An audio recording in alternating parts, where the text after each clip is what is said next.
for the Okay. board. Yep. Is my mic live? Yes. Okay. Docket number 1, docket number 2023-047, cause number 130-25, That's not right. in the matter of the amended request for ME3. agency action of UINTA Shift. Wax Operating LLC ME4. for an order modifying the board's frozen. order entered in cause number 139-154, insofar as it pertains to the stand-up drilling unit established thereunder for long lateral wells. Mr. McDonald, would you like to commence? Would you want to take appearances from Oh, council? I'm sorry. first? Yes. Fred McDonald, Lear and Lear, on behalf of petitioner UINTA Wax Operating. Assistant Attorney General Andrew Haynes on behalf of the Division of Oil, Gas, and Mining. Okay. Thank you. Sorry, nope, we're going right back. Don't worry about it. Madam Chair and members of the board, with me today, appearing virtually pursuant to your order on January 17th, are Mr. Joe Judd, who's the senior landman of UINTA Wax LLC. Mr. Judd, would you please wave so that the board can identify you? I think they're frozen. We need to get them back. Joe, can you hear me? How do, Yeah, we go. Okay, we're having some issues here. It's Mr. Judd appears on the left side of the screen for the board members. so why is he? it's Are you muted, Joe? No, this should be right. We have a little bit of a freeze on that feed, so we're going to try and fix that right now. All right, thank you. And on the right side of the screen is Mr. Taylor Cotton, who is the reservoir engineer of UINTA Wax LLC. Mr. Cotton, can you wave? Okay, we're having some issues here with the video and the audio.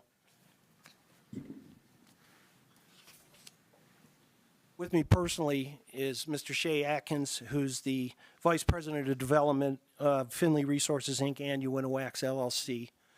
And while we're waiting for those witnesses to be able to testify, I will point out that these witnesses all share duties with the petitioner, UINTA Wax Operating LLC.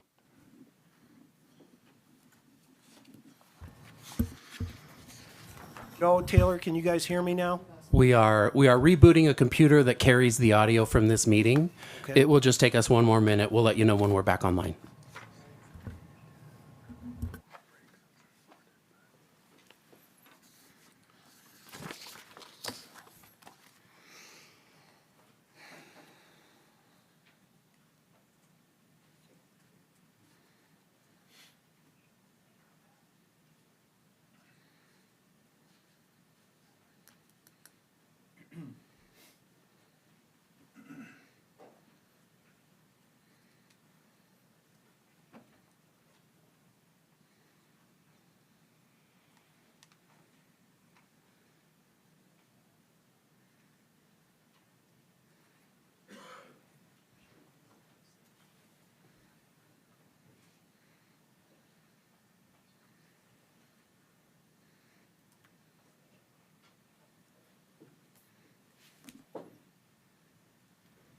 Waiting on the internet connection. Stand by.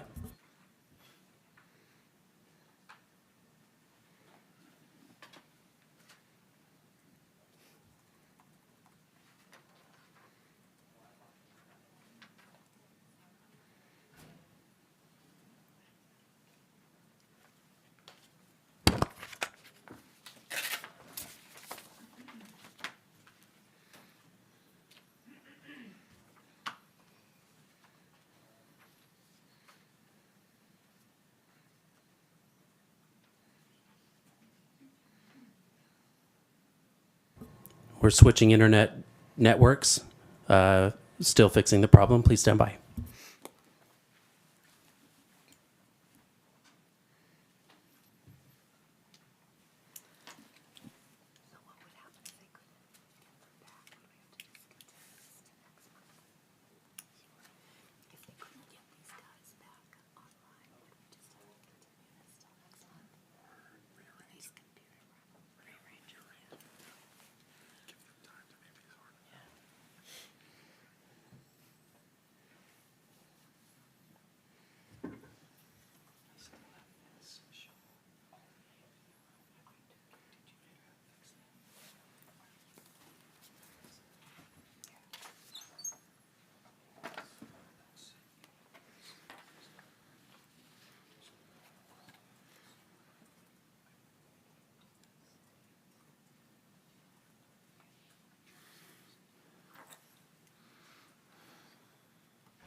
Just so you know, I did check it. It was working.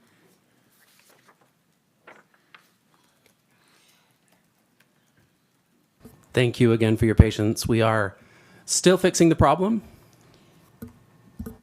Fred, would you like to move this later on the docket and go with another while they're working on this issue, or would you want to wait until they get it fixed? Is it just a matter of these witnesses, Matt, or is it the feed across We're YouTube? checking the feed right now, Fred. It may come back on.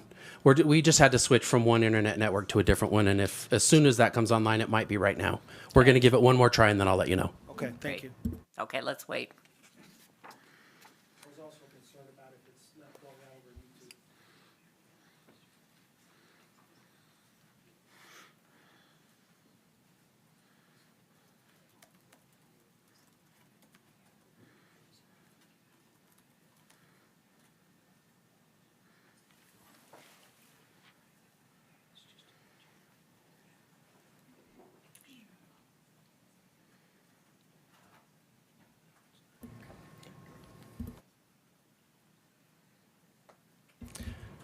Madam Chair, it looks like this is going to take a few more minutes. We might want to postpone this one.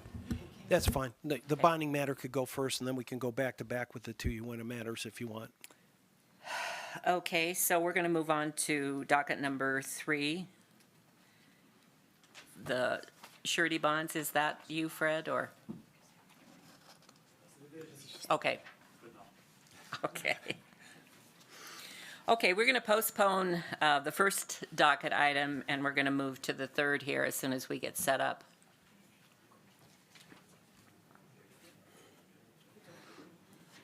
Is there an issue with this not going out on YouTube? Yeah, we want. I mean, it's nice to have a kind of a record of it. Quite frankly, we need to make sure that when you're asking questions, that mic's on.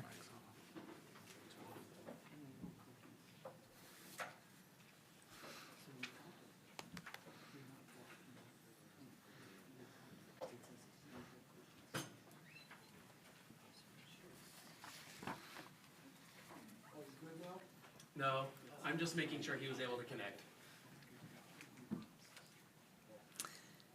All right, is the division ready? We should be seeing PowerPoint.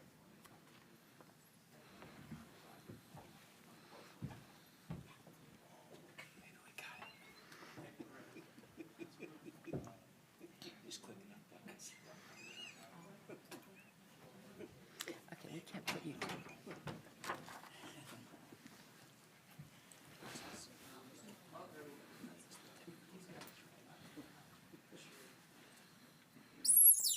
Is the division ready? Yes. Okay. We're moving on to docket number 2024-002, cause number M0470089, in the matter of notice of agency action wherein the Utah Division of Oil, Gas, and Mining requests an order forfeiting the surety bonds surrounding the Temple Mountain mine and directing the division to perform reclamation. Division, would you like to proceed? Yes, Madam Chair. Gary White on behalf of the division. Oh, I always do that. Sorry. Gary White on behalf of the Division of Oil, Gas, and Mining. And I have here with me division employees Wayne Western, Tessie Birmingham, and Philip Jensen. So, with your permission, Madam Chair, I would ask that the division employees be sworn in, and then I'll begin with a proffer. Okay. Please raise your right hands. Do you solemnly swear that the testimony you shall give in this hearing shall be the truth, the whole truth, and nothing but the truth, so help you God? Thank you. So we're here today on a notice of agency action regarding the Temple Mountain mine. And the mine is pictured here. It's essentially an abandoned mine site at this point. Work hasn't gone on at the mine since at least 2022. Temple Mountain Mine is located on private land in UINTA County. The operator is named TMC Capital LLC. The parent company of TMC Capital is Petrotech Oil Recovery. The purpose of the mine was to seek oil shale at this site, but Petrotech lost access to the mine site in 2021 based on failure to make lease payments to the landowner, Asphalt Ridge. Because Petrotech did not have access to the land, on February 14th of 2022, the division ordered Petrotech to complete reclamation of the site. The division noted in its letter that the life of the mining operation had ended because Petrotech did not have access nor right of entry. The February 14th letter ordered Petrotech to complete the demolition and regrading reclamation work, giving them a deadline of July 30th, 2022, and to complete revegetation and seeding by November 30th of 22.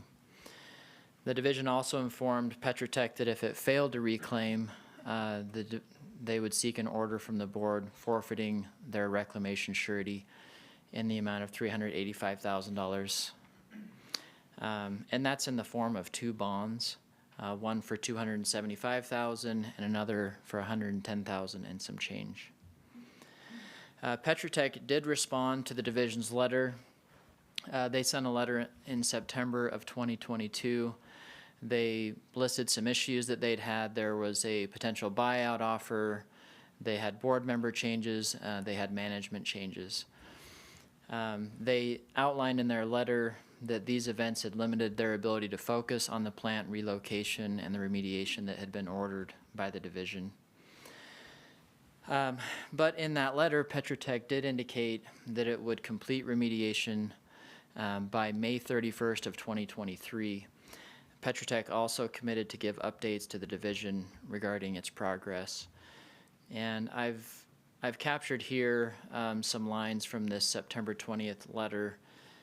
You'll see here that they stated that they would start reclamation by April 15th of 23 and complete that process by May 31st of 23. Continuing, Petrotech indicated that they would provide the division with monthly updates and keep the division informed about the process. Unfortunately, none of that happened. The reclamation work did not take place, and the division was not provided with updates. On June 27th of 2023, Ms. Birmingham inspected the mine site and determined that no reclamation activity had taken place despite the written assurances that were provided by Petrotech. Ms. Birmingham noted in her inspection report that the mine appeared abandoned, and she also noted concerns about public safety at the abandoned mine site. She also, on that same day, issued a notice of violation to Petrotech based on its failure to reclaim after a division order. Petrotech was given 30 days to provide justification for its failure to reclaim, but there was no justification provided. And then a penalty was assessed, which was prepared by Mr. Jensen in the amount of $4,730. So the law that applies to this set of issues is captured in section 40-8-14, where it states that if an operator fails or refuses to perform reclamation, the board may declare any surety related to the permit forfeited. There's also a rule in the administrative rules that dovetails with this statutory provision. This rule states that if an operator violates a division order, then the board can order forfeiture of surety. So I'll pause here and just ask Mr. Western can you confirm that the facts as outlined to the board are correct? Yes, the facts that are outlined are correct. Thank you. With that, we would request that the board issue an order declaring that Petrotech has failed or refused to conduct reclamation, that its bonds be forfeited to the division, that the division conduct reclamation of the Temple Mountain mine, and that the division that the board request the division recover civil penalties and any reclamation costs not covered by the bonds in a civil action brought by the Attorney General's office. And at this point, we can take questions if the board has any. Please be sure your mics are on. Okay. Board, are there any questions?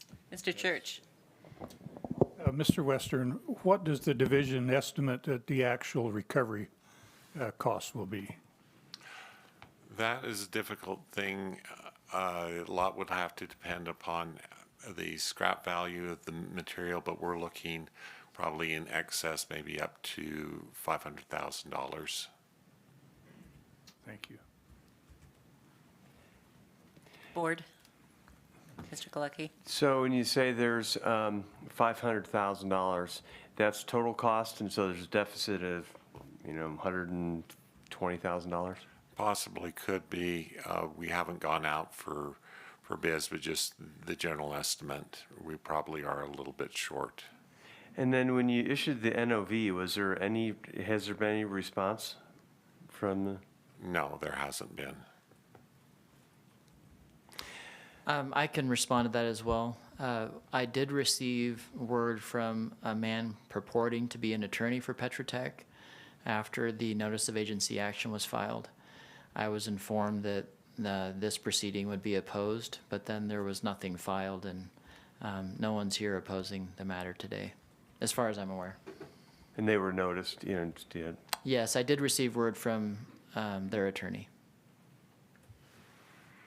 And then, so when they lost lease, they did have access, there wasn't any response that they couldn't get in because they didn't have access? No, I talked with the landowner, and the landowner would have allowed them to go in and do the reclamation. Then one last question. It seems like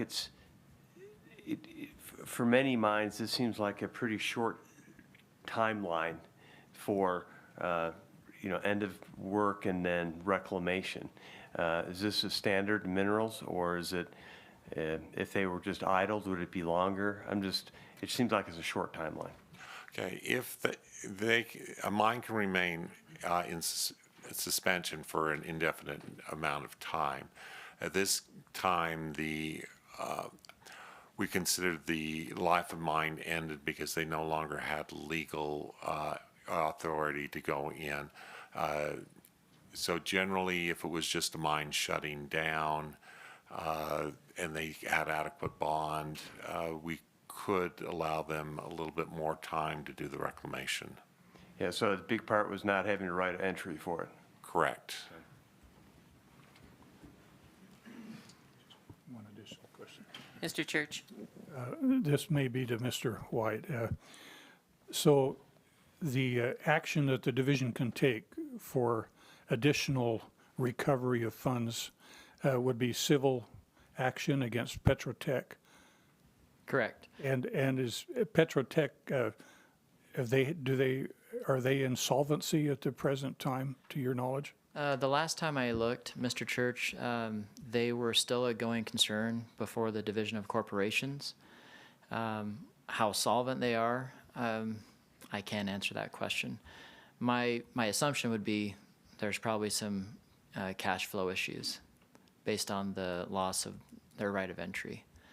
But, once the reclamation is done and we know whether there is a deficit, we'll take the steps that we can to recover that. And to your knowledge, is this the only permit or mine operation that Petra Tech has had or is under in the state of Utah? Yes, that is correct. Okay, thank you.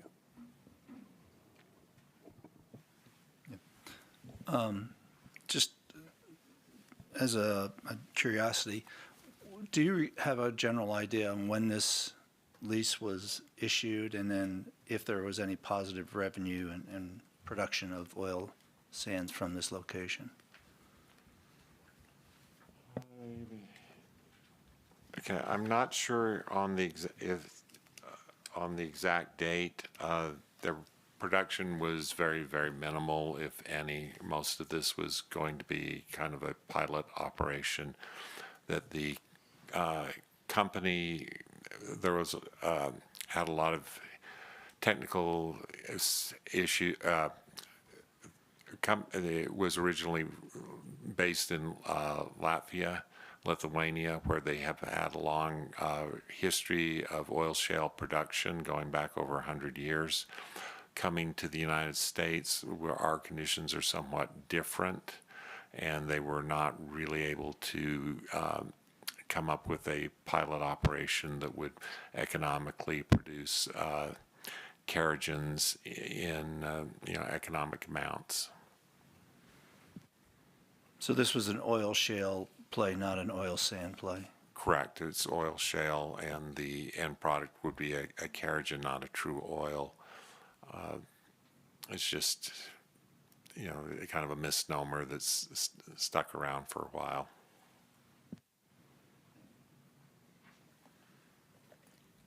Are there any other questions from the board?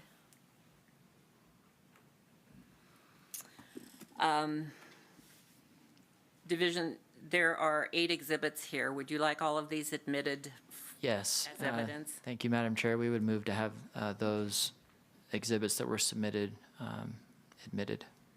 Okay. Board, do we need to deliberate, or are we ready to make a decision? We're ready to make a decision. I need a motion. I'll make a motion that we approve this request for agency action as requested. I'll second. It's been moved and seconded that we accept the situation here. All in favor? Aye. Any opposed? The motion passes. Thank you. We will admit these exhibits, and it is, do we need an order in this situation from the division? Yes, Madam Chair, and I can You will prepare a prepare. proposed order. If you will prepare that order, thank you. Okay, thank you. Thank you.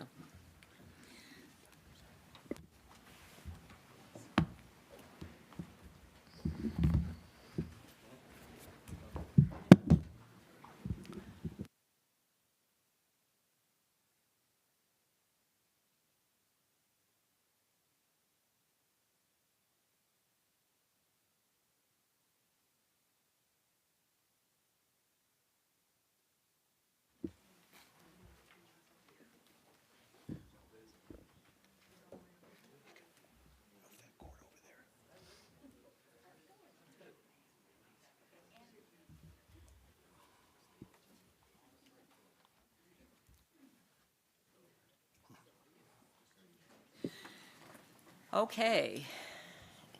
We are going to start from square one. I'm going to read item 1 into the record. Docket number 2023-047, cause number 130-25, in the matter of the amended request for agency action of UINTA Wax Operating LLC for an order modifying the board's order entered in cause number 139-154 insofar as it pertains to the stand-up drilling unit established thereunder for long lateral horizontal wells. And we have appearance of counsel. Yes, Madam Chair. Fred McDonald of Lear & Lear on behalf of petitioner UINTA Wax Operating LLC. Assistant Attorney General Andrew Haynes on behalf of the Division of Oil, Gas, and Mining. Let me just add, this matter has been continued from the December 6th meeting. That is correct. Thank you. Go ahead. If the IT people could have the virtual witnesses appear on the screens, please.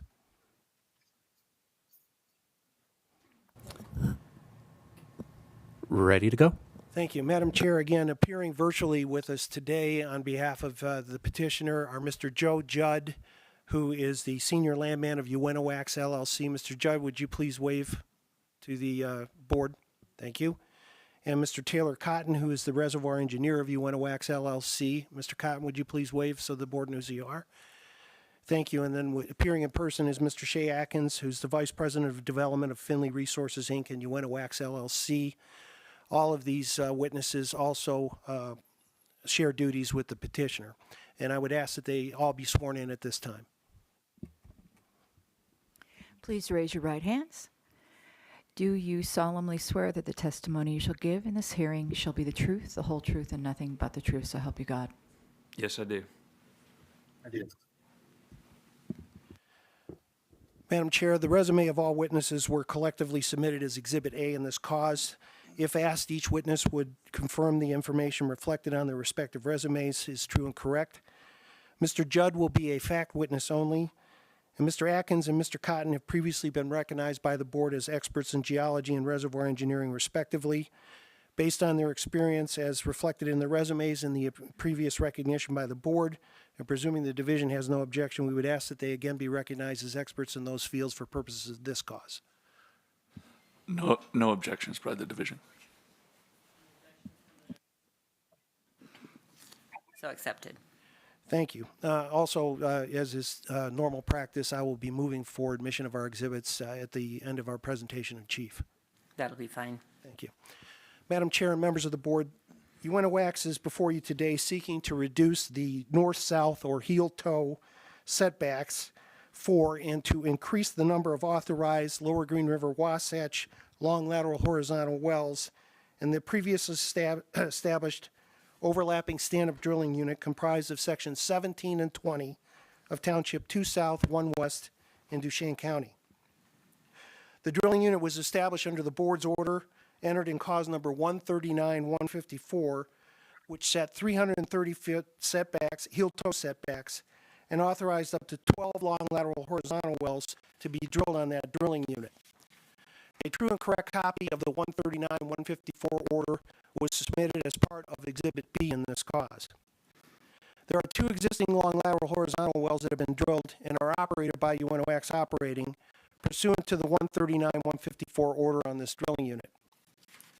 UINTA Wax seeks modification of the 139-154 order to reduce the heel-toe setback for future long lateral horizontal wells to 100 feet, as the board has recently done in many other areas of the UINTA Basin, and to increase the total number of authorized long lateral horizontal wells from 12 to 36. A point of clarification is required. As you know, we filed this request for agency action back in October.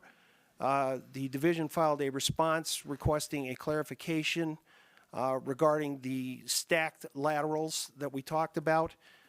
That was part of the reason why we filed the amended request for agency of action.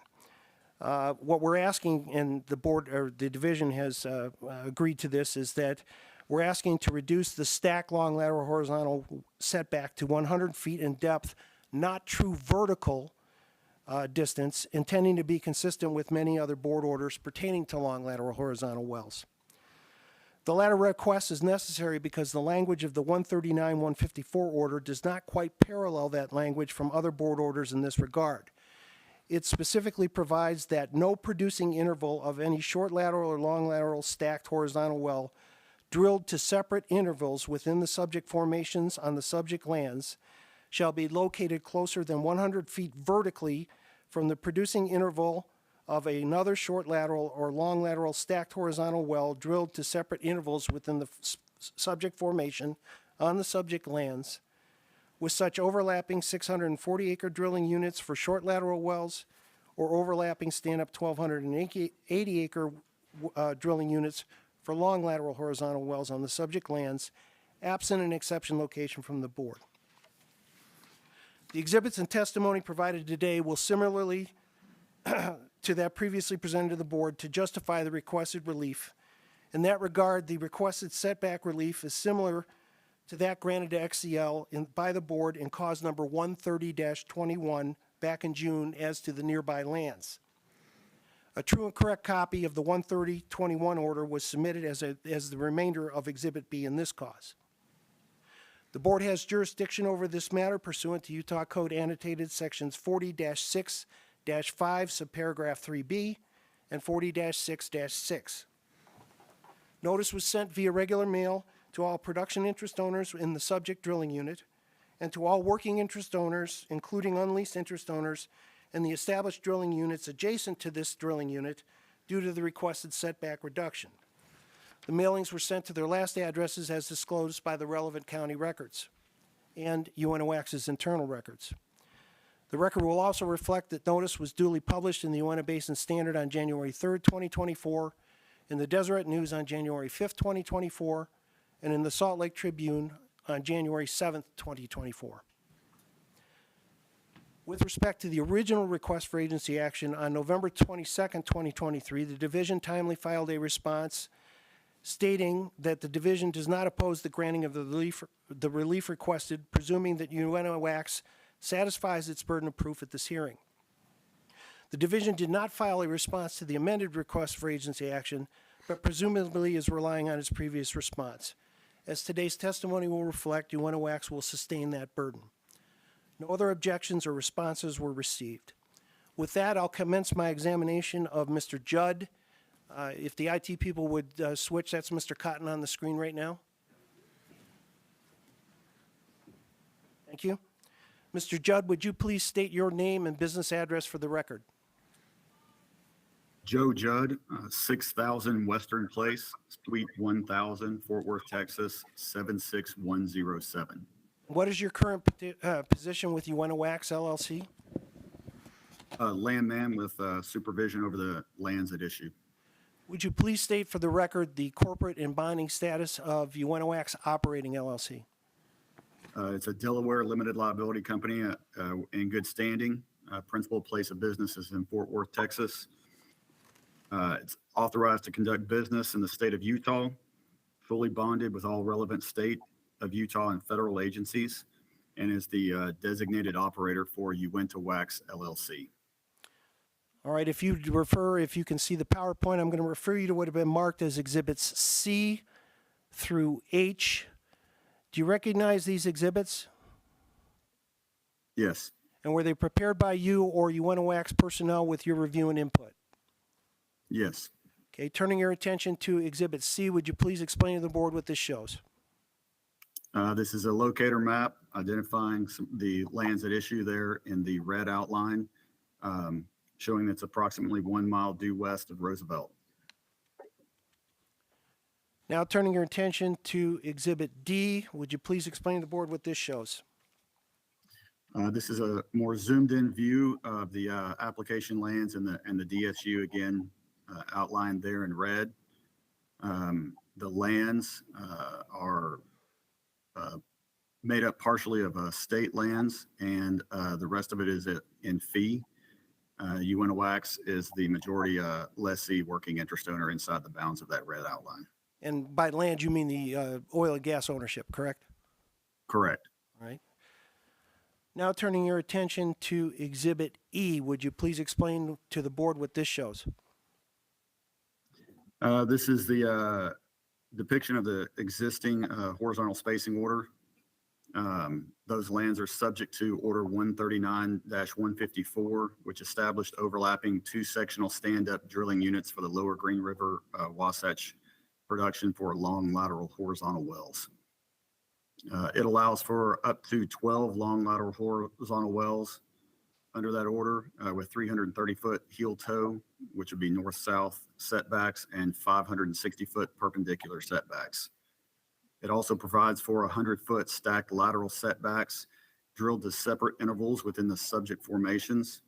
And as Mr. McDonald mentioned, the latter language differs from other board orders with respect to the stacked long lateral horizontal well setbacks. UINTA Wax Operating will maintain the 560-foot perpendicular setbacks established under the 139-154 order. Now turning your attention to what has been marked as Exhibit F, would you please explain what this shows and its significance to today's hearing? There in the green outline, it depicts similar orders, specifically 130-21, that is nearby the subject lands and provides for similar requested setback relief. In addition, that order allows up to 32 wells comprising a mix of either long lateral, short lateral, vertical, or directional wells. Turning your attention now to Exhibit G, would you please explain what this represents? This represents the existing wells within the subject DSU. There's 2 long lateral horizontal wells, both operated by UINTA Wax Operating. The Winterton 1320-17-2 1WH1 and the Winterton 1420-17-2 1WH1. It also depicts there in section 20 an existing vertical well, which is operated by Homeland Oil and Gas, which has had very little or certain gaps or no production over certain periods of time. Under 139-154, the Nielsen well is allocated production on a separate overlapping sectional drilling unit basis. And as required under that order, the UINTA Wax operating will drill additional long lateral horizontal wells in the producing intervals, but will be more than 330 feet from the open intervals from that vertical well, unless it's P&A. The production interest owners in that well should not be affected by the requested action. I'd like to point out that nevertheless, with the amended request for agency action, Homeland and all of the other production interest owners in that well were served a copy of the amended request for agency action. Mr. Judd, I'm now going to turn your attention to what has been marked as Exhibit H. Would you please explain what this shows? This identifies the notice areas where notice was provided. Inside the red outline, all production interest owners were notified. And within the bounds of the dashed green outline, all working interest owners, which would include unleased owners, were also notified. All right, I'm now going to direct your attention to the certificate and supplemental certificates of service, which are pleadings that are already on file that were prepared by my office. Do you have copies of those in front of you? Yes. All right. Do you recognize who are the parties and the names that are shown on that and the addresses, and how are they compiled? Yes, I recognize those, and those were compiled from our internal records, including title opinions, as well as a search of the county records, the public county records, using a contracted land service company. And those are the parties that you talked about with respect to Exhibit H, is that correct? Yes, those are the parties that were notified. All right, thank you. Madam Chair, that was concludes my examination, Mr. Judd.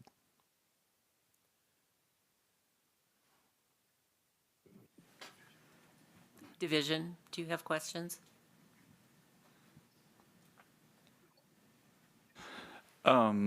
Just one quick question to do with the Homeland Oil and Gas. They were notified. I just wanted to clarify. Did you ever get any response from them? No, we did not. Okay. No further questions from the division. Board? Just one question. Mr. Church? Mr. Judd, on the setbacks, and maybe this would be answered by another witness, I'm interested in the statement of 100 feet not true vertical depth, meaning it must be measured depth. Is there some explanation of why we're wording this, why you're wording this to not be true vertical depth? That's going to be a question best answered by Shay, our geologist. Okay, thank you. Could you tell me if the Homeland well is currently producing, or is it shut in? It is currently producing. It is producing. The last production that I viewed, it was producing, but the last data production that I received was from November. And what was that monthly production? Do you know? I don't have those numbers in front of me, no. Thank you. Any other discussion? Mr. McDonald? Thank you, Madam Chair. With that, I'll commence my examination of Mr. Atkins. Mr. Atkins, would you please state your name and business address for the record? Shay Atkins, 6000 Western Place, Suite 1000, in Fort Worth, Texas, 76107. What's your current position in relation to the UINTA Wax operating? Currently Vice President of Development for Finley Resources and UINTA Wax, with supervision over the area being discussed. I'm now going to direct your attention to what has been marked as Exhibits I, J, and K. Do you recognize these exhibits? Yes. Were they prepared by you? Yes. All right. Turning your attention to Exhibit I, would you please explain to the board what this shows and its relevance to today's hearing? Exhibit I is an interpreted regional stress map in the area with observed stress indicators identified on the map. You can see the application lands called out in red. The the blue arrows represent maximum principal stress direction interpreted from image logs and sonic logs, and the purple arrows represent the maximum stress direction interpreted from microseismic data. You'll notice that the average fracture or maximum stress orientation across this area is equal to 85 degrees. Now turning your attention to Exhibit J, would you please explain to the board what this shows? Exhibit J shows the current spacing, heel-toe spacing of 330 feet relative to the maximum principal stress direction of 85 degrees, as well as a 252-foot fracture half length that is derived from 3 microseismic wells shown on the previous map that were conducted on horizontal wells in similar rock. And so this shows that at 330-foot setback with these identified fracture half lengths and angle, there will be considerable hydrocarbon unrecovered under the current spacing. And finally, turning your attention to Exhibit K, would you please explain to the board what this shows and its significance to today's hearing? Yeah, this diagram takes the same math, the 252 and the 85 degrees, and applies it to the requested setback of 100 foot in the heel toe. You can see in the upper right-hand corner is a figure depicting the calculation, how we derived this figure, and you can see that at the 100-foot setback, our fracture half lengths at that angle are projected to still leave 78 feet between the fracture and the lease line, therefore protecting the offset correlative rights. All right, you heard Mr. Church's question for Mr. Judd regarding the 100-foot not true vertical change that we had in the amended request for agency action. Could you address that and answer that question for him? Yeah, I think the intent is directed towards different horizontal targets that may be less than 100 feet vertical separation, but the wells would be greater than 100 feet physically separated, so lateral separation, but the actual targets themselves could be at or less than 100 feet.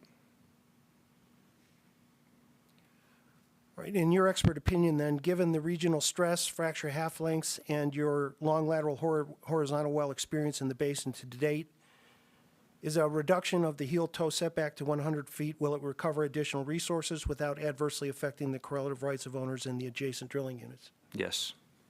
Madam Chair, that concludes my examination. Mr. Atkins? Thank you. Division?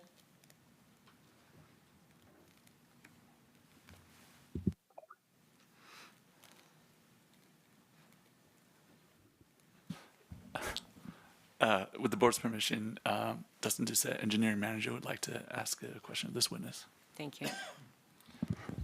Yeah, Dustin Doucette, engineering manager for the division. I just kind of want to follow up because we had the same question Mr. Church had on that separation. I know we talked a little bit about it a couple months ago as well. So based off of your testimony, you're saying basically distance between the wells is 100 feet, but it's not going to be a vertical. Correct. Not vertical. Correct. And I think my understanding on all the other ones that we've done have been vertical distance separation, true vertical depth between. Is there a reason why you're having it a little bit different? Because that could make a little bit of difference. I think the distinction is that potentially there are two targets at or less than 100 feet vertically separated. However, the wells could be drilled as much as 3,000 to 4,000 feet apart from each other within the same unit, and therefore they would be at or less than 100 foot vertically separated, but have a distance of much greater than 100 feet physically from each other. What about the case where they are fairly close to each other, I guess, and you potentially could have a difference too, right? I believe the intent is to have a minimum well setback of 100 feet in all directions. Okay, that's all the questions I had. Board? Mr. Walker? Yeah, I guess I'd like to understand this better. Because typically when you think of stacked, you think of well bores like this, but you're talking about well bores that are offset horizontally and vertically. That's correct. Okay, so in this case that you're looking at right now, is that the wells that you're talking about are not vertically stacked. I mean, they may be in stacked horizons, but they are separated vertically. I'm sorry, they're separated horizontally. Separated laterally. And vertically. Yes, sir. That's correct. Okay. So you're not asking for permission today to drill any wells or have any wells that have 100 feet or less vertical separation? Correct. Okay. If I can help explain, I think there was an understanding within the operators, since I've been involved with a lot of these petitions for the operators, that when you talk about stacked, it's a wine rack approach to it, as you said, and it's stacked. And so when you say the term vertical, it leaves some open question, what do you mean by vertical? And so that's why we're trying to clarify that by saying not true vertical, but with, as Mr. Atkins has testified, it's more than 100, it'd be 100 feet in between the wells. And so that's what we're trying to get that clarification so that there's no further confusion on it. It's hard to do without using your hands, and most geologists Exactly, like to or use some their hands. illustration, Yeah. exactly. Thank you. Do we have any other questions? Go ahead. I guess I do. In between the zones of interest, generally would you have areas of low permeability or I'm sorry, low permeability vertically? Generally, yes. All right, thank you. Division? Yeah, just continuing on the same line of questioning. So still using the term stacked, I mean, are we talking about this 100-foot separation within the same intervals? Or are these going to be in different intervals? Like, I guess the division's concern is how are we're saying vertical but not true vertical, how are we putting any kind of precautions that these won't actually be 100 feet laterally apart? I mean, do we have any definition of what vertical is going to entail? I mean, is that the intent of UINTA at all? Like 100 feet apart together, or there always going to be some vertical component in this stacked pattern? I think the intent is that all targets would be greater than 100 feet. Wells would be greater than 100 feet apart. And therefore, as getting back to the question, this would be greater than 100 feet, but trying to accommodate if there is a target less than 100 feet. However, you have lateral separation to allow that this well is greater than 100 feet apart. However, the vertical distance between the targets could be less than 100 feet. And so this distance is greater than 100 feet. But so there will be no, we don't have any guidelines as to a vertical component, though. It's just straight 100 feet. And if we wanted to have that vertical component be 1 degree, I mean, where that's potentially what you're asking for there. Correct. Okay. Did you guys? I'm just going to help. No further questions. Mr. Church? So I want to get this clear in my mind. You're talking about that 100 feet separation vertically, not true vertical depth, is not in adjoining wells laterally, but somewhere else within the drill block? Or are you talking about neighboring wells could be just a measured depth? So vertically, they could only be, true vertical depth may only be separated by 50 feet, but measured depth, it'd be 100 feet. Correct. So you're envisioning that a neighboring well would not be in that same producing horizon, but it would be somewhere else on the drill block? Correct. Okay, thanks. Okay. You wanna- Mr. Walker? Yeah, just set right in my mind here then. On your Exhibit K here, you have a 252-foot horizontal half-length. Now, do you have any information that tells you how deep or how, what your vertical half-length is on these wells? If you would, you know, if that's, We typically identify our targets to be distinct units and therefore produce from distinct units. I have not prepared any data that suggests that. It's mostly affected by the stresses acting on the rock. And so we focus a lot on the direction of the maximum principal stress. And so we act as a prudent operator in order to not have communication between our wells. okay. But in your rock mechanics and your analysis, have you decided or have an estimate of what the vertical component of your fracture is? I mean, here we have 22 feet, but does that 22 feet mean that you think your frac goes 22 feet deep and then 252 feet horizontally? I believe the 22 feet in this depiction is the angle. Just the angle, okay. Yeah. Okay, thank you. Mr. Church? Yes, but Mr. Atkins, isn't it true that that frac growth tends to go upwards and you don't have a feel for what the frac growth may be? In my experience, often frac growth has an upward component to it and not just lateral.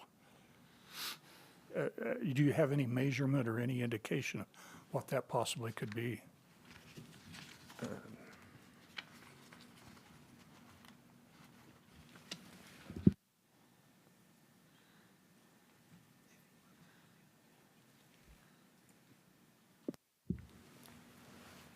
I think I'm going to defer to Taylor Cotton to help answer some of these questions as we work through his testimony. Board, any further questions? Division, any further questions? Enough for this witness. Please proceed, Mr. McDonald. Thank you, Madam Chair. With that, I'll commence my examination of Mr. Cotton. If the IT people would put Mr. Cotton back up. Thank you. Mr. Cotton, would you please state your name and business address for the record? Taylor Cotton, 6000 Western Place, Suite 1000, Fort Worth, Texas, 76107. Reservoir engineer over Utah. For UINTA Wax, is that correct? For UINTA Wax. Okay. I'm going to show you what have been marked as exhibits L, M, and N. Do you recognize these exhibits? Yes, I do. Were they prepared by you or UINTA Wax personnel with your review and input? Yes, they were. All right. Turning your attention to exhibit L, would you please explain to the board what this shows? Yes, this map depicts the two wells from which the PVT data were derived for the drainage calculations. One is a Wasatch well, while the other is a Castle Peak well. In my opinion, the data is compatible with the DSU at issue, even though the wells are more than 6 miles away. Turning your attention now to exhibit M, would you please explain to the board what this shows? This is the drainage calculations. The methodology utilized is Hale and Evers, which was deemed acceptable by the division and has been utilized in several previous causes before the board to justify setback reductions. The PVT data is taken from the two wells on the prior exhibit. As reflected by the BF column, there is no potential adverse impacts on adjacent lands with reduced setbacks until between 5 and 10 years, with minimal impact even at 10 years and beyond. Now turning your attention to exhibit N, would you please explain what this shows? This exhibit shows the well economics, which clearly favor the requested setback reductions. The reduced setbacks would add an additional 460 feet of completed reservoir, which UINTA Wax estimates would add 41,500 estimated additional barrels, or an increase of 5% per well.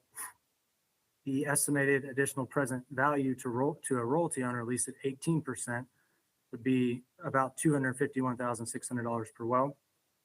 All the present value calculations were assuming strip pricing as of November 2nd at a 10% discount rate.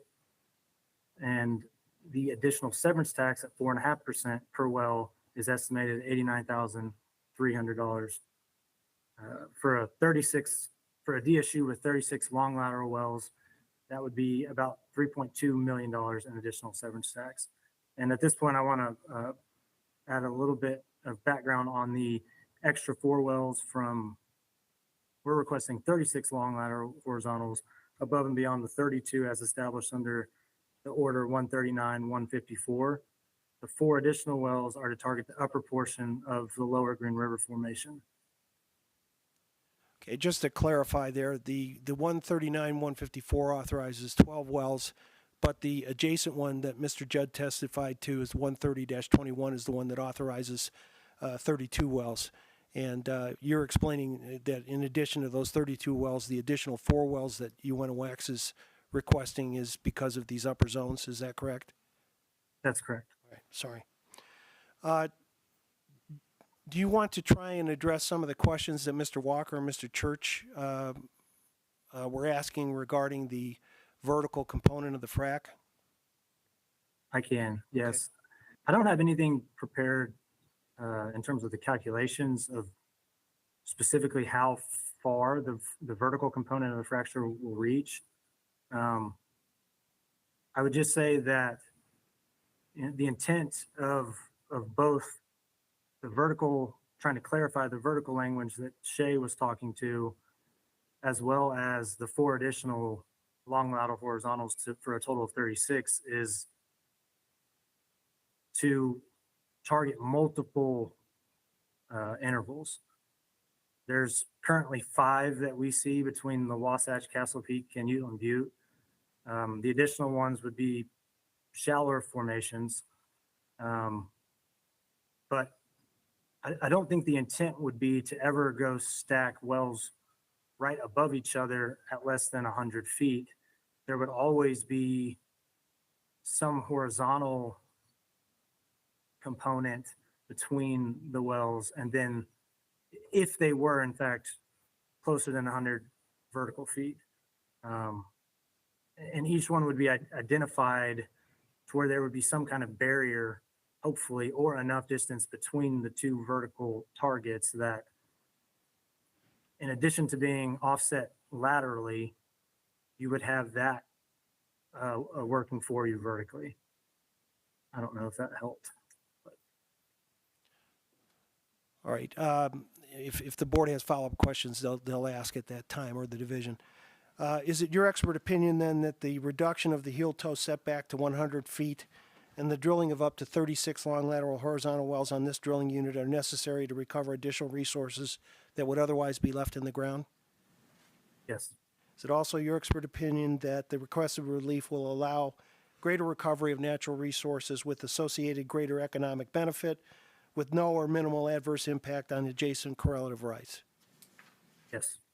Okay. Madam Chair, that concludes my examination of Mr. Cotton. Thank you. Division?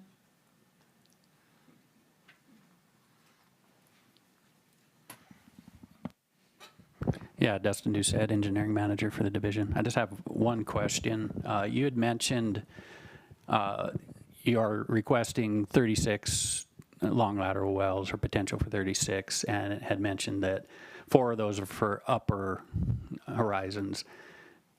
I just want some clarification as far as the order on this. Would that limit this to only 4 in the upper, or would that allow, and maybe this is for Fred as well, would that allow additional 36 total wells? Is there a limit on the upper portions that you mentioned? Is it limited to 4, or could we do 12 in the upper horizons that you're talking about? We could potentially do more in the upper horizons. So it's a total of 36, not limited to 4, just to make that clear. Okay, thank you.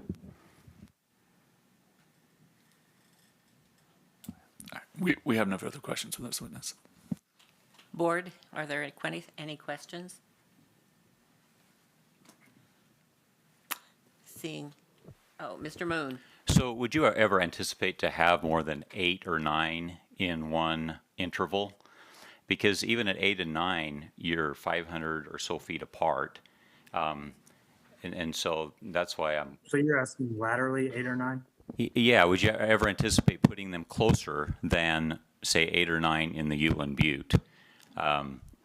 Because I think right now we're 4 in the Uteland Butte, and we don't anticipate going any closer than that currently. yeah, so 4 in the Uteland Butte, you're 1,000 feet apart in a drilling unit, right? Roughly?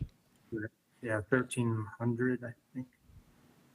Right, right. So that's why I'm wondering why there's all this discussion of putting them 100 feet apart when really, in reality, you're putting them 1,000 feet apart.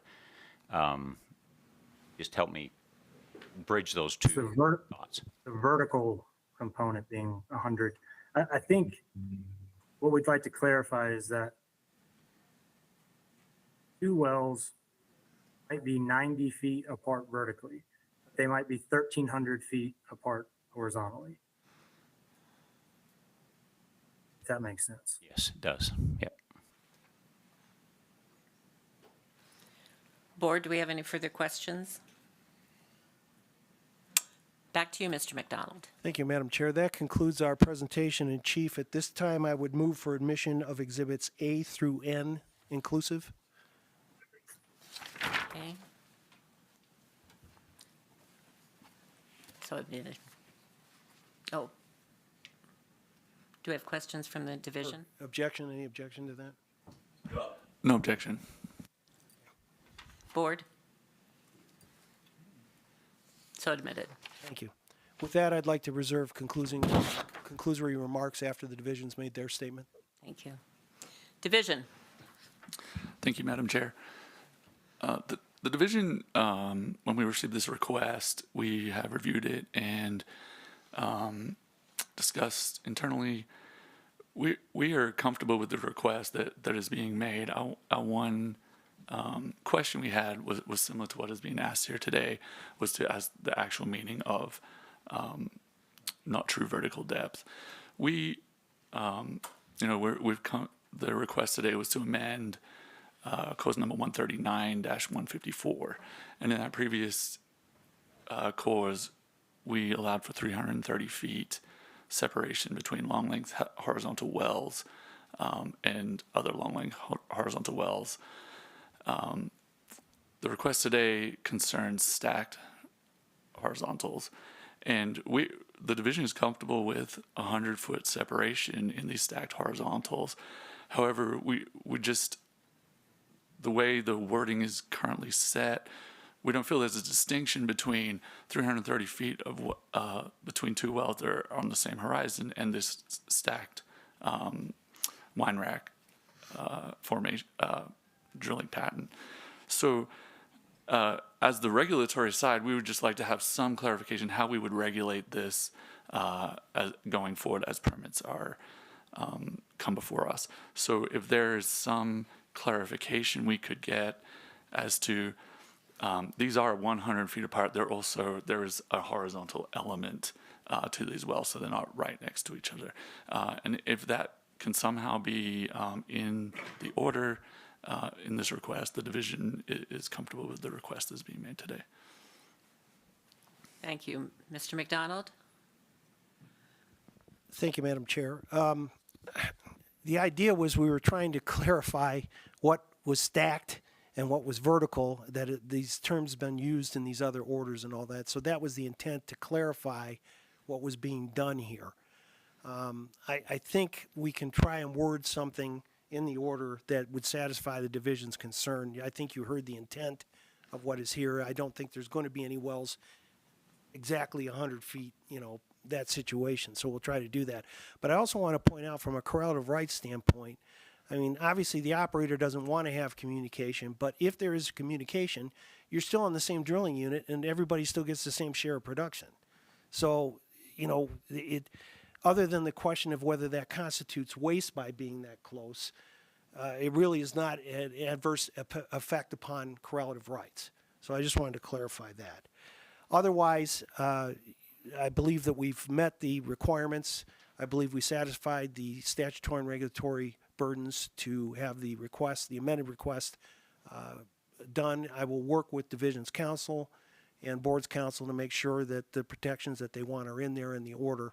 But otherwise, we would ask the amended request be approved as submitted. Thank you. Board, do you have any additional questions? Mr. Church? So would it affect the operator's plan of development if that caveat was stricken from the order of not true vertical depth? Because I can see true vertical depth is a definable vertical measurement. If it's not true vertical depth, then the other thing is measured depth. But that's variable. Measured depth is going to be variable as far as vertical depending on the angle that it is. So would it affect the operator's concern here if that was not in the order about not true vertical depth, that phraseology?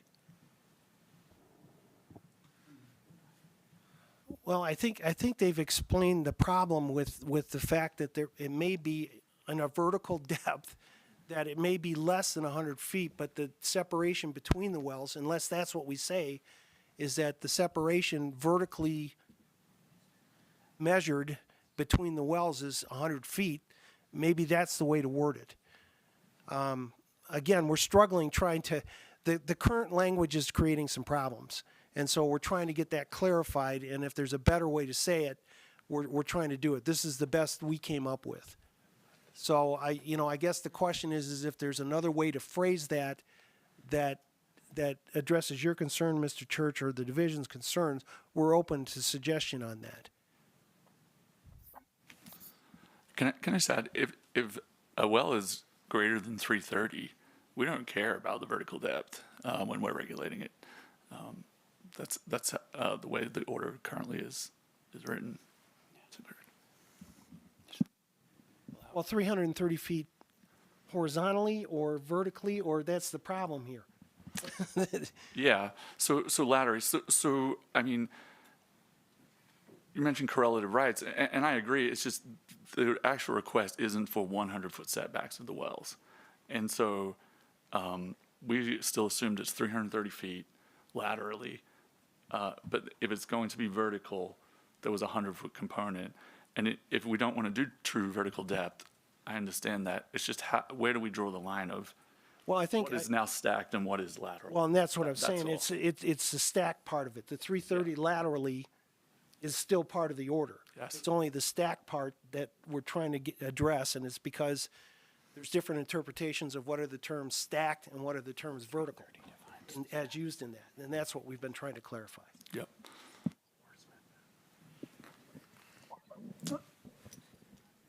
Mr. Walker? Okay, and I just want to clarify one thing. You said that these wells would not be in communication, but I don't think that's correct. These wells are going to be in communication because they're all in the same reservoir. I mean, it's not impermeable. You're just not going to have frac hits is what you're planning on doing. You're not going to intentionally create flow between wells. That's correct. Okay, thank you. Board, are there any additional questions? It's now time for deliberation. Does the board think we need to deliberate on this? Are we ready to make a decision? What is your preference? To discuss this further, or I think I'd like to talk how we're going to express a word yeah, smithing here? the wordsmithing that we can put. I wonder if we could wordsmith it though with them all, like maybe do a better here with them here. I don't know. Anyone have any good suggestions for how to say it? Because I think we understand the intent. So a question here, can we just limit the stack separation within the same well bore? Or, no, I guess we can't because each horizontal one is a separate strike that. how about if we step aside and deliberate a few minutes and then come back and we'll let you know where we've ended up here. Maybe I'll need some additional wordsmithing. And they could be thinking too, Right. figure it out. So. Input from all parties to get it right in the order. Thank you. We are adjourned for a few minutes. Let's make it, let's try to be back in 10 or 15 minutes. Thank you.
Mr. McDonald, do you have any further comments?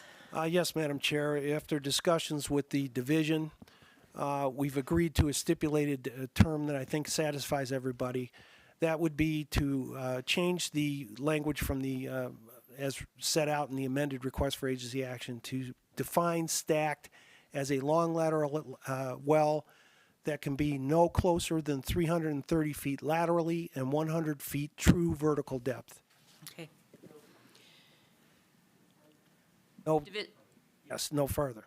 Division. Do you have any? It's no closer than 100 feet vertical depth. Yes. No closing, okay.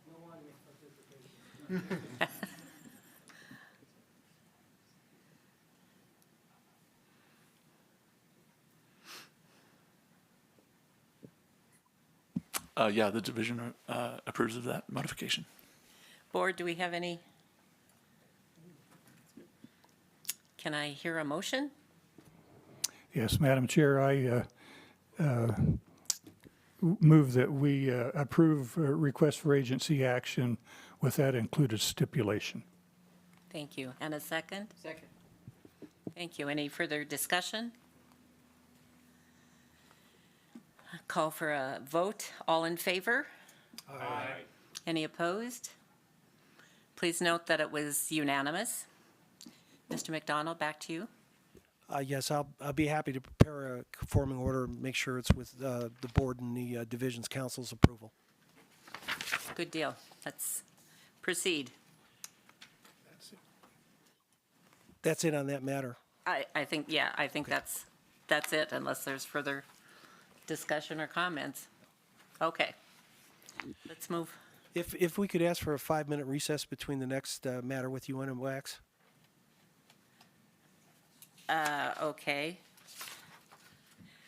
We are actually moving on to this. We need to read this into the docket and say that order. Oh, you can read that, yeah, I'm sorry. Right, we have this, we're moving on to this. But we did it out of order. You did this one Right. before. We're moving back to item 2,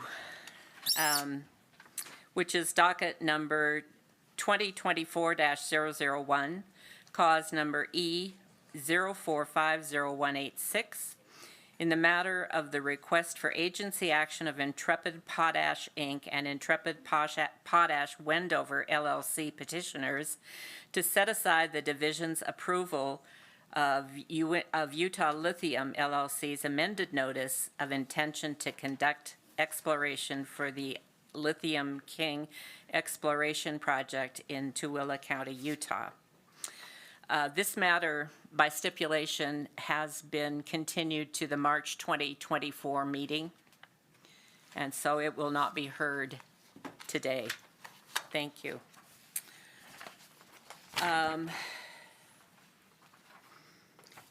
So we have a half hour, Mr. McDonald. Do you want to start, or?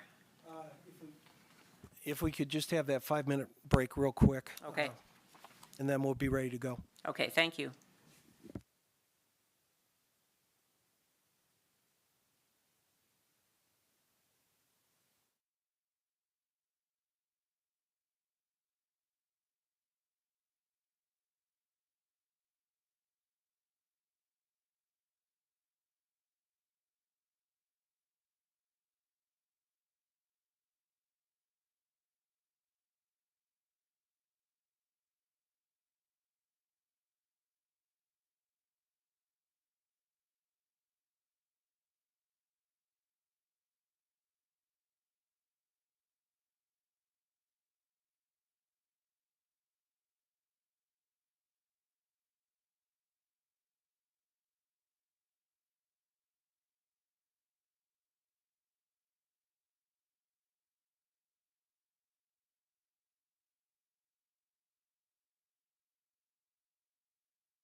This is docket number 2024-003, cause number 130-26, in the matter of the request for agency action of UINTA Wax Operating LLC for an order partially modifying the board's order entered in cause number 130-12 to reorient drilling units from stand-up or vertical to lay-down or horizontal for sections in Township 4 South, 5 West, Duchesne County. Mr. McDonald. Yes, Fred McDonald, Lear and Lear, on behalf of the petitioner, UINTA Wax Operating LLC. Assistant Attorney General Andrew Haynes on behalf of the Division of Oil, Gas, and Mining. Thank you. Please proceed. Again, with the board, the witnesses for the petitioner today will be Mr. Joe Judd, Senior Landman of UINTA Wax LLC, and Mr. Taylor Cotton, Reservoir Engineer of UINTA Wax, who are appearing virtually pursuant to the board's January 17th order, and Mr. Shay Atkins, who's the Vice President of Development of Finley Resources, Inc. and UINTA Wax LLC. I'll leave it up to the discretion of whether they need to continue to be sworn in or separately sworn in. I can remind them that they are under oath from their previous. Having just heard from them a few minutes ago, I think we're okay to proceed. All right. Reminding the witnesses that you are still under oath. Under oath. Madam Chair and members of the board, in this matter, UINTA Wax is before you seeking to reorient two stand-up drilling units comprised of sections 13 and 24 and sections 14 and 23 respectively of Township 4 South, Range 5 West, as established under the board's order in cause number 130-12 to lay down drilling unit orientation comprised of sections 13 and 14 and sections 23 and 24 respectively. UINTA Wax is consequently also requesting the reorientation of the drilling unit boundary well drilling unit that was also authorized under 130-12 order from the wells from a stand-up to a lay-down orientation. UINTA Wax will maintain a 330-foot setback from the eastern and western drilling unit boundaries due to the stand-up drilling unit's orientation in the adjacent lands. In that point, I want to clarify the request for agency action had mistakenly stated that they were requesting a reduction of the western setback to 100 feet, and we're going to orally modify that so that the setbacks are 330 feet all the way around. A true and correct copy of the 130-12 order was submitted as Exhibit B in this cause. As was addressed in the testimony in the 130-12 hearing and is addressed in finding fact number 12 of that order, in the western portion of this basin, the interpreted regional stress is transitional. At the time the 130-12 order was entered, UINTA Wax believed that a stand-up orientation will result in better perpendicular intersection with fractures, especially given the Duchesne fault in this area. However, as the testimony provided today will reflect, data obtained from wells drilled in nearby areas since that order was entered suggests a laydown orientation may in fact result in more prolific production. Due to the adjacent lands remaining in a stand-up drilling unit orientation, UINTA Wax will maintain a 330-foot heel-toe setback for the reoriented drilling units for consistency between the adjacent and reoriented drilling unit setbacks. UINTA Wax will also maintain the 330-foot perpendicular setback as established under the 130-12 order. The board has jurisdiction over this matter pursuant to Utah Code Annotated Sections 40-6-5, subparagraph 3B, and 40-6-6. Notice was sent via regular mail to all production interest owners in the subject drilling units and to all working interest owners, including the unleased owners in the established drilling units adjacent to these areas. The mailings were sent to these parties at their last addresses disclosed by the relevant Duchesne County Realty records. The record will also reflect that notice was duly published in the Uinta Basin Standard on January 3rd, 2024, the Deseret News on January 5th, 2024, and the Salt Lake Tribune on January 7th, 2024. On January 10th, 2024, the division timely filed a response to the request for agency action, stating that the division does not oppose the granting of the relief requested, presuming UINTA Wax satisfies its burden of proof today. As the testimony will reflect, we will sustain that burden. No other objections or responses were received, and with that, I'll commence my examination. Mr. Judd, would you once again please state your name and business address for the record in this cause? Yes, Joe Judd, 6000 Western Place, Suite 1000, Fort Worth, Texas, 76107. And your current position is? Landman for UINTA Wax LLC, and I have supervision over the matters at issue, or land at issue. Again, for the record, for purposes of this cause, please state the corporate and bonding status of UINTA Wax. UINTA Wax Operating is a Delaware limited liability corporation in good standing with its principal place of business in Fort Worth, duly authorized to conduct business in the state of Utah, fully bonded with all relevant state of Utah and federal agencies, and is the designated operator on behalf of UINTA Wax LLC. I'm now going to show you what have been marked as Exhibits C through H in this cause. Do you recognize these exhibits? Yes. And they were prepared by you or UINTA Wax personnel with your supervision? Yes. Turning your attention to Exhibit C, please explain what this shows. This will be a locator map depicting the lands at issue there outlined in red, being approximately 1.5 miles due south of Duchesne, the city of Duchesne. Turning your attention now to Exhibit D, which is a 2-page exhibit. Starting with page 1, would you please explain what this shows? This depicts the current orientation of stand-up drilling units established under Order 130-12. On the second page? Second page, this would be the requested change that would show the drilling units as being lay-down drilling units. Can you please address the ownership and working interest ownership in this drilling units? They are partially owned by the tribe, and the remainder is in fee. UINTA Wax is the majority working interest owner in the sections 13 and 14. That would be the requested lay-down drilling unit there on the northern boundary. And Berry Petroleum Company will be the majority working interest owner in sections 23 and 24. Has Barry indicated any position with respect to this request for agency action? We had some informal discussions with Barry, and they had no objection.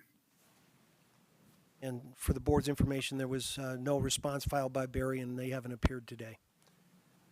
Turning your attention now to Exhibit E, please explain what this shows. This would show the overlapping 2560 acre drilling unit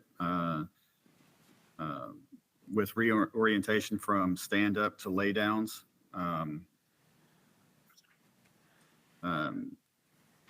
And currently it shows the lands here, there's no single working interest owner that has over 50%, but UINTA Wax, based on our title research, would have the majority working interest. Turning your attention now to Exhibit F, please explain to the board what this shows. This depicts some of the offsetting spacing orders, both lay downs and stand ups over this transitional area. The drilling units to the east and west are of the application lands are stand up drilling units. And the some of the border there would depict UINTA Wax's intention to keep 330-foot setbacks consistent with the adjacent drilling units. Now turning your attention to Exhibit G, please explain what this shows. This again outlines in red the application lands and shows some of the existing wells. The two wells are operated by Berry Petroleum. They are the LC Tribal 123D45 and the LC Tribal 112445. Since the 130-12 order only applies to long lateral horizontal wells, production and allocation to these existing wells will be unaffected by the request. And they will remain on a wellbore basis under the rule of capture. So the production from those wells will not be affected by the reorientation. Correct. Turning your attention now to Exhibit H, please explain to the board what this shows. This is depicting the notification area. Again, inside the red outline, all production interest owners were notified. And inside the boundary of the green dashed outline, it would be all working interest and unleased owners that were notified. All right, I'm going to direct your attention to the certificate of and supplemental certificates of service. Those are pleadings prepared by my office. Do you have copies of those in front of you? Yes, I do. Okay, and who are those parties and how are those addresses determined? Those are the names of the parties that received notice depicted here on this exhibit. And we determine the names by researching our own records, including title opinions, as well as through the public county records by use of a contracted land service. Madam Chair, that concludes my examination of Mr. Judd. Thank you. Division? Mr. Judd, I'm not sure if you are the one to answer this question. If not, let me know. So in the original request, as was stated, you guys are altering it to 330 feet setbacks all around now, correct? Correct. In the original request, the 330-foot setback was asked to be there to avoid adverse impacts on the stand-up drilling unit to the east. Could you give me an idea, is there a reason why we're changing it to the west now? I'm going to have to defer to Shay to answer that question. Well, I can also answer that. Okay, It's sure. because it was mistakenly put in the request that it would be a 100-foot setback on the west. Okay, So the idea is because both the adjacent drilling units are stand-up and have a 330-foot setback, this will be consistent with that and staying with 330 on both sides. okay, all right, that answers my question, thank you. And with the board's approval, Dustin Doucette would also like to ask a question. Yeah, Dustin Doucette, engineering manager for the division. If you could go to Exhibit G, we've got one question. So those two wells are currently being produced by Barry, and so under the current ownership, I think you said 23 and 24, majority was Barry, is that correct? Correct. And so they would kind of control where wells would be placed in relation to those wells in that 1280. Would that be your understanding under the current ownership? Yes. Okay, that's the only question I had. Thanks. Board, do you have questions? Mr. Moon? So if you have two 333-foot setbacks, you're asking for laydown, and then to the east you have a stand-up. Is there room there to get a lease line well in? That might be a better question for Mr. Atkins or Mr. Cotton. Okay, okay. Mr. Walker? Yeah, so if approved, this request for agency action would impact Barry also. Is that correct? Correct, but they, as Mr. Judd testified, they've informally told him they agree with this. Okay, thank you. And who is the working interest owners to the east and the west? To the east, well, I don't have all of the title in front of me, but I know that we're working interest owners there to the east and to the west. Okay.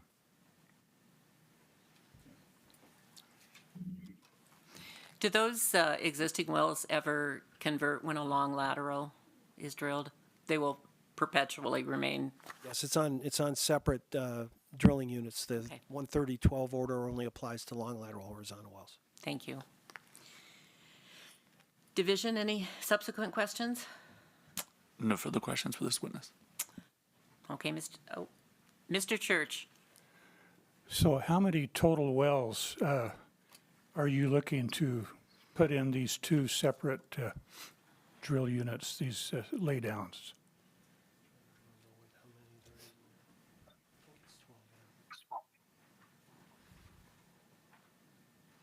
And I think that question can be better answered by either Shay or Mr. Cotton. Okay, but as you're requesting right now, the two wells in this southern laydown unit will just be subject to rule of capture. I'm a little concerned about if the ownership there in those two wells will be different than other ownership for long laterals. It will, Mr. Church, because that's the way that it is. The only ones that convert are orders by Ovintiv. Most of the other operators have overlapping drilling units, and in this case, the only existing spacing order applies to long lateral horizontal wells. So under the rule of capture, and the people in those wells are wellbore production allocation only. Okay. Any additional questions? Okay, Mr. McDonald, we're back to you.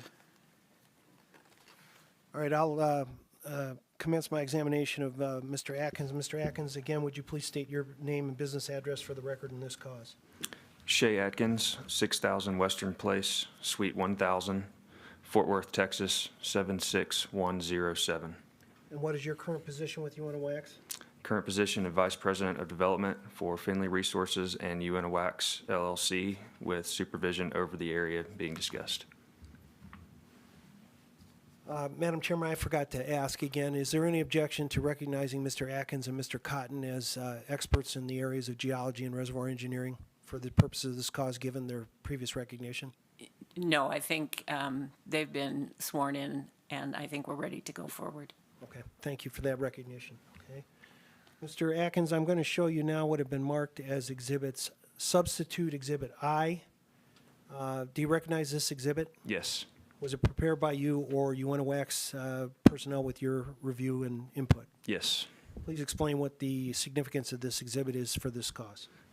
Exhibit I depicts the interpreted regional stress across the area. You can see the application lands highlighted in red. The blue arrows represent the direction of the maximum principal stress across the area, and the green arrows represent 2 data points which have across the primary horizontal target intervals in this area represent an isotropic or equal stress direction without a primary anisotropic direction. The brown lines represent the Duchesne fault zone running through this area, and you can see the relationship of that to the application lands. And so the reason to convert from stand-up orientation to lay-down orientation, our previous idea was to drill perpendicular to the Duchesne fault zone. Further data being the 2 green wells and some offset results that Mr. Cotton will talk about later have brought us here to request to drill laydowns. Is it the belief that the laydowns may in fact result in more prolific production than the stand-ups? Yes, it is. All right, so is it your expert opinion that the revised geologic analysis and needed testing supports reorientation from stand-up to laydown? Yes. Is it also your expert opinion from a geologic standpoint the requested relief will confirm the proposed proper drilling unit orientation for this area and therefore allow for greater recovery of natural resources? Yes. Madam Chair, that concludes my examination. Mr. Atkins? Thank you. Division? Do you have any questions for this witness? Peter Pankey with the division would like to ask a question of this witness. Yeah, Peter Pankey, geologist with the division. We need a whiteboard. Just kidding. So I'm just curious. So in the previous matter, you showed blue lines, and you said that they were specifically from a certain type of data. Are these similar with the blue and the green? Are they from different data sources? They are a combination of image logs and sonic logs. The previous order also included microseismic. Okay, so the green here, those are the same. They're a combination of dipole sonic and... Those particular wells are dipole sonic. Those are dipole sonic, okay. Does that help you? And do they have anything to do with the fault zone? Is there any... Are you looking at the fault zone at all when you're taking into account these equal stress zones? We are, however, as I stated, the focus area for these isotropic stress is on the primary horizontal target intervals, being from the long point marker, including the Castle Peak, through the Uteland Butte and the upper part of the Wasatch. And so that stress depicted on this map is related to those primary target intervals. Okay, great. Thank you. No further questions for this witness. Board questions? you have any? Mr. Walker's thinking here. Well, just as a matter, you could have actually done this voluntarily on your own without coming for a request for agency action, couldn't you have? Or is there a reason that you need to Yes, go because- from 100 to 330? Well, as far as those setbacks, but the problem is the current order in place creates a stand-up drilling unit orientation. Okay, That's why it has to be modified. sorry, yes. Any further questions? Back to you, Mr. McDonald. Thank you, Madam Chair. With that, I'll commence my examination. Mr. Cotton, if the IT people could put him up, please. Thank you. Mr. Cotton, would you again state your name and business address for the record in this cause? Taylor Cotton, 6,000 Western Place, Suite 1000, Fort Worth, Texas, 76107. And your current position is? Reservoir engineer over Utah. Okay, turning your attention to what has been marked as Exhibit J. For purposes of this cause, do you recognize this exhibit? I do. And it was prepared by you? Correct. Okay. Would you please explain what this shows and its significance to today's request? Yes, so this exhibit shows the results from nearby wells with offsetting differing orientations. And the results suggest laydown orientation should result in more prolific production. The plot at the top shows normalized cumulative oil production by orientation. And the colors on the plot tied to the map below. So the blue lines represent laydown wells and the orange lines represent stand-up wells. And then the table in the bottom left shows the individual cumulative oil production from the 6 wells on the map, and then the averages by orientation. And the laydown wells on average produce 61% more oil in the first 18 months.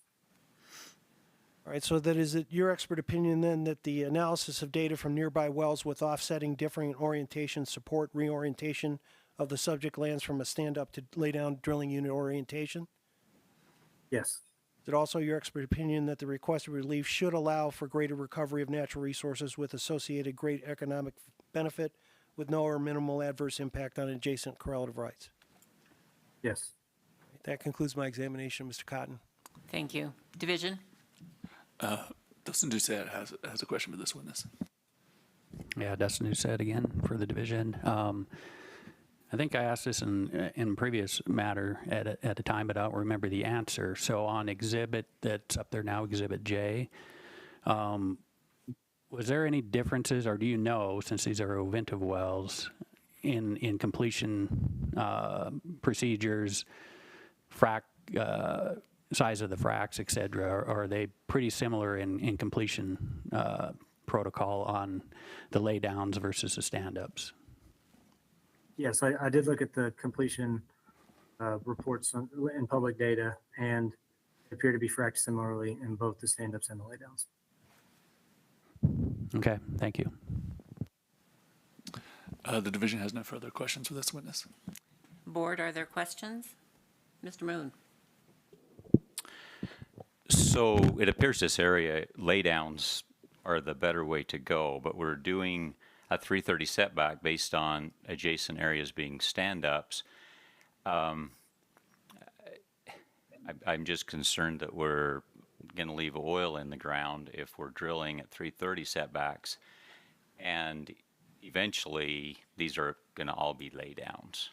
What is your response to that question?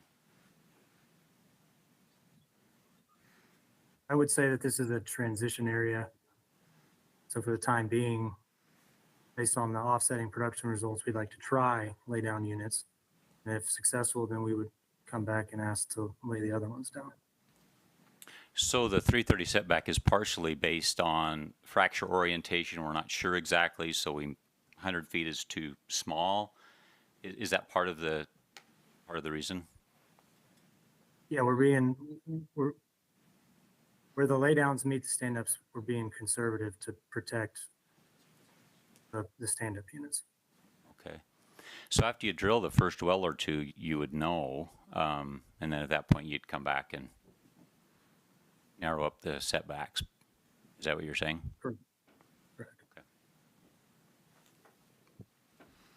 Any further questions? Back to you, Mr. McDonald. Thank you, Madam Chair. With that, that concludes our presentation in chief. At this time, I would move for admissions of Exhibits A through H, substitute Exhibit I, and Exhibit J. Any questions? No objections?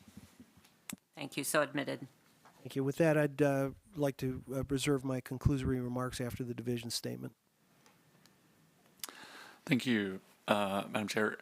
The board, we, at the division, has reviewed this application and the requests and the exhibits and listened to the testimony here today. And based on the modification that was added to it, the division has no opposition to this request. Board, Mr. Moon. One more question. On Exhibit I, the Alice well has red arrows going every direction possible. Hang on a second. Could you explain that? I think that was on the. I think that was on the original and not on the substitute that's being admitted.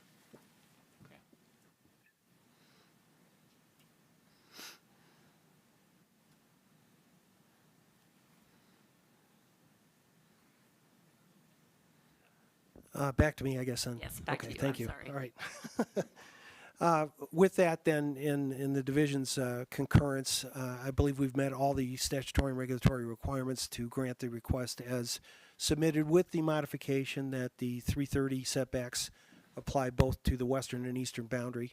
And we would ask that the board grant the request as submitted with that change. Thank you. Board, do we need deliberation, or are we ready to move on this? Ready to move. Could I get a motion? I'll make a motion to approve this request for agency action as requested. I'll second that. Thank you. Any discussion? Then vote, please. All in favor? Aye. Any opposed? Please show it was unanimous. Mr. McDonald, if you'll prepare Will, Madam Chair. the Thank you. order. Thank you. I think that concludes this issue. Very timely. What do you think, 45 minutes? Is that plenty, or you want an hour for lunch? We're going to take 45 minutes for lunch, so we will reconvene for the afternoon at 12:45. Until then, we are adjourned.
We're going back on the record to the second half of our session today. We're going to start with docket number 2024-004, cause number 130-27. In the matter of the request for agency action of Ovintiv USA, Inc. for an order partially modifying and vacating the board's orders in cause numbers 130-07 and 130-10 to instead create new laydown or horizontal drilling units for production of oil, gas, and associated carbons from the lower Green River Wasatch formations in Township 4 South, 3 West, and 4 South, 4 West, some sections. Appearance of counsel, Mr. Welch. Sean Welch on behalf of Ovintiv USA Incorporated. Sydney Sell, same. Let's see, let's go here. JD Kessler on behalf of UINTA Wax. Okay. Assistant Attorney General Andrew Haynes on behalf of the Division of Oil, Gas, and Mining. Great. Mr. Welch. Thank you, Madam Chair. Today we're here, as Madam Chair noted, to seek a partial modification of two existing orders, the orders in cause number 130-07 and 130-10. The major change would be to reorient these two DSUs to be laydown units. One other change would be the existing units are two-section units where Ovintiv today is requesting two-section units running into Township 4 South, 4 West, and two 3-section units on a laydown basis running into Township 4 South, 3 West. So the first would be the 4 West. There we go. Thank you, Sydney. Both of these orders, Your Honor, the 130-07, or Madam Chair, habit, I apologize. But the 130-07 and the 130-10 were entered in 2021. True and correct copies of these orders have been submitted and are on the docket as Exhibit B. As mentioned, these new DSUs would go from a stand-up basis to a laydown basis for production from the lower Green River and Wasatch formations. These formations are broadly defined in the RAA as the subject formations. The specific lands subject to this request, which are called the subject lands or the application lands, are all within the UINTA Special Meridian.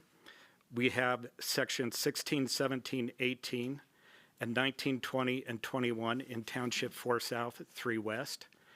And then sections 13 and 14, and 23 and 24 in Township 4 South, 4 West. This request straddles the township line. And at times during today's presentation, we may refer to those as the 3 West DSUs, being the two 3-section drilling and spacing units heading east-west from the township line, and the 4th West DSUs being the two-section DSUs. The prior orders entered in 2021 and established 2-section stand-up DSUs for 8 out of the 10 sections subject to today's request for agency action. The 2 sections of the subject land on the far western side, being sections 14 and 23, are currently unspaced. There is a well located there that we'll discuss today, but they are unspaced at this time. As noted in the filings and in some of the board's prior orders, this is in what has been termed a transitional area for quite a bit of time. There are a number of orders addressing what is called a transitional area in the UINTA Basin, where it transitions from the proper development being conducted on a stand-up basis to farther to the west, the proper development being shown to occur on a laydown basis.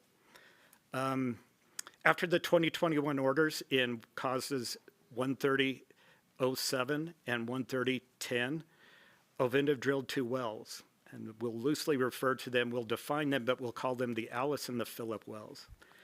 Today's request to modify the existing DSUs is based upon information gained from the new wells, but primarily the Alice well.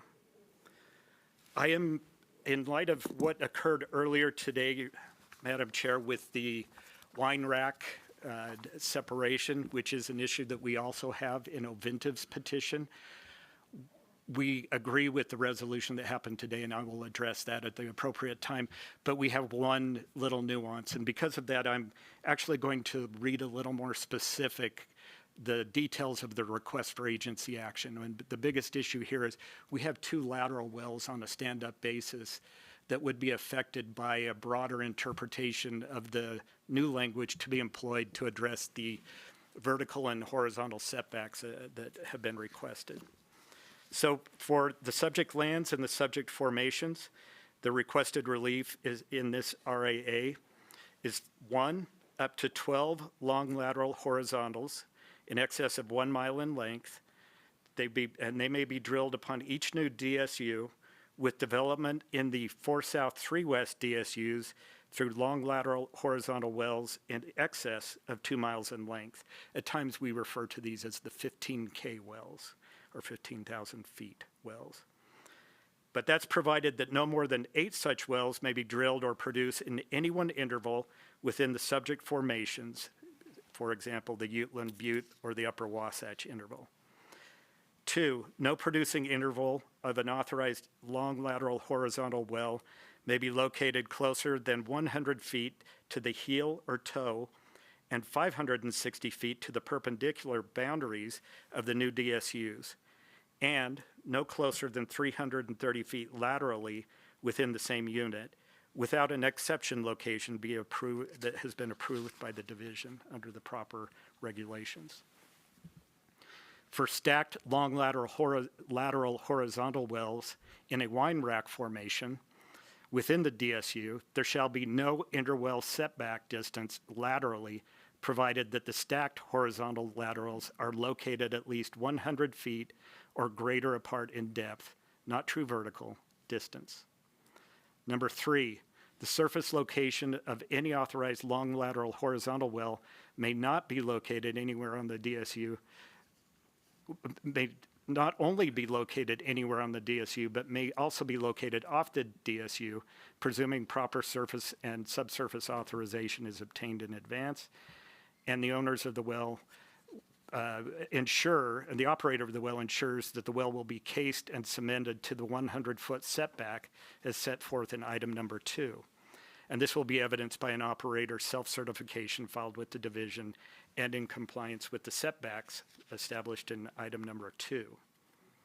Number 4, up to 8 vertical directionally drilled short lateral horizontals, less than 1 mile in length, may be drilled and produced on each DSU with no interwell setbacks from other wells within the same unit, provided that no vertical or directionally drilled well may have producing intervals closer than 660 feet from a drilling unit boundary, and provided that any short lateral horizontal may not have a producing interval closer than 100 feet from the heel to toe boundaries and 560 feet from the perpendicular boundaries of the drilling unit, without an exception location approval in accordance with Utah Administrative Code. The surface location of any short lateral horizontal well may be located anywhere in the DSU, but may also be located off of the DSU, provided the proper authorization for such location has been obtained from the owners, and that the well will be cased and submitted to the 100-foot setbacks as set forth in item 4. This will be confirmed again by an operator self-certification filed with the division.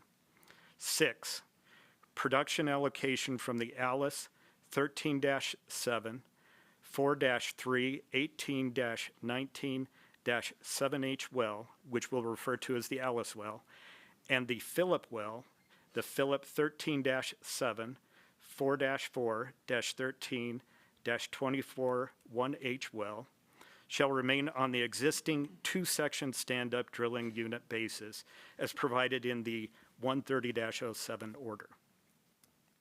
Production from another well located on the subject lands, the fee well, which is the fee 14-0504 well, shall remain on a wellbore basis. Any new Uteland Butte long lateral horizontal well drilled on the new DSUs shall have no interwell setback from the Alice and Phillip wells. This is the provision of our request for agency action that may differ from the language addressed earlier today. Any new well drilled on a new DSU comprised of sections 13 and 14 shall not have a productive interval closer than 330 feet to the fee well, so long as it continues to produce, and if and when the fee well is properly plugged and abandoned, no setback shall be required. 7, for the Ute Tribal 15-21-4-3W well, which we'll refer to as the Ute Tribal well, production allocation will remain on a wellbore basis until the first day of the month following the date of first production from the first long lateral horizontal well drilled on a new DSU, including the lands upon which the Ute Tribal well is located, at which point in time production allocation from said well shall convert to the new DSU basis. And this is already provided for in the existing order in 130-10. And that's located at finding of fact number 14 for reference. Number 8, as to any other authorized vertical, directionally drilled, or short lateral horizontal wells drilled and completed prior to a long lateral horizontal well, production allocation from vertical or directional well producing from the subject formations shall remain and be on a sectional drilling unit or wellbore basis. A special drilling unit is established for any short lateral horizontal well producing from the subject formations or subject lands previously unspaced, comprised of the sections 640 acres in which the short lateral horizontal well is located. And this will remain in effect until the first day of the month following the date of first production from the first long lateral horizontal well on the new DSU, inclusive of said sections. And the 9th point is that these setbacks and spacing would become effective immediately upon granting of today's request for agency action, if that happens. The board has jurisdiction of the request for agency action under Utah Code Section 40-6-5, subparagraphs 3B, and Section 40-6-6, which allows the court or the board to modify the orders and establish different drilling patterns than the standard rules. Notice of today's request for agency action was sent by regular mail to the production interest owners in the subject drilling units and to working interest and unleased mineral owners in the established DSUs adjacent to the subject drilling units and otherwise to the interest owners surrounding the subject lands. Notice was sent to the last known address according to OVINTA's records, agency, and county records. And that notice included to the Ute Indian Tribe, the Bureau of Indian Affairs, and the Bureau of Land Management, being government entities with an interest in the subject lands. The board's records will reflect that notice of the request for agency action was published in the Uinta Basin Standard on January 3rd, 2024, in the Deseret News on January 5, 2024, and the Salt Lake Tribune on January 7, 2024. On January 17th, WEM Operating LLC filed its letter of support with the board. WEM is a majority working interest owner in sections 14 and 23, the currently unspaced sections, while OVINTA is the majority working interest owner in the remainder of the subject lands. OVINTA requests that the board take administrative notice of its docket, including orders 130-07 and 130-10, the certificates of service and supplemental certificates of service, the notices, and the letter of support. The division filed a response, not in opposition, but stating conditional support. The division's support is conditioned upon the evidence OVINTA will introduce today. Respondent UINTA Wax LLC filed a limited objection. UINTA Wax objects to one aspect of the requested relief. UINTA Wax would like the western boundary setbacks of sections 14 and 23, the east-west line, or the north-south line, to have an east-west setback heel to toe of 330 feet, not 100 feet as requested by Ovintiv. Ovintiv will address these issues in its presentation today and intends to show that a 100-foot heel-to-toe setback for the laydown units will prevent waste, result in additional recovery of resource that would otherwise be left in the ground, and will not adversely impact correlative rights. Today we will have 5 witnesses from Ovintiv. First, Mr. Ashley Ellison, a senior land negotiator for Ovintiv. Next, Mr. George Jennings, who has testified before the board before, I believe, as the geologist, and we'll seek to have him admitted as an expert. Next will come Christopher Wohl, a senior reservoir engineer, and we'll ask that he be recognized as an expert. And he will be followed by Seth Berman, a geophysicist with Ovintiv, and Matt Gatewood, a structural geologist with Ovintiv. Madam Chair, if at this time we could swear in all of the witnesses together, I would do that. Let me just interrupt you for a second. Mr. Moon has a comment here. So my family has least mineral interest in this request area, so I wanted to disclose that and say that I will be participating. I would like to participate, but won't be voting. Okay. Do you concur? No objection from Ovintiv. No objection from Thank you. UINTA. Please proceed. Okay. May we have the witnesses sworn in? Please raise your right hands. Do you solemnly swear that the testimony you shall give in this hearing shall be the truth, the whole truth, and nothing but the truth, so help you God? Yes. Thank you. Ovintiv calls as its first witness, Mr. Ashley Ellison. Mr. Ellison, can you give your name and business address? Sure. Excuse me. I'll turn it on. There we go. My name is Ashley Ellison. Business address is, I work at Ovintiv USA Inc. Business address is 4 Waterway Place, Suite 100, The Woodlands, Texas, 77380. And what is your position with Ovintiv? Yes, I'm a senior landman with Ovintiv. And what do your duties entail with Ovintiv?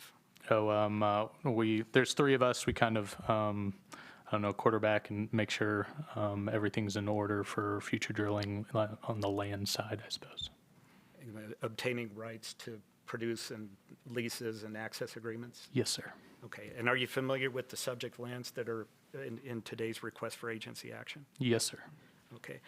Could you briefly go over your education and any certifications that you have? Oh, sure. I have an undergrad degree from Bates College. I have a master's degree from the University of Oklahoma. I have a petroleum land management certificate from the University of Denver. And I've been a field landman for 5 years and an in-house landman for 10, 12 years, I suppose.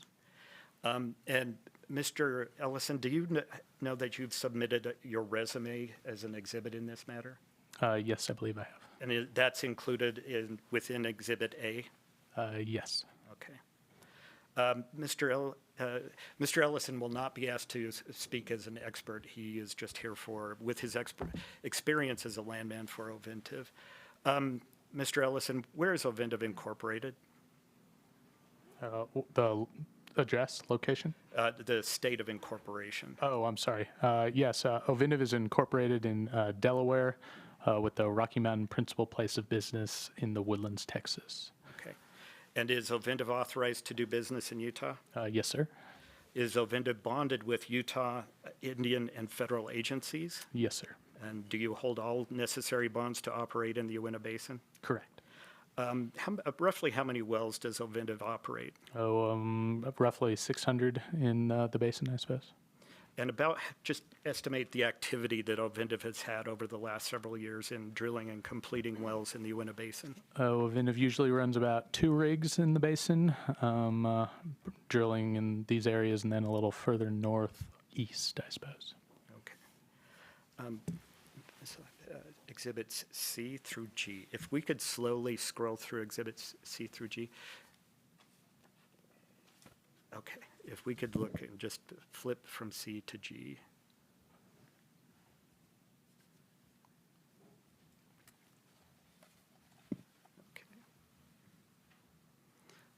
Mr. Ellison, do you recognize these exhibits? I do, sir. And were they prepared by you or with your input and direction? Yes, sir. Okay. Let's turn to Exhibit C. Could you tell us what is depicted in Exhibit C? Yes, sir. This is the general locator map of the areas in question. What we'd like 4 lay-down DSUs that's roughly 2 miles south of the city of Bridgeland, south of I-40 there. Okay. For State Highway 40. And 2 of the DSUs would include 2 sections within 3 West, Township 3 West? 3 sections each and 4 south, 3 west, yes. And then 2 sections east in 4 south, 4 west? That's correct. And shown on this map are the unleased or unspaced sections 14 and 23 on the western boundary? That is correct, yes. Okay. Exhibit D. Okay. Mr. Ellison, could you tell us what is shown on Exhibit D? Yes, sir. This is how everything is presently spaced with the caveat that 14 and 23 it's just kind of the logical spacing at the moment. That's not a formal stand-up spacing. 15 and 22 is a stand-up, so I just threw that on there. But those are the 5 DSUs in question presently. The Phillip and the Alice DSUs are the 2 mile wells. I'm sorry, 2 mile wells. The Phillip and the Alice. Those are both spud in 2021. They're stand-up 2 mile wells, and then the well in section 14 mentioned earlier. That's a UINTA. It's outlined in blue because it's operated by UINTA Wax. They only own interest in that wellbore in that section. That was spud in 1997. And then the last well is the vertical well, Ute Travel 152143. That was spud in 2010, and that's operated by Oventive. Okay. And just to note for the board, as we go forward, because this is kind of a new issue that has come up in light of events today, the Phillip and the Alice wells were drilled under the existing order, the 13-7 order, and are on a stand-up basis, and they would remain intact on a stand-up basis as part of the requested relief today. Can we turn to Exhibit E? And what, Mr. Ellison, what is shown on Exhibit E? Sure. These are all the current spacings of the area. The Phillip and the Alice spacing is the green area, 1/3, and those are orders 13007. And then the other in 16, 21, 17, and 20 is more of a blue. That's order number 13010. And there are no wells drilled under order 13010? Not as a 2 mile lateral. That's correct. Correct. The Ute well is in section 21, but was not drilled under the order in 130-10? That is correct. Okay, if we could flip to Exhibit F. Mr. Ellison, what is shown on Exhibit F? Sure. These are the working interests of the present producing wells in the area. Of note is Oventive as a majority owner in the one vertical well, the Ute Tribal, and then the Alice and the Phillip. And UINTA Wax owns the majority of the working interest in the Fee vertical well. So Oventive has no interest in that well. And then the bottom part is the working interest for the new spaced areas, if granted. And I would like to note that I changed the operator working interest there, but I should have, for the column to the right, instead of OVV working interest, that just should be operator working interest. Oventive will have the majority in the 2-3 section DSUs, as well as 13 and 14. That working interest to the last working interest, that's the will be the majority interest of Wasatch Energy Management. Okay. Just to clarify that again, Wasatch Energy Management will be the majority working interest in which two sections? Yes, 4 South, 4 West, and 23, 24. Okay. And Wasatch Energy Management filed a letter in support of today's request for agency action? Yes, they'd very much like this to occur as well. Okay. Could we turn to G? Okay, Mr. Ellison, could you explain to the board what is shown in Exhibit G? Sure, this is just a map of the notice area. All production interest owners within the red outlines were notified, and then all working interest and unleased owners were notified in the light pink. Okay. And that includes the existing drilling and spacing units, DSUs, and then just for interest owners and unleased mineral interest owners in the other lands? That is correct, sir.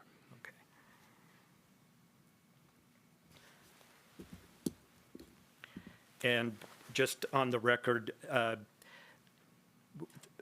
filed with the board has been a certificate of service and several supplemental certificates of service. Have you reviewed the certificates of service before? Yes, sir. Okay, could you explain how those were prepared? Oh, sure. So those are prepared by our internal records, title opinions, and then from the assistance from a land broker that we use to make sure everybody's notified. Okay. And we're going to jump ahead to an Exhibit U. And Mr. Ellison, could you explain what is shown on Exhibit U? Sure. So this is just a simple map of showing the area and all the laydown units. Everything in blue is currently spaced as a laydown, and then everything in, I'm sorry, there's a lot of blue there. Everything in navy or dark blue is current laydown spacing. Okay. And then everything in kind of the middle blue is what is being considered today biovintive, and then the lightest blue is what we somewhat plan to drill to apply for in the future. Okay, and on the matters that are coming before the board today, including the present matter and what you mentioned, what Ovintiv is addressing today, that is to convert those to or establish them as laydown spacing units? That is correct. Okay. And then the pink is what the board heard a little bit earlier from UINTA. And it's basically, this map shows kind of that we're all marching towards laydowns in the area. And it's not just one company or two companies. Other companies have all agreed that this is somewhat of the best orientation is the laydown orientation. Yes. And most of the subject lands for today's request for relief are on a stand-up basis, but are currently pinched between or located between Ovintiv laydown units and Wasatch Energy Management, or WEM laydown units. Is that correct? The disputed area would be a laydown area next to a presently stand-up area or sections of land. Towards 15 and 22? 15 and 22, I kind of highlighted that area in red as kind of the disputed area. And then what I was getting to also is that the WEM lands are on a laydown basis at this time. Oh, that is correct. Yep. Okay. Just to the south of us.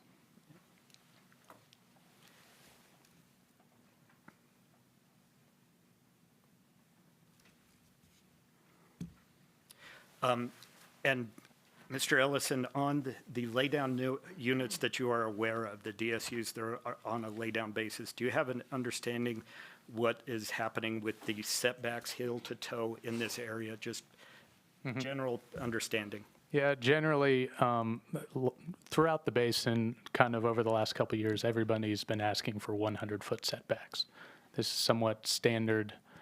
Just to the north of us, Ovintiv operates in 9 and 10. Those are presently spaced as laydown and presently approved at 100. Same thing with the UINTA area, 7 and 6 and 7. 5 and 6 and 7 and 8, I'm sorry. Those are presently spaced as laydowns and presently 100-foot setbacks. So the 100-foot is nothing new and has been granted in these laydowns areas throughout. And then are you aware that in certain instances, companies have requested 330-foot setbacks, heel to toe? Yeah, that was, I think, kind of the former general setback, I guess, in the past. Okay. Madam Chair, that concludes my examination of this witness. Division? All right. I'll go to first. Let's do division.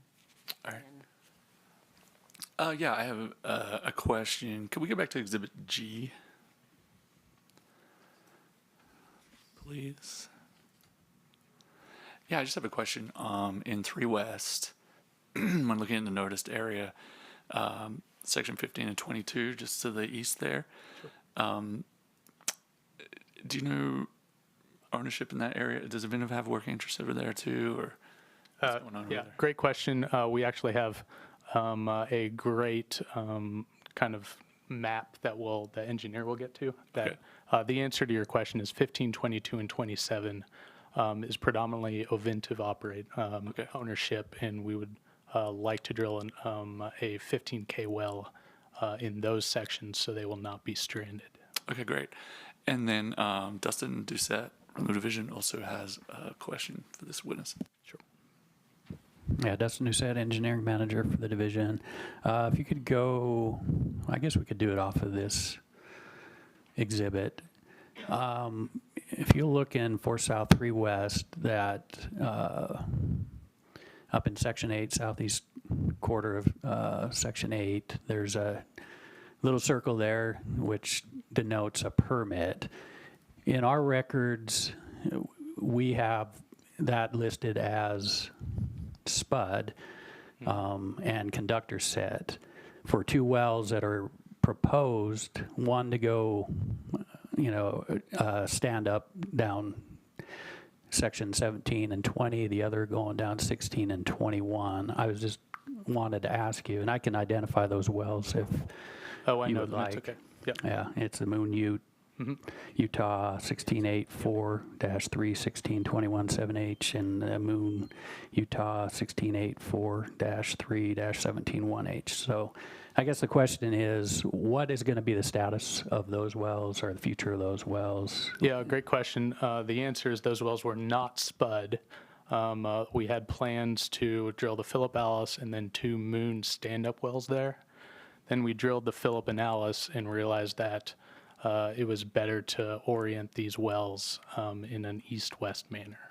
So we did not continue on with drilling the stand-up wells in 16, 21, 17, and 20 because of what we discovered with the Phillip and Alice wells, and which is why we would like to lay these down.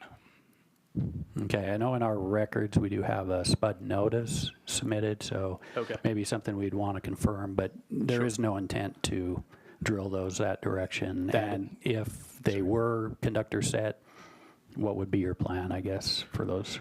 The engineers will know more about what occurred with the conductor. I know that a pad was built and we'll be reclaiming that pad, but we have no intention of drilling those wells. Yeah. Okay, thank you.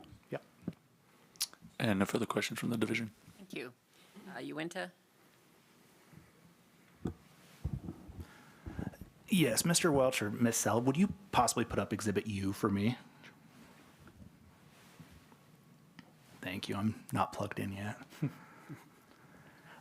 So, Mr. Ellison, you described this map and said it shows that we are marching towards laydown in the area. Is that fair? Yes, sir. Is it also fair to say that the reason this is the last area to be changed is because of the transitional nature of the geology in this area? I would say the engineers will more have an answer to this. I think the reason we're drilling here is it's not the heart of the basin. So it's the juice is not in this area, and that's why nobody has drilled tons of wells in this area. Okay. And can you tell me, are you familiar with what any agreements or what the setback is on section 27 and section 14 there in 4 South, 4 West, right below the disputed setback? Sure. My understanding with that area is WEM would have liked to get a 100-foot setback in that area. There was this dispute with UINTA, and due to the need for permits quickly, WEM backed off the 100-foot setback. So do you know what the setback currently is then? The setback is currently 330. Okay. Thank you. Yes, no problem. That's all. Any further questions? Board, do you have any questions? Mr. Church? So, Mr. Ellison, the dry hole symbol in section 20, Yes, sir. was that ever produced to your knowledge? It was definitely not produced, no. Were there two laterals drilled in that? The plan was to drill 2 laterals off of 1 surface location. That's correct. And were they drilled? Or No, sir. they were not drilled? They were not drilled. Okay. So the lines that you have on that map then shouldn't be there as far as... So the lines in the kind of the middle blue, those are the Phillip and Alice wells, and those were drilled. Yes, I'm looking at Sure. exhibit... what exhibit is this? Yeah, try D. Exhibit G. G. Sure. There were 2 lines coming out of that dry hole marker. Exhibit G. Section 20. The southwest of 20. Section, oh, I'm sorry. So that's below, those are WEM permits, Okay. Wasatch Energy Management.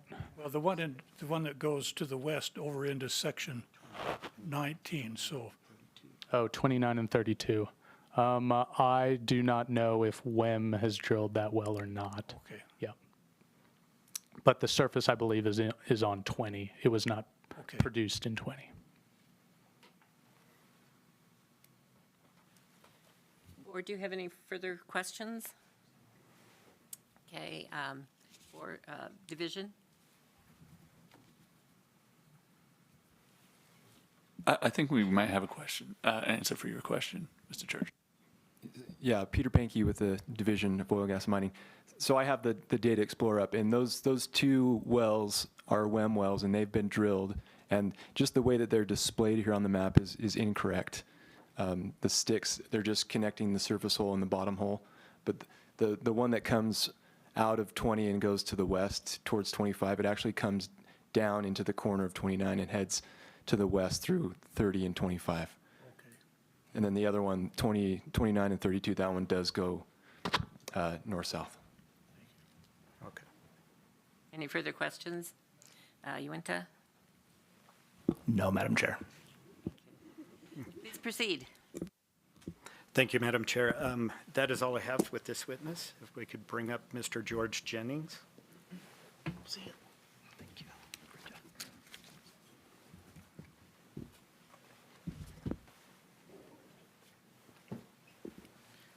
Could you state your name for the record? My name is George Jennings. And can you give your business address? Yes, I work at Oventive USA, Inc. at 4 Waterway Square Place, Suite 100, The Woodlands, Texas, 77380. Okay. And Mr. Jennings, let's start with your education and any certifications that you may hold. Yes, I hold a Bachelor's of Science in Geology from New Mexico State University and a Master's of Science in Geology from Brigham Young University. Okay. And any certifications or further training after your education? Those are my primary things. Okay. And can you give the board a little bit of a flavor of your history as a geologist? Sure. I graduated from Brigham Young University in 2014, and I started working with Marathon Oil from 2014 to 2020. I worked the Anadarko Basin, and I testified before the OCC, the Oklahoma Corporation Commission, multiple times there in similar matters as to this. I worked, after that, I worked for Targeted Geovision from 2021, or throughout 2021. And then I came and started working at Oventive in 2021, at the very end of 2021, and I've been working there until the present. I've also testified before in the similar fashion for North Dakota while I've been working at Oventive. Okay. And Mr. Jennings, are you aware that your resume has been submitted to the board as a part of Exhibit A? Yes. Okay. Madam Chair, I would move that Mr. Jennings be recognized as an expert witness in geology. No objections from the division. No objections. Board, are there any? Okay. Please proceed. He's accepted. Thank you. Ms. Sell, could you please slowly scroll through Exhibits H, I, J, K, and S? Now, Mr. Jennings, do you recognize these exhibits? Yes. Okay, were these exhibits prepared by you or with your review and input? Yes, they were. If we could go to Exhibit H. Mr. Jennings, what is shown on Exhibit H? This is on the left side, you'll see the Shell Brotherson 1-11B4 type log, which is the type log that is used to define the stratigraphic intervals for the basin. And highlighted in there, you can see the primary intervals that we develop. You can also see on the map the location of that log or that well in relation to the application lands.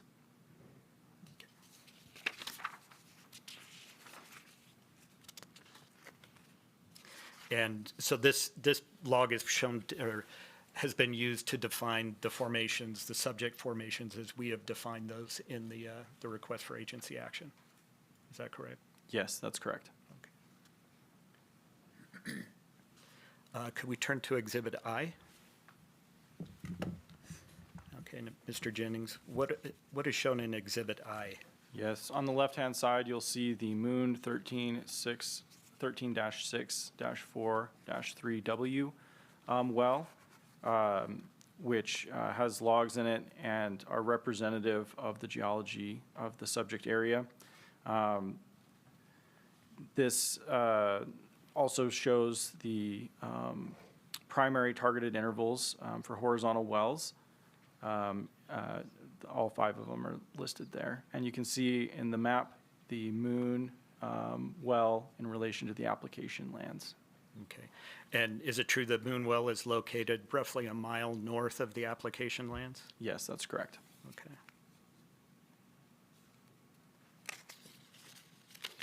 And then in the log on the left-hand side, there is a note for Philip and Alice. Could you explain what that means? Yes, the Philip and Alice wells, which are the 2 north-south wells within the application lands, targeted the Utland Butte. And so that arrow is just denoting which of the intervals, of the 5 primary intervals that we have highlighted there, they were targeting. Okay. And from your drilling of the Philip and Alice wells, and primarily the Alice well, you were able to obtain more data and information regarding the geology and the lands subject to today's request for agency action? That is correct. I wasn't present or working this area when these wells were originally permitted in a north-south direction, but my understanding is that we expressed the variability of the area and that we weren't sure which was the correct direction, and we intended to collect science when we drilled these wells, and then we would reevaluate based on the data and science that we gathered, and that's exactly what we're here to present today. Okay.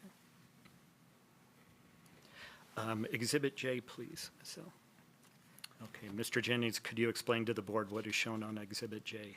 Yes, this is a series of wells in a cross-section running from west on the A side to east on the A prime side, going through the and around the subject lands. And really the main thing I want to highlight here is that there is a lot of uniformity in the stratigraphy in this area.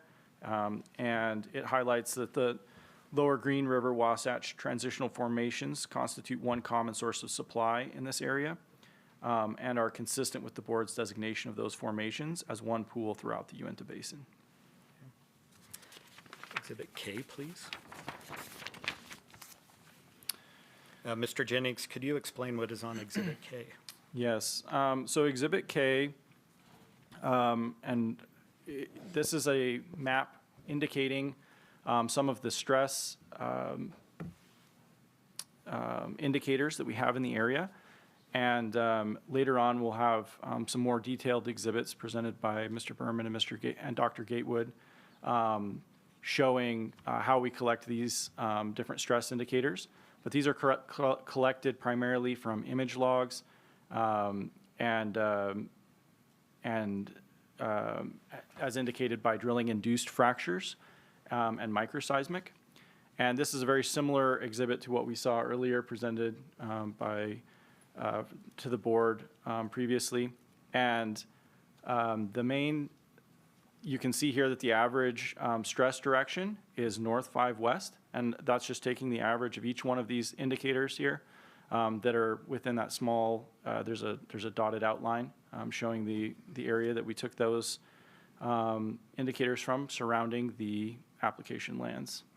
And there, to the right, just below the header, there is a PVT data and it references the Alice well. Could you explain what that means? Sure. This is the well where we're taking our PVT data that our engineer will show later in his calculations for drainage.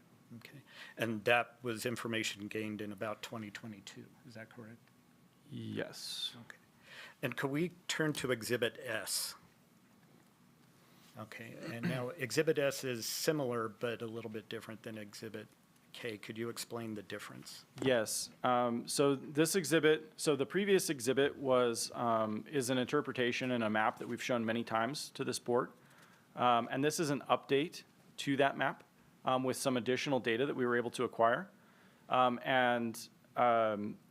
Again, we'll have a further exhibit later on, really detailing exactly where this is. But the main addition to the map is the wells that are there in 5 South, 4 West, and 5 South, 5 West. Those indicators were new data, and we wanted to present that to the board. You'll notice that the average stress indicator is still north 5 West. The interpretation did not change, or the actual data did not change. However, you'll note that the form lines, those light dashed blue lines, which indicate the direction of max stress, that they now extend. In the previous one, we showed them curving around to the east and to meet up with the data further to the east, where the max stress direction is more of an east-west direction. And in this map, because we have additional data, we continue those form lines going further and further south through the subject lands, as opposed to kind of curving through them. And from your review of this data and the information gleaned from these wells, including the Alice well, have you formed an expert opinion regarding the formations that are subject to this request? Yes. Okay, could you provide that?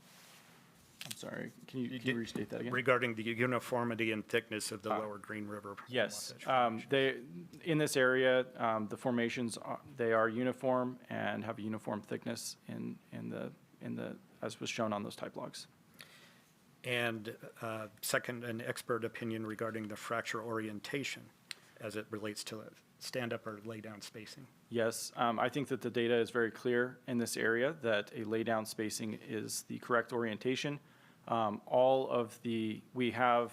we drilled the Philip and Alice well, we took an image log in the section, which is where that orange star is. That was when we first came before the board to ask for a lay-down or a stand-up to drill the Philip and Alice wells. We did not have that data point. And we collected that science in order to be able to answer this question for ourselves in these specific lands. And the indication is very clear that this should be an east-west drilled application lands here. And is it your opinion that the lower Green River and Wasatch formations constitute one common source of supply in this area? Absolutely.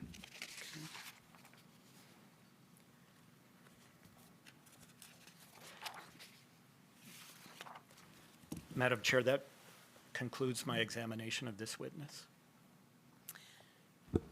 Division. Yeah, just one question. If we go to Exhibit I, please. So in this exhibit, So currently, the current request is asking for no setbacks in the Philip and Alice, and this shows them as completely in the Utland Butte formation. So you indicate 5 primary targets here. Any new horizontals you have going through, do you know, are those also going to be in the Utland Butte, or I know at some point they probably will, but what is your current plan? Yes, we would intend to drill and complete in the Utland Butte for these long horizontals, for these laydowns. All right, and we have some questions later about engineering practice and so forth, but thank you for that question, answer. Thank you. UINTA, do you have questions? Yes, Madam Chair. Mr. Welch or Ms. Snell, could we look at Exhibit S, please?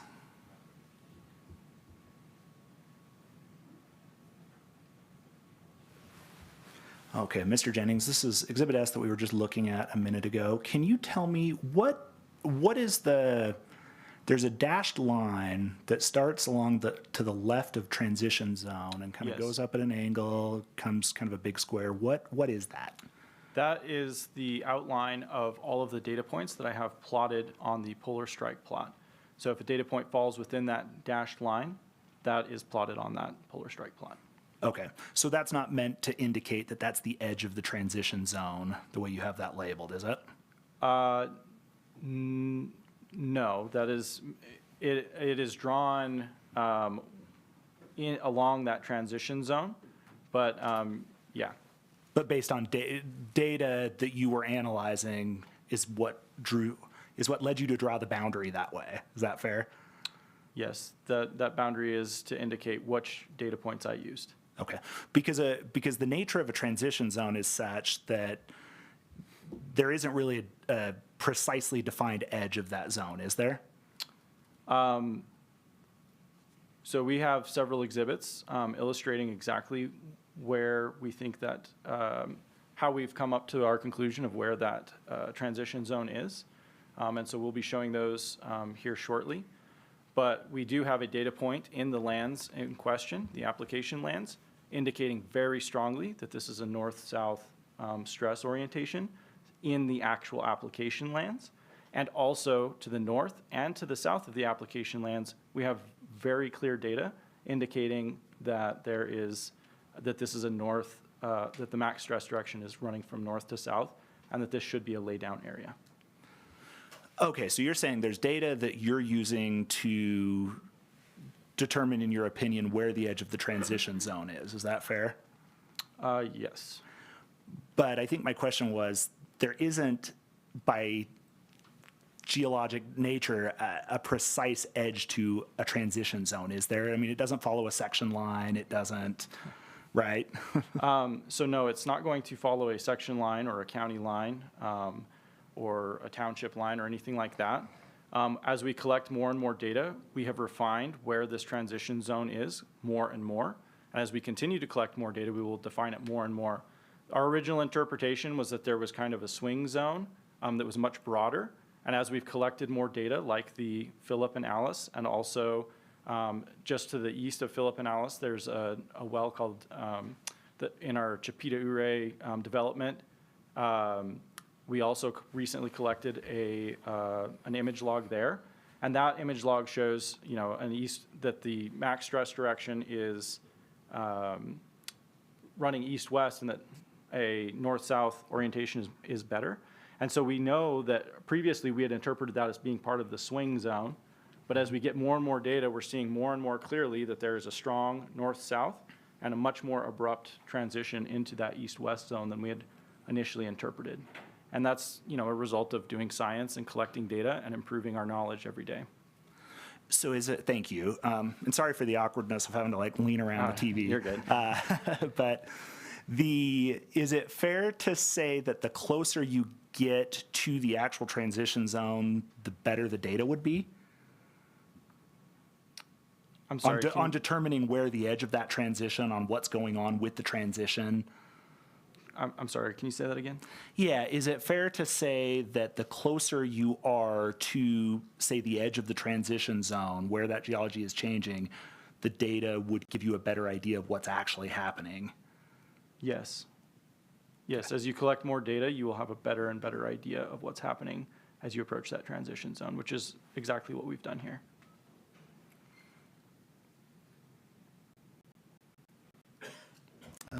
Okay, I think those are all my questions. Thank you very much. Thank you. Board, are there any questions? Mr. Moon?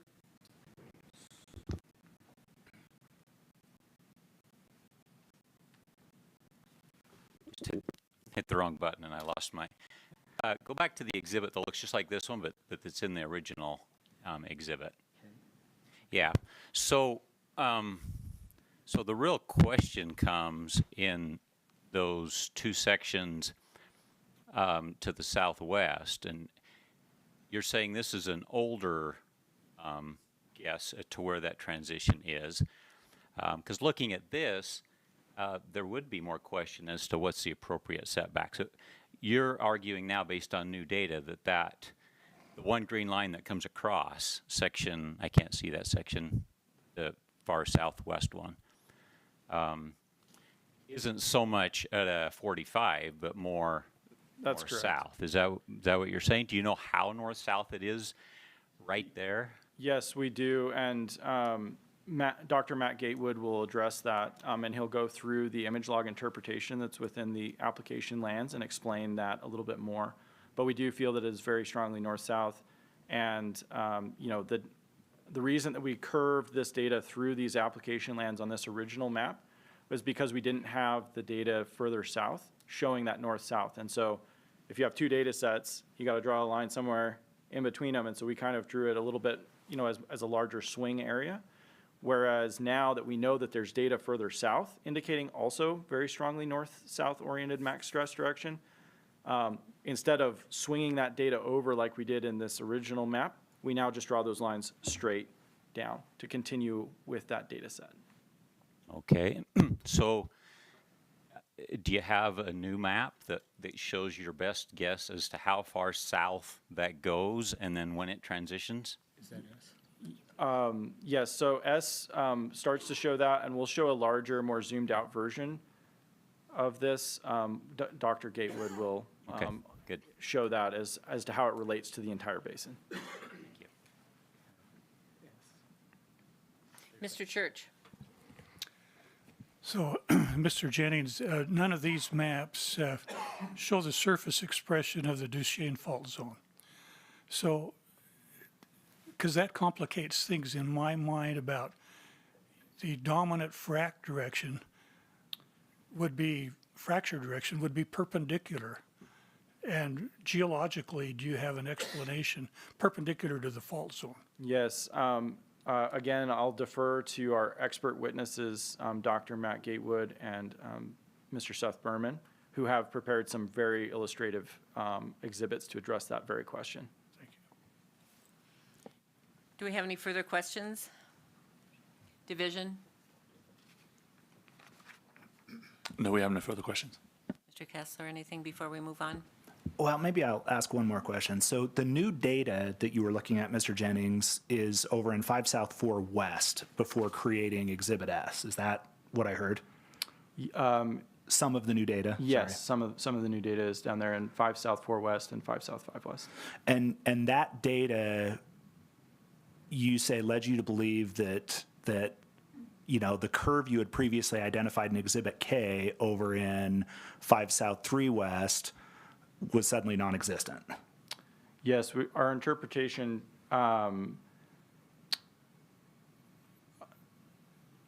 yes, our interpretation of the application lands, our internal. So as I mentioned, we've shown that map many times to this board, and we continued to show that map when we first did this application. However, you know, having the data point in the application lands showing north-south, and then also having these north-south stress indicators further south is what led to the change in the interpretation. Okay, thank you. Thank you. Let's move on, Mr. Welch. Thank you. Ovindiv calls as its next witness Mr. Chris Wohl.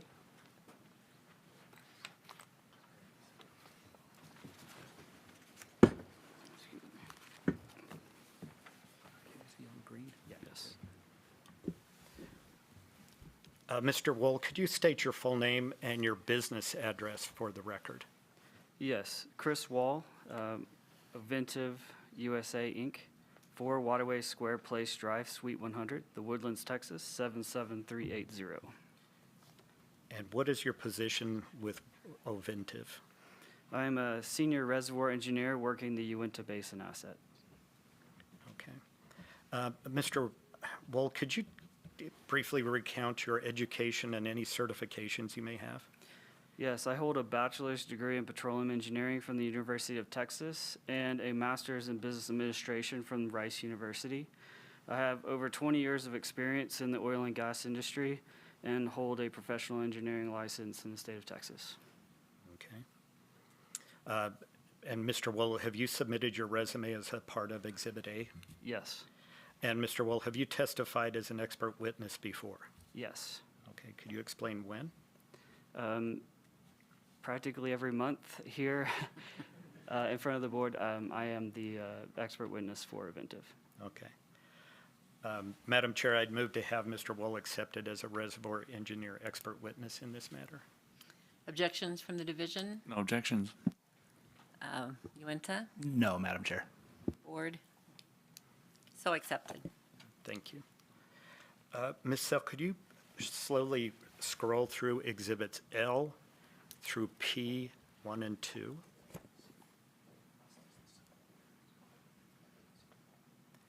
And then Exhibit T.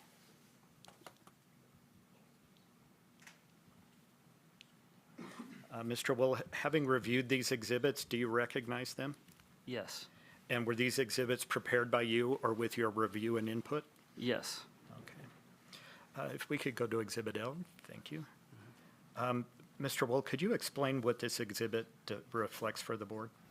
Yes, this is a diagram not to scale of the requested setbacks, the 560 setback to the section line running east-west, and then the requested setback of 100 feet running north-south, as well as a depiction of a fracture with a half length of 110 feet, and then the drainage envelope in green. Okay, now let's go back and discuss the fracture half length of 110 feet. Do you know where that number came from? 110 feet is coming from a statistical study of 158 wells in the basin utilizing rate transient analysis. This is the preferred method for calculating what your fracture half length could be. Okay, and by preferred analysis, is that accepted in the industry as the method to analyze half lengths? Yes. Okay. And then the blue fracture orientation, can you explain what that depicts? Yes, the fracture is oriented at north 5 degrees west, as indicated in the Alice well. Okay. On the Exhibit N, I believe it was. Okay, and so that was observed in the Alice well. Correct. And then can you explain the green elliptical and what that means for today's request for agency action? Yes, and we'll go over this in the next slide, but the green ellipse is the hydraulic fracture drainage radius after 5 years. And what it's showing here is that we are not draining adjacent lands. Okay. At the 5-year mark? At 5 years, yes. Okay. Okay, if we could turn to Exhibit M. Mr. Wool, do you recognize and could you explain what is in Exhibit M? Yes. Exhibit M is utilizing Hale and Evers methodology, which has previously been acceptable by the division and the board, using parameters from the Alice well, the PVT data, and that's was on Exhibit N, yes, and minimal drainage, if any, of adjacent lands at 10 years and beyond. Okay. And as per the slide before Exhibit L, there was no drainage estimated for at that point? Correct, at 5 years. Okay. And on Exhibit M, you have the fracture half length again at 110. And was that derived with the same formula used as Exhibit L? Yes. And the same methodology? Yes. Okay.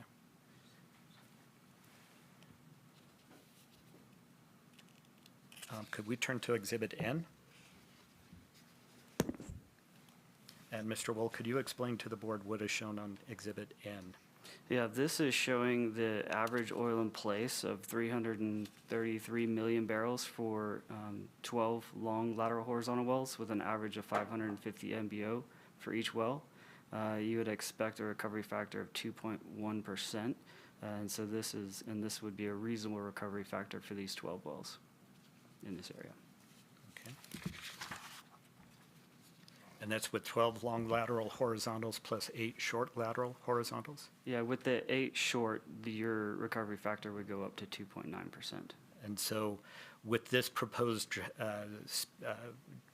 spacing, you would recover resources that would otherwise be left in the ground? Yes. Okay. And could we turn to Exhibit O?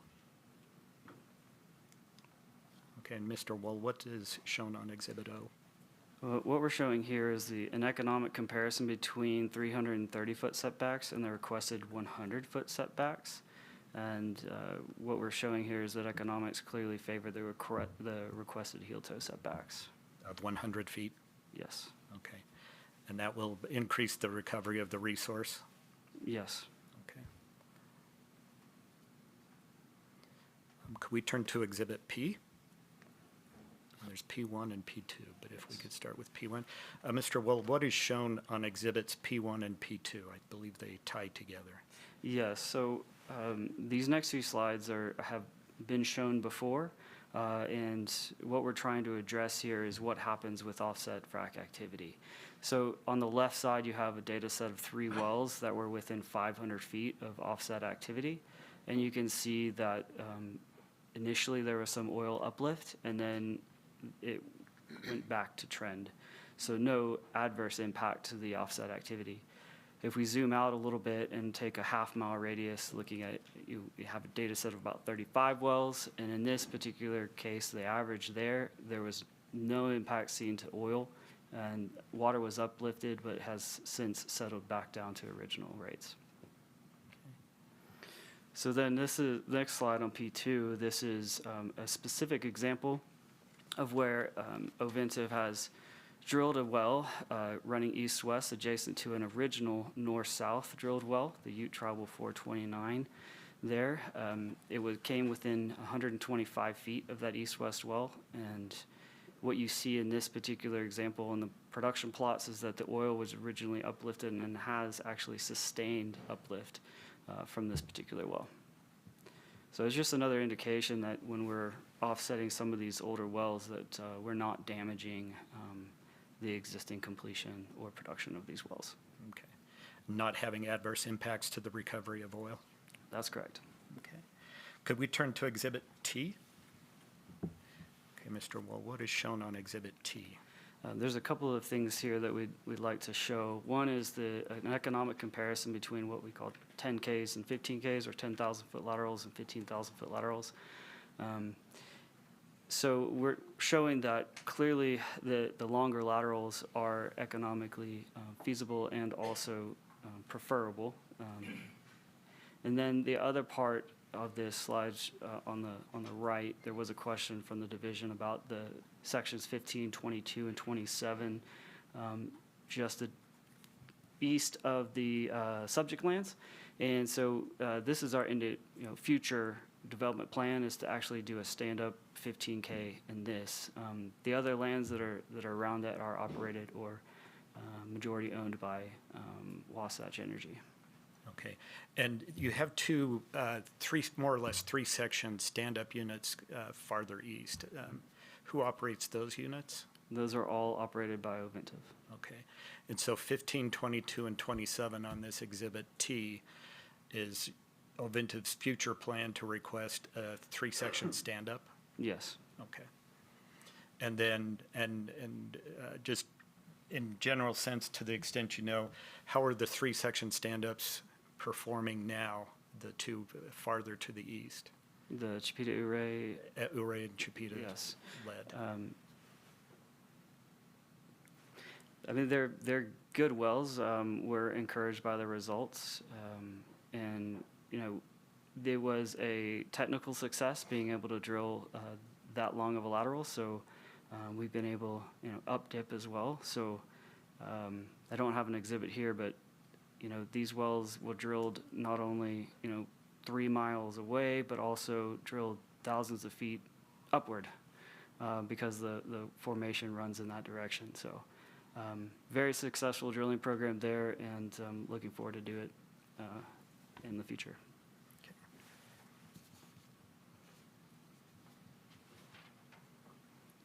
And with regard to 15K laterals, does that have an impact on the surface disturbance?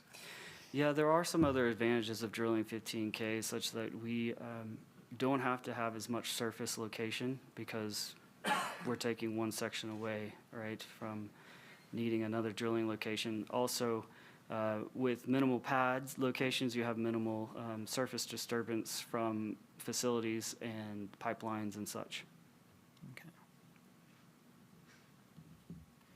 And is it your opinion that a 15K lateral allows Ovintiv to develop acreage and resource that would otherwise be stranded due to partial sections? Yes. And the economics of a 15K lateral are supported in this area? Is that your opinion? Yes. And in your opinion, will the reduction of setbacks, the requested wells, and the requested spacing maximize recovery of the resources and recovery of resources that would otherwise be left in the ground? Yes. And in your expert opinion, would the requested spacings and setbacks not result in waste by drilling unnecessary wells or harming reservoir energy? Yes. And is it your expert opinion that the requested spacing will not adversely affect correlative rights? Yes. Madam Chair, that concludes my examination of this witness. Thank you. Division?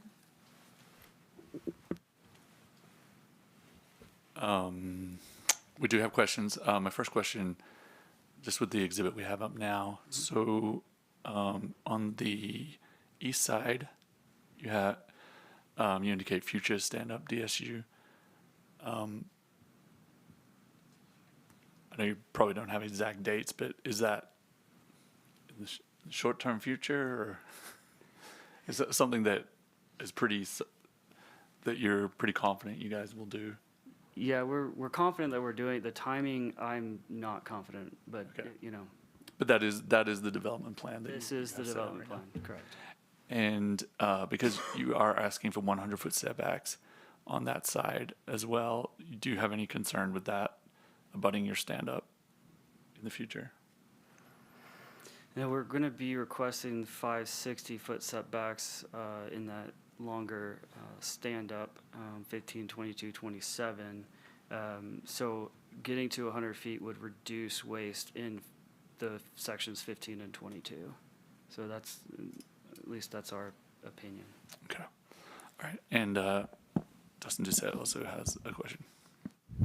Yeah, Dustin Doucette for the division.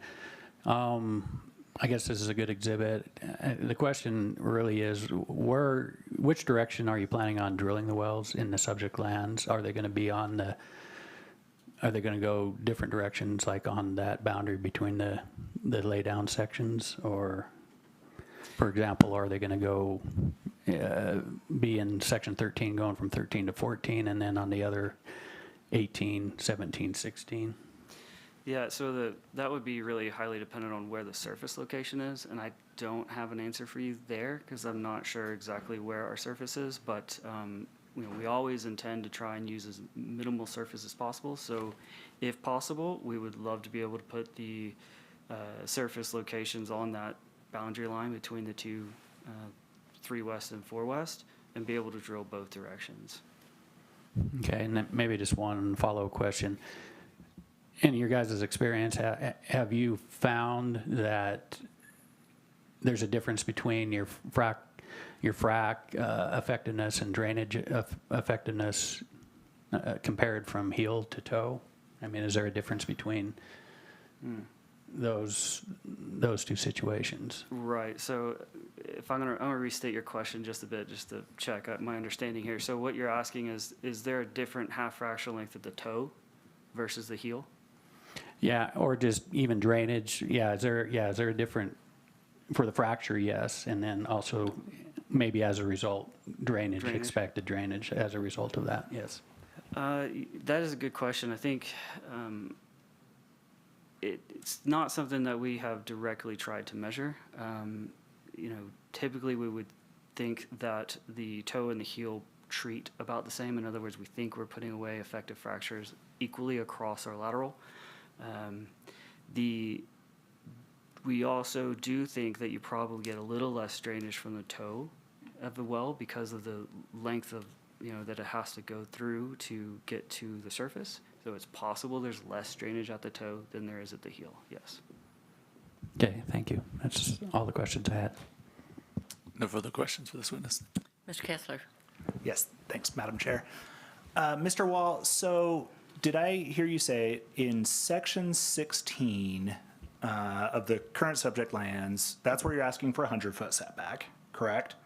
From your neighboring property to the east? That's correct.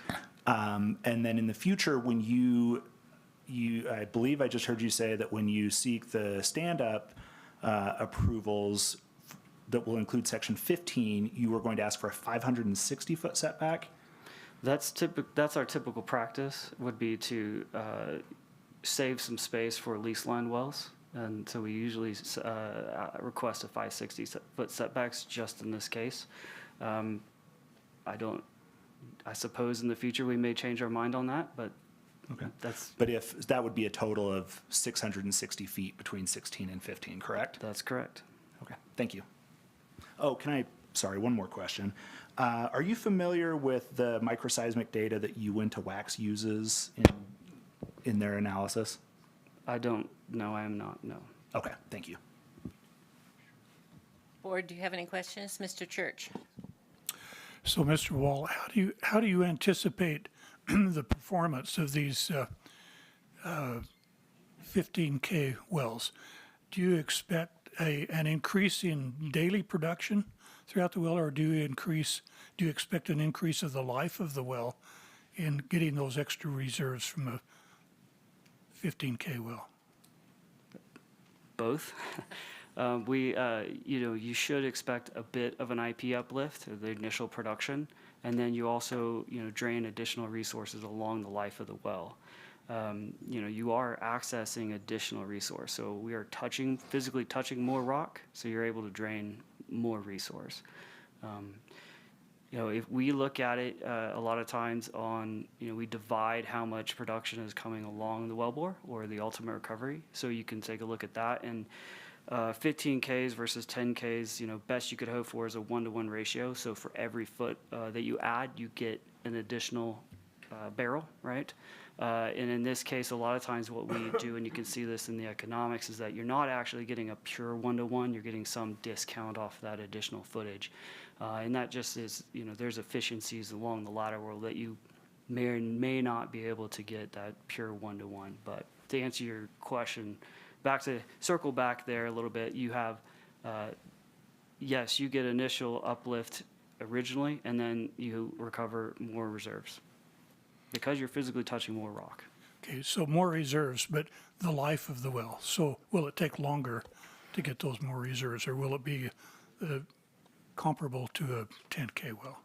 You probably would expect the life of the well to be a bit longer. How much, I don't know if I can comment on that. Okay, thank you. Any other questions from the board? Mr. Moon? So you have here your average frac half length at 110 in the Utland Butte. Do you expect the other intervals or the other formations to be very similar to that, less, more? It's possible that the fracture half length could be different in the other zones. I don't know off the top of my head if we've done a study on the other zones. I know the Utland Butte has been highly drilled, so there's enough there to do a statistical analysis. The other zones are probably approaching that, so that would be something we can follow up on. And the same question might be with your maximum stress direction, is that always consistent through all the intervals also? Pretty close? Okay. I see lots ahead. Yeah, that's going to be a better question for the geophysicists. Great. I think we're back to you, Mr. Welch. Thank you, Madam Chair. Oventive calls Mr. Seth Berman.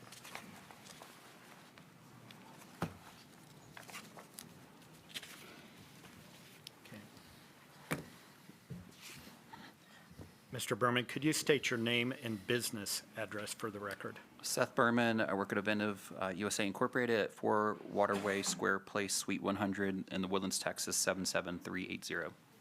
And what is your position with Oventive? I'm a geophysicist for the company. Okay.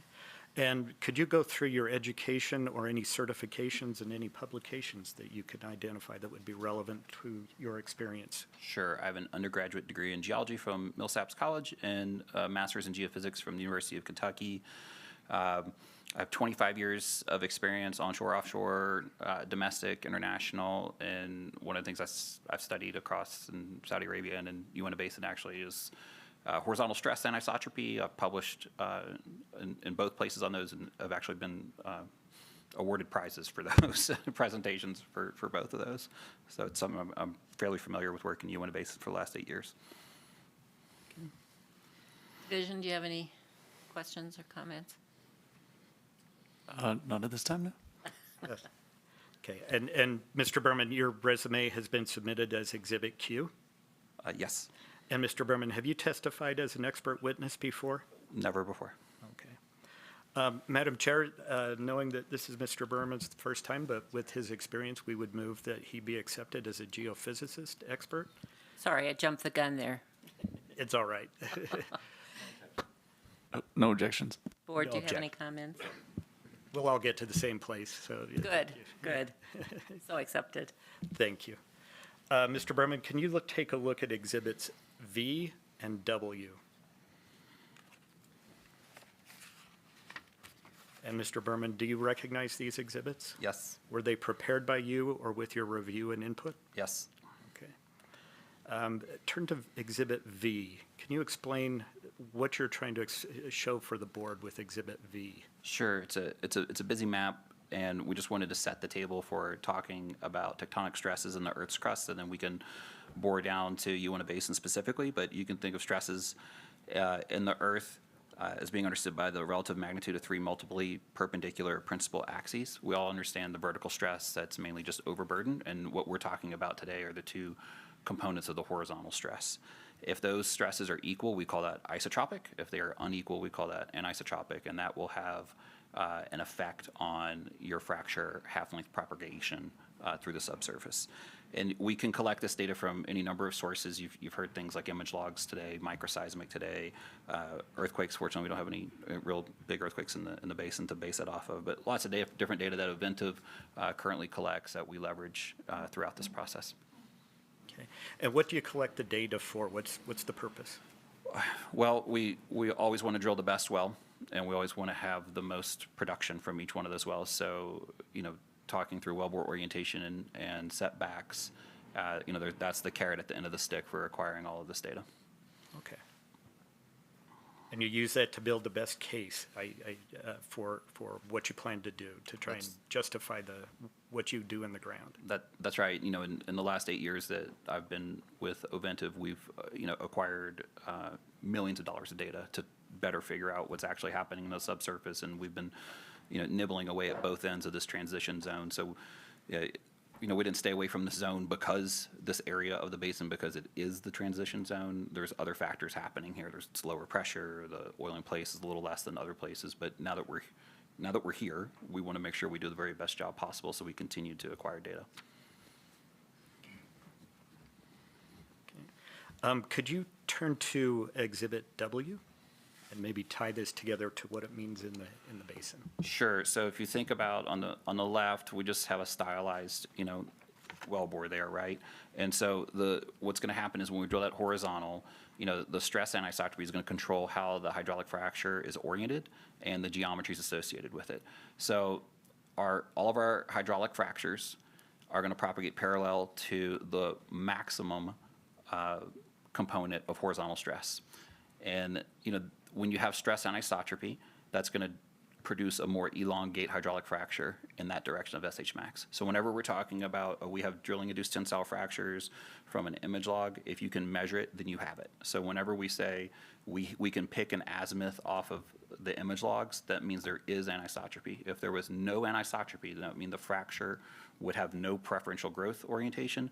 So you either have 0 drilling-induced tensile fractures, or they would be completely and totally randomly oriented throughout that wellbore, and that's not what we see in this area, and the same goes for other data sets as well. So then on the right side, I cartooned something in here for 2 laterals, and on the left case, I drew if SH min is equal to SH max, we're going to call that isotropic, and that's rarely observed through any number of basins, not just UINTA Basin in the world. What makes UINTA Basin really special is that you have the transition zone right in the middle of the heart of the production. But and then when you have stress anisotropy, the horizontal components are very different, or even slightly different. So there's slight anisotropy, there's large anisotropy, but there is anisotropy. So there's a better way to execute the wellbore. And in this case, your fracs are much more elongate instead of circular. So when we think about just on this cartoon, where the ellipse is, it's not going to touch the end of the cartoon wellbore, whereas the isotropic case, the circle would have a better chance of reaching that. In this case, where we are in the basin, we have data even inside of this DSU, not just broadly, but inside the DSU, that gives clear indication that there is stress anisotropy and that we'll have more elliptical fracs.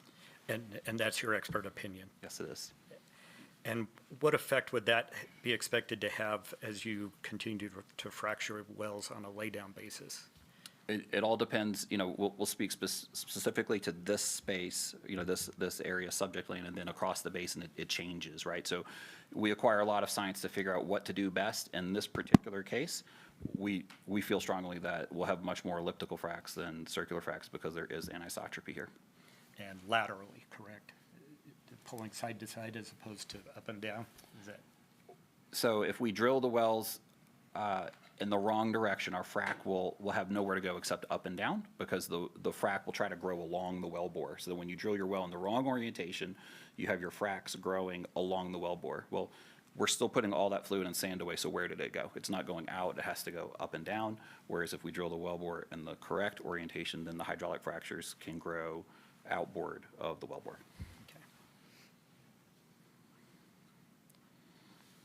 Madam Chair, that concludes my examination of this witness. Thank you. Division, do you have questions? No questions for this witness. UINTA, do you have questions?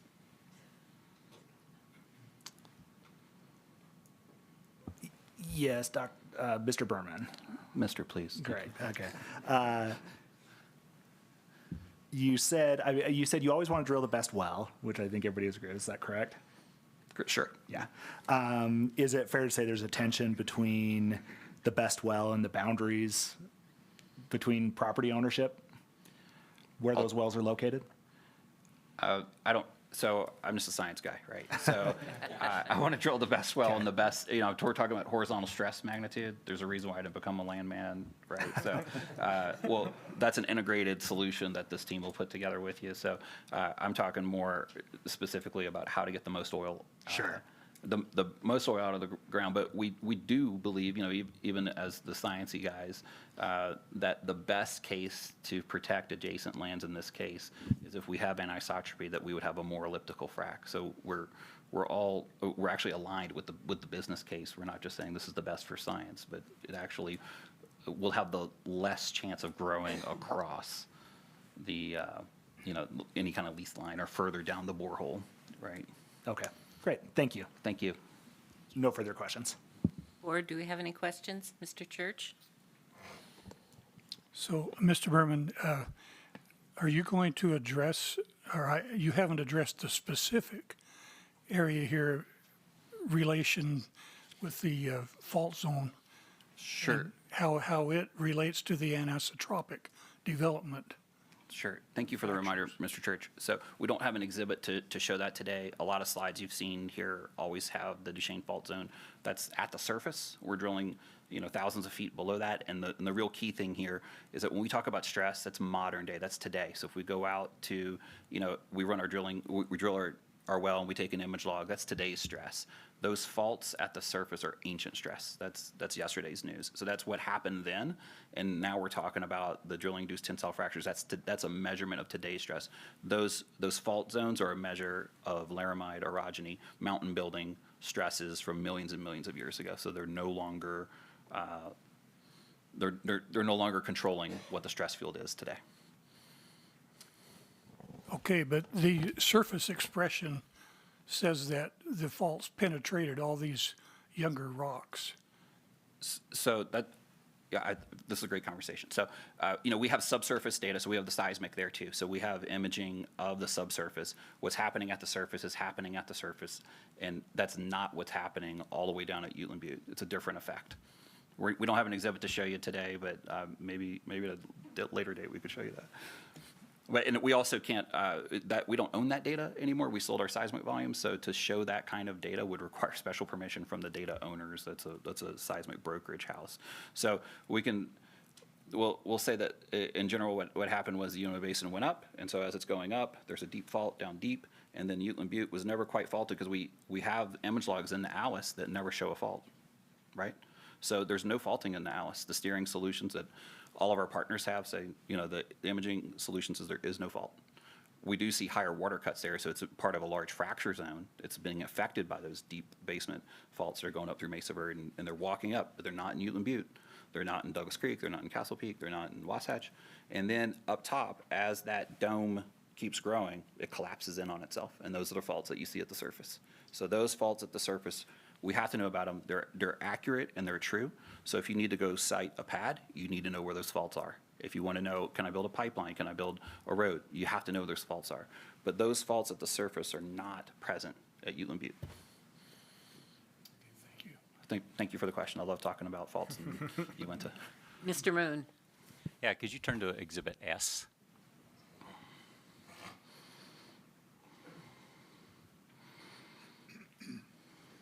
So this is not your slide, but I'm hoping to get your input on it. So I see there's the blue lines going north and south, and then down in the Monument Butte, they turned east and west. Do you concur that in this application area that is accurate? It's my expert opinion that it is. I didn't make this, but I fully support this. We have, that star is the image log from right there. So we have no better data than right there. And we have that. So all signs point to north-south there. Okay. And you also concur with the 110-foot average half length?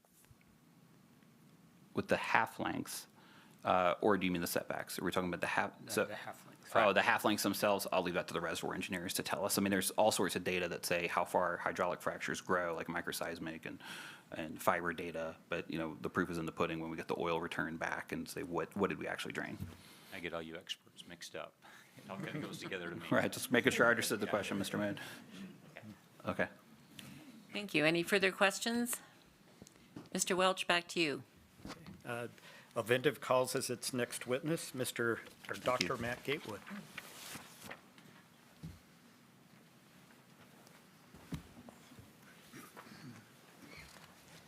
Okay, could you state your name and business address? Yeah, I'm Matt Gatewood. I work for Oventive USA Incorporated at 4 Waterway Square Place, Suite 100, The Woodlands, Texas, 77380.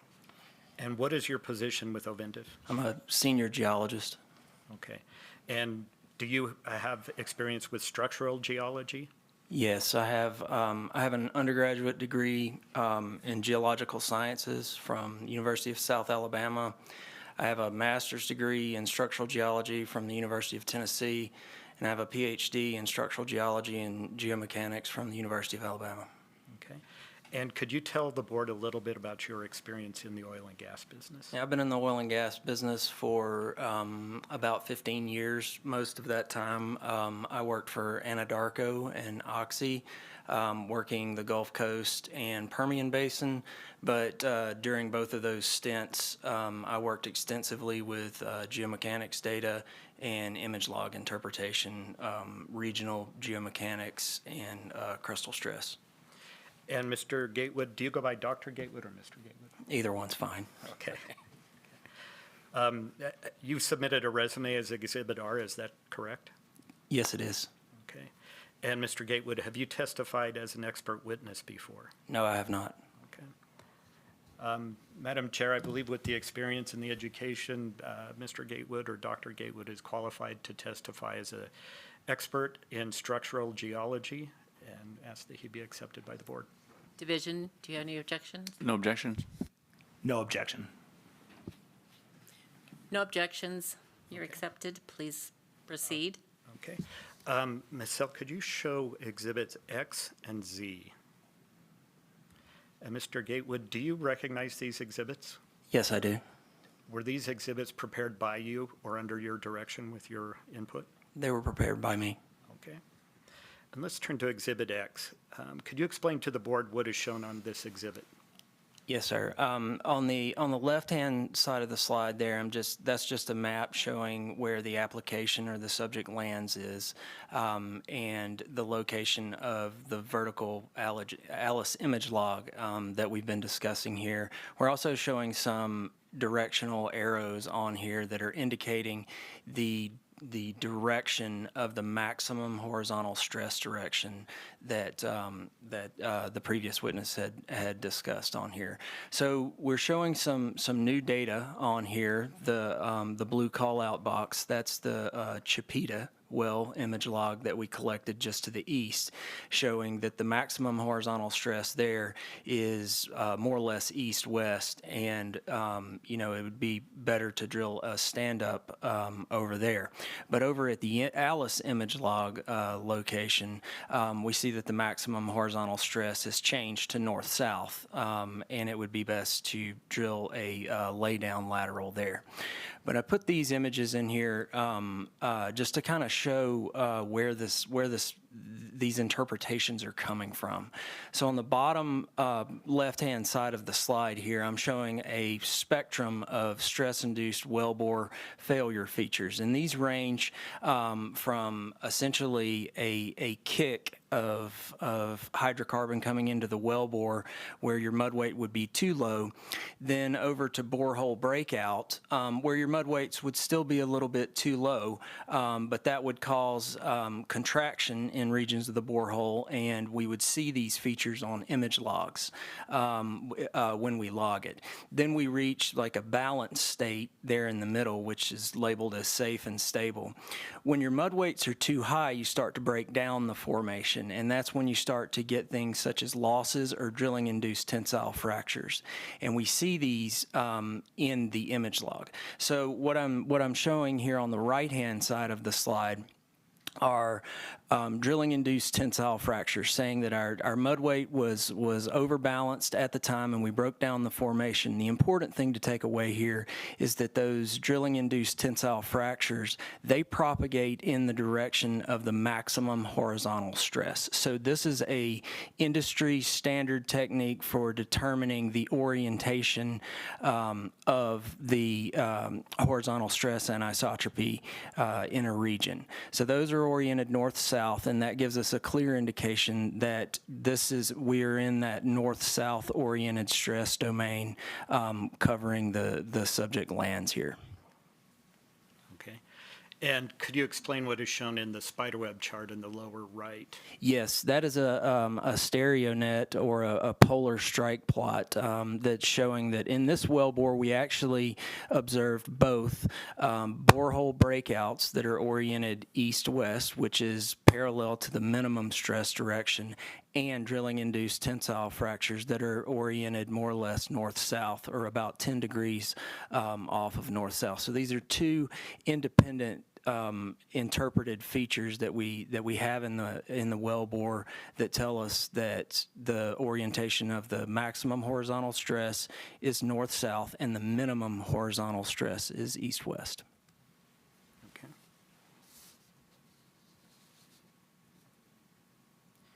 And once again, this information is derived from the Alice well in 2022? That's correct. This is from the image log of the Alice well from the vertical section of the well. Okay. Could we turn to Exhibit Y? And Dr. Gatewood, could you explain what is shown in Exhibit Y?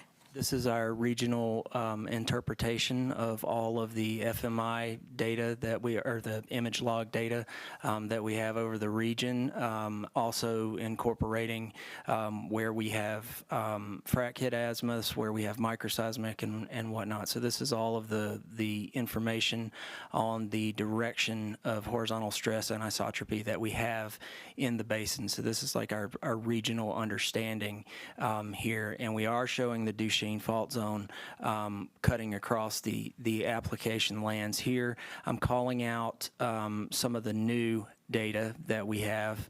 You can see the wells down in 5 South 5 West and 5 South 4 West there. Those we didn't originally have, and as was testified to earlier, that's where we saw the curve through the application lands. After we got these data and combined it with the Alice image log interpretation and the Chipeta image log interpretation that we have to the east, that really helps us narrow that transition zone between the east-west stress domain to the east and the north-south stress domain to the west. Okay.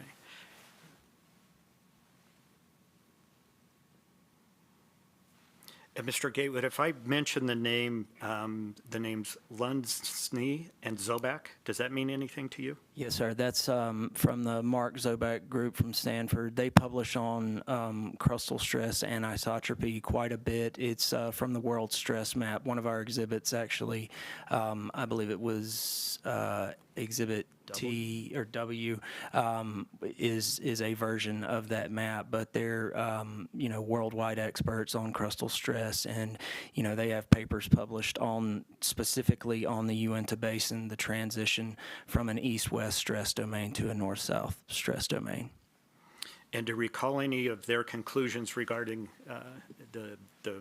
whether it takes a long period to transition or there may be a shorter turn in the transition zones. So they've noticed the short distance over which the stress changes, and they relate it to the proximity of the petroleum basins they studied to the proximity to extensional terrains. For the Uinta Basin, this is specifically the basin and range just to the west.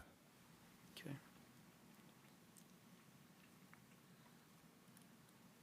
And the image logs that you reviewed show the continuity of the north-south stress anisotropy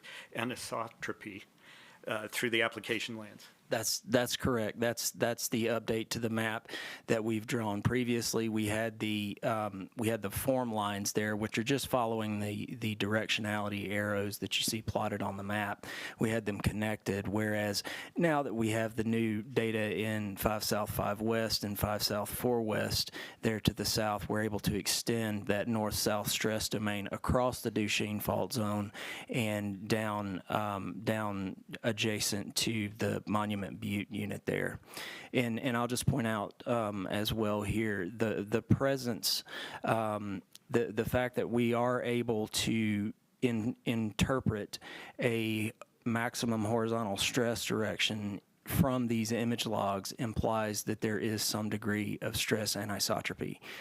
This was stated earlier, but without horizontal stress anisotropy, there would be no clear orientation from the image log data.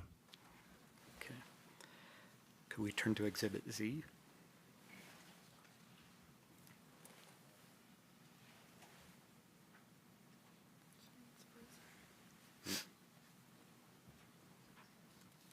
All right.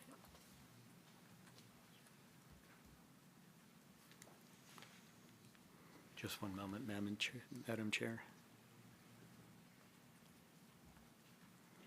I can tell Ms. Sell's pushing the right buttons, but it's not doing the right thing, so.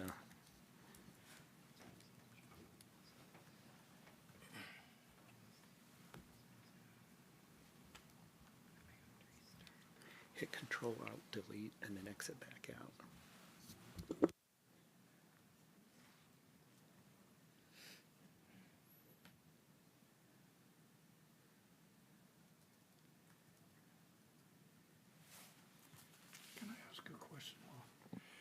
May I ask a question while you're doing this of Dr. Gatewood? Sure. When you're looking at getting image logs, do you purposely drill a little overbalanced to get more borehole breakout? Or is that just an accidental? We absolutely do. We drill underbalanced and overbalanced on purpose. The borehole breakout would actually occur if your mud weights are too low and you were drilling underbalanced. But we run the full spectrum there. As if we know we're going to collect an image log on a well, the point of that is to characterize natural fractures, which are indicative of paleo stress, and present day stress, which are inferred from the induced features of borehole breakout and drilling induced tensile fractures. Thank you. Yes, sir.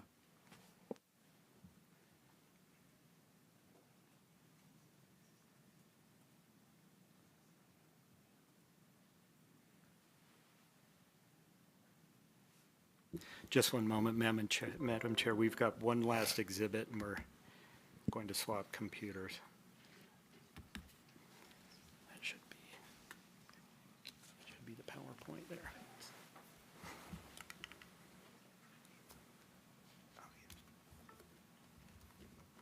Oh, mine's over here. Different size.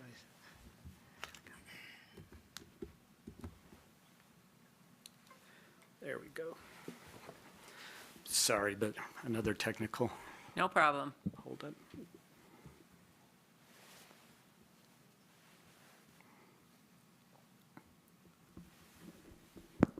And with only one more exhibit, right? It was the money. It was the money exhibit too. So.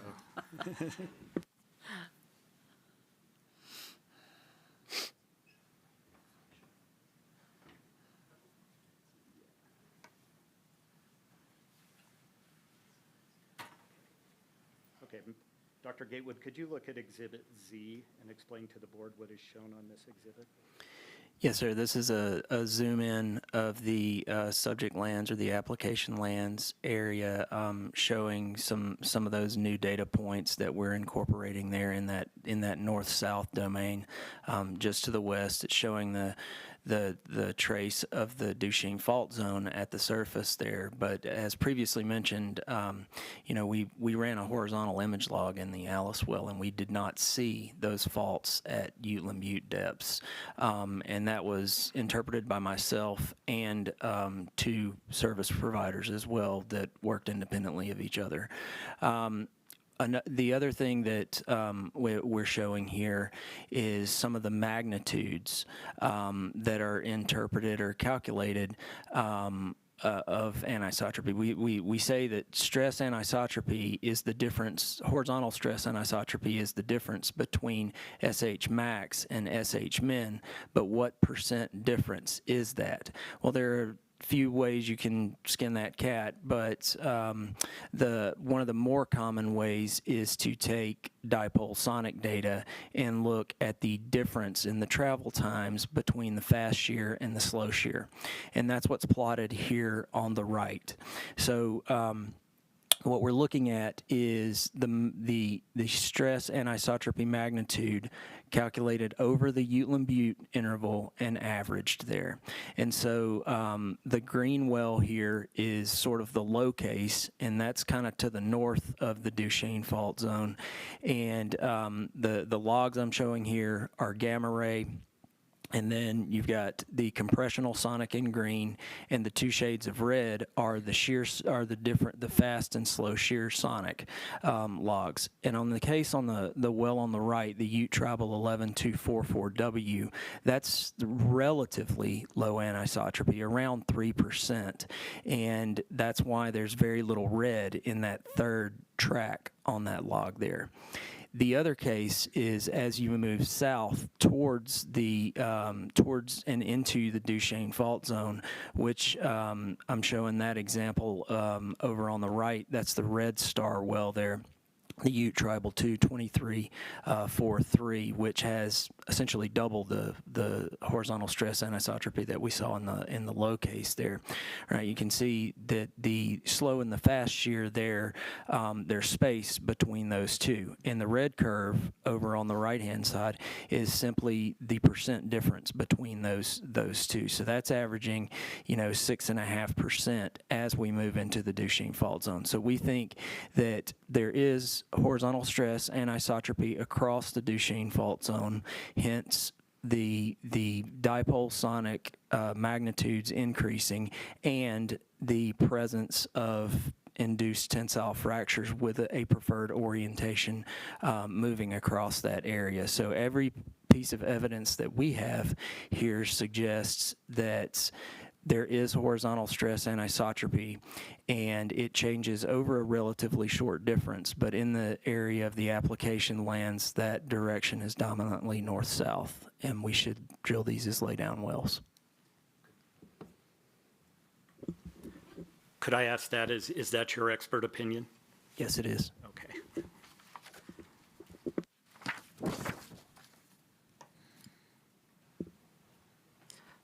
Madam Chair, that concludes my examination of this witness. Thank you. Division, questions? We have no questions for this witness. Mr. Kessler, any questions? Yes, thank you, Madam Chair. Mr. Welch or Ms. Sell, could you flip back to Exhibit X?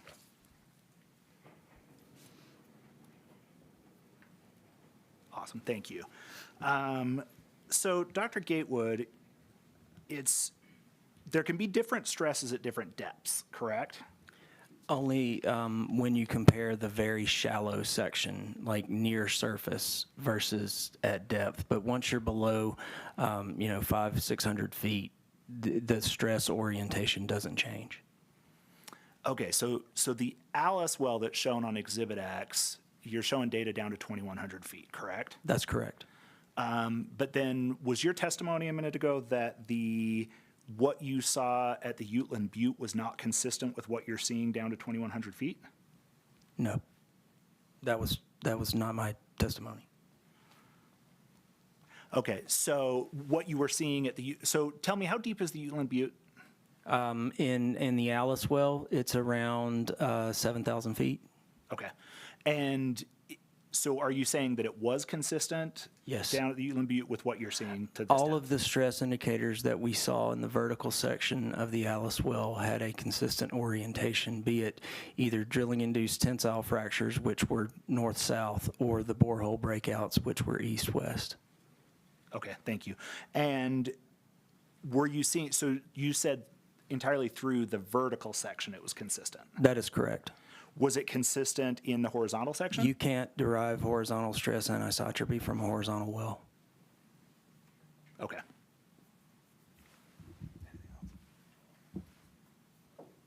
Okay, no further questions. Thank you. Thank you. Board, do you have any questions? Division, are you okay? All right, back to you, Mr. Welch. At this point, Madam Chair, I'd move the admission of Exhibits A through Z, noting that there is a P1 and a P2. So admitted. Okay, thank you. I will reserve comments for later. I understand with the objection, there is an opportunity for a presentation from UINTA WACS, and reserve a few remarks for after their presentation, if I may. Mr. Kessler, would you like to go forth? Yes, thank you.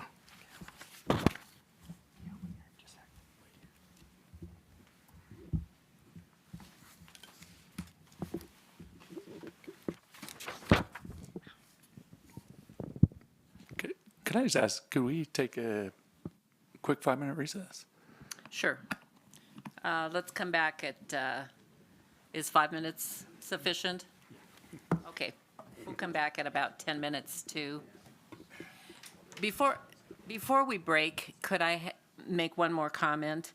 Board member Al Walker was not present for this presentation, and it's 130-27 and will not be voting on the matter. Thank you. Break for 5 minutes. We're adjourned.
I believe we're back in session, and we left it off with Mr. Welch.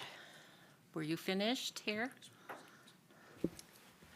Reserving rebuttal, yes, Madam Chair, we are finished, and we'll turn the time over. And UINTA, like, you have a presentation for us? Yes, Madam Chair. Okay. So thank you all. I am J.D. Kessler, as I mentioned. I'm a lawyer representing UINTA Wax Operating LLC. I have here with me today 2 witnesses in person and 1 who will be appearing remotely. Shay Atkins, sitting here to my right, is Vice President of Development at UINTA Wax and is a geologist. And Zachary Archer, who's the Senior Landman for UINTA Wax, is also here in person today. Online is Taylor Cotton, the Reservoir Engineer for UINTA Wax. And would it make sense to have them sworn in collectively at this time? Yes. Do we have someone online here? Is everyone here? I can't see. Mr. We need to be able to see. Sure. Mr. Cotton was on and was testified this morning remotely also. There he is. There we go. Good. Yes, let's swear all 3 of them in at the same time, please. And Mr. Cotton, can you hear us? Oh, good question. Great. Please raise your right hands. Do you solemnly swear that the testimony you shall give in this hearing shall be the truth, the whole truth, and nothing but the truth, so help you God? Yes. Yes. Yes. Thank you. Thank you. So resumes for each of these witnesses was submitted collectively as Exhibit A in our materials. And each of them, if asked, would affirm they are true and correct and would be happy to discuss that. But I would note that Mr. Cotton and Mr. Atkins were both recognized as experts this morning in the previous matter. And I wonder if in light of the previous recognition that maybe with a stipulation of counsel, we could admit them as experts in engineering and geology. With that qualification of the purpose of the nature of their expertise, I'd stipulate. Division Board. So stipulated. Thank you. And Mr. Archer will be speaking as a fact witness, and frankly, honestly, mostly if there are questions that he can provide help with. So UINTA Wax Operating is here only in partial opposition to UINTA's request for agency action. The western end of the subject lands is located at the rotation of geologic regional stress. This has been recognized by this board in findings of fact number 12 of the 130-12 order, which was attached in the exhibit to our documents. And this has resulted in consistent application of a 330-foot setback in the drilling units surrounding this proposed drilling unit.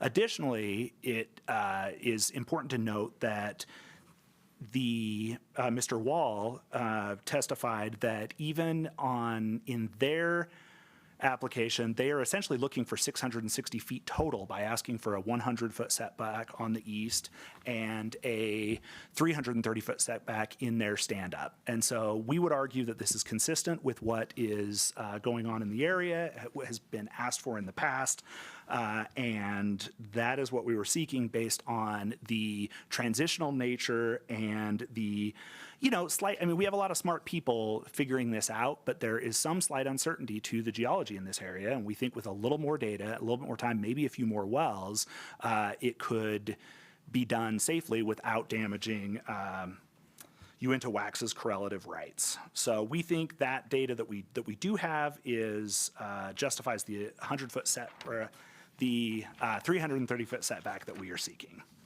Mr. Kessler, we have a no signal on your exhibits. I will pull that back up. I apologize.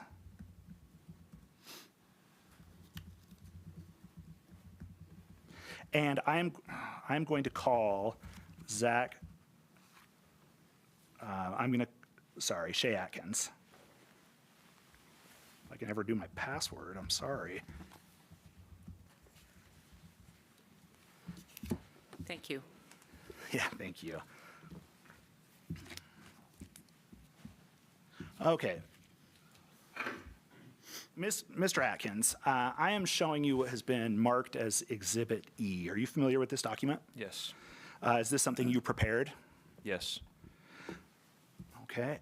Please orient me to what we're seeing on this exhibit and why it's important.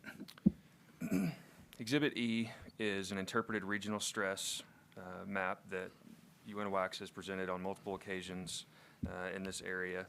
The blue arrows represent data obtained from image logs and sonic logs, dipole sonic logs, indicating the maximum principal stress direction, so an anisotropic stress direction.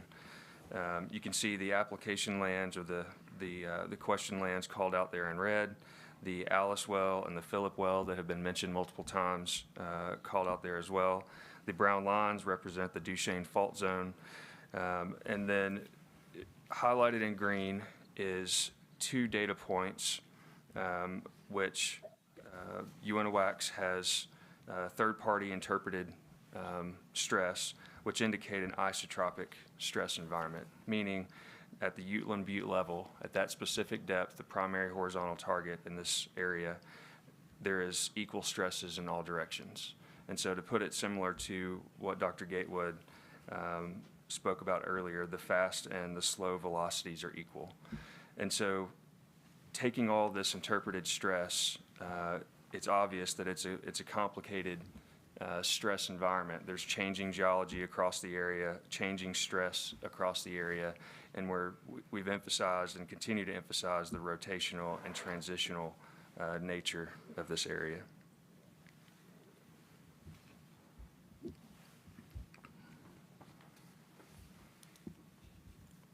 Okay.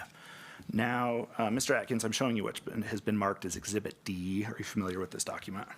Yes. And did you prepare it? Yes. So tell me how you prepared this document. So this document's really split into 2 halves. Starting on the left side is looking at a previously covered, previously presented, and submitted Exhibit K by the applicant. And you can see at the top is the unedited version of Exhibit K. And then sliding down to the bottom, you can see an edited version calling out the rotational, transitional contour lines for the maximum principal stress direction as related to the application lands. And if you look on that bottom left corner, you see the purplish blue box. This is identifying the boundary, the DSU boundary, where OVINTA operated units and UINTA operated units intersect. And you can see at that intersection, based on these contour lines, there's an approximately 45 or so degree angle through that rotational transition boundary of the maximum stress.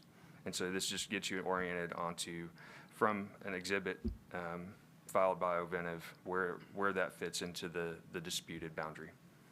And so if you look over to the right, the second half,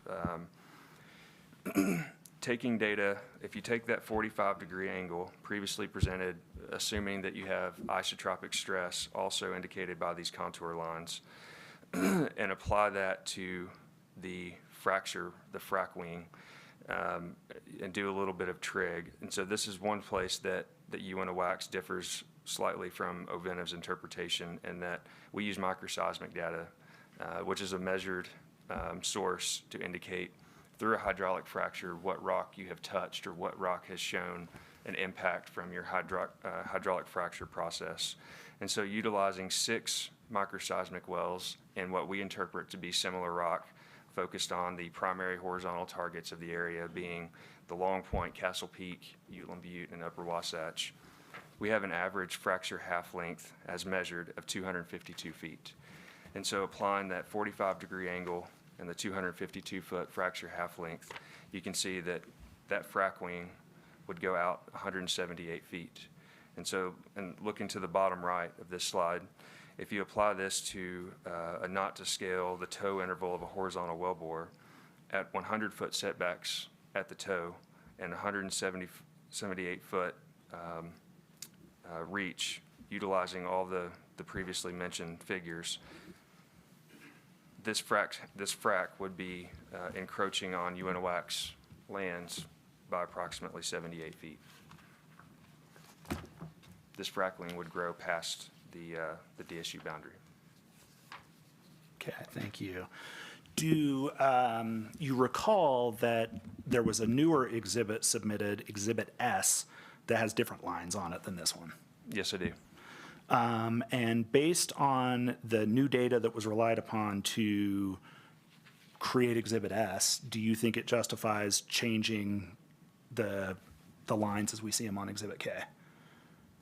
I do not. I think Exhibit S added additional data, but still highlighted the fact that this is a transition zone, and we do not have data at this transitional boundary to prove that UINTA correlative rights will not be harmed. And is it fair to say that the additional data closest to the transitional area is the most valuable? Correct. So with additional wells in the subject lands, you would be able to pinpoint, more precisely what to expect from wells in that area. Okay. Yes. Thank you. Now I am going to show you what is identified as Exhibit F. Sorry, I had to double check. Exhibit F, are you familiar with this document?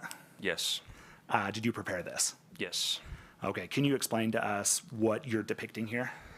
Exhibit F illustrates a similar figure to previously presented on the last slide. However, this is the toe interval of a horizontal well against the adjacent DSU boundary. However, this applies the requested 330-foot setback as requested by UINTA, as requested or as imposed on ourselves at UINTA and also other operators in the area at the transition from laydowns to stand-up oriented wells.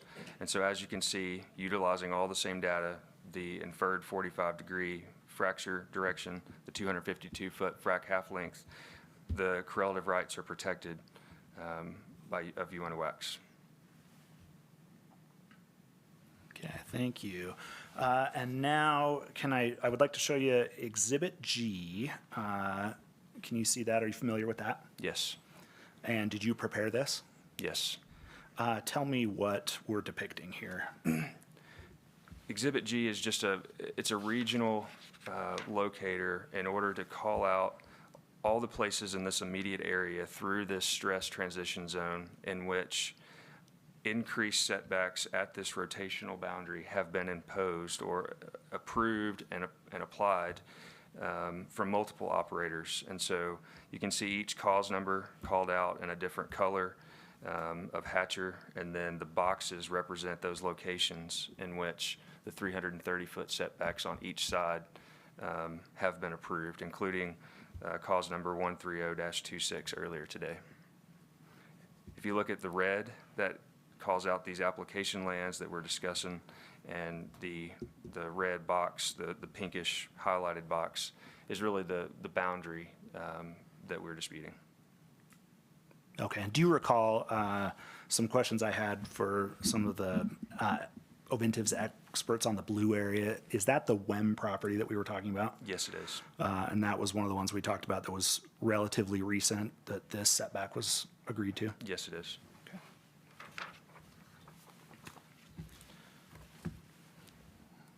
Okay, I just need to pull up.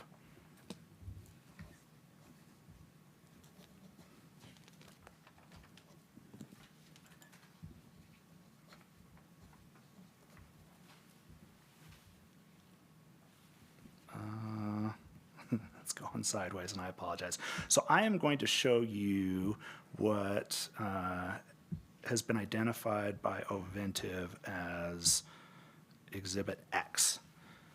Have you seen this before? Yes. Okay. Now, can you tell me the kind of fractures you're seeing in the Alice well? Isn't it also possible to see those kinds in a well in a transitional zone and not necessarily just from induced tensile fractures? For drilling induced, I apologize. Yes. Okay. So based on the exhibits we've just reviewed with you, is it your expert opinion that allowing a 100-foot setback along the border of the subject, the western border of the subject lands, would possibly impair the correlative rights of UINTA Wax's property? Yes. Okay, thank you.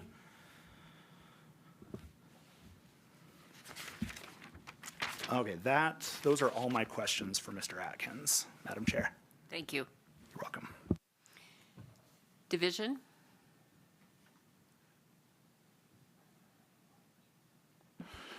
Yeah, if we could go back to Exhibit D, please.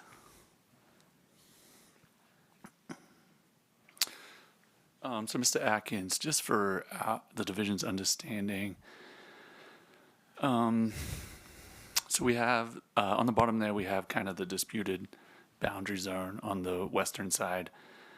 So are you proposing here that 45-degree assumed fracture orientation, would that be consistent in that entire zone? Like, would we assume that 45-degree angle through that entire zone there from north to south? When you say zone, do you mean the part in blue? Blue, purple? Yeah. I think it's a possibility. I think we don't have enough data along that boundary to prove that it's not. But the data that UINTA Wax has immediately to the south and west, along with the data presented here by Oventive, supports that conclusion. We recognize that we're at a transitional zone, and so until additional wells are drilled at that boundary, it's hard to say with exact precision. And this comes from, you said 6 microseismic data points? Yes, sir. Are those indicated on there where those came from? They are not. They're located just off the map to the east. To the east. Okay. Yeah, if division staff could also ask you a follow-up question. Thank you. Yeah, Dustin Doucette for the division. Just to follow up to that, but on the microseismic, on your testimony on this Exhibit D, you're making, I guess your point on that was the fracture half length? Correct. Between 110 and 252, not, Correct. You weren't alluding to the angle of that maximum stress. That's correct. Okay. The location of those is in a more anisotropic environment that's other folks agree on. It's outside of this transition boundary area. Okay. Did you have any additional information on the assumed fracture orientation aside from the previous submitted Exhibit K that either supports the 45 degrees or something different?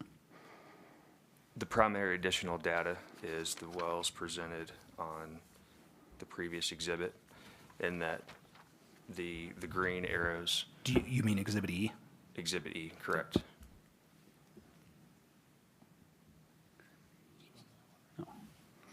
And so utilizing third-party interpretation, specifically at the Castle Peak, Uteland Butte, Upper Wasatch level, is where we see the isotropic environment on the location of those green wells. As kind of previously stated, the Duchesne fault zone, you see impact of that shallower, but at those specific depths, current stress of the primary targets being focused on in this area is isotropic. Okay, thank you. No further questions. Mr. Welch, do you have questions? Yes, thank you, Madam Chair. May I apologize, Mr. Welch.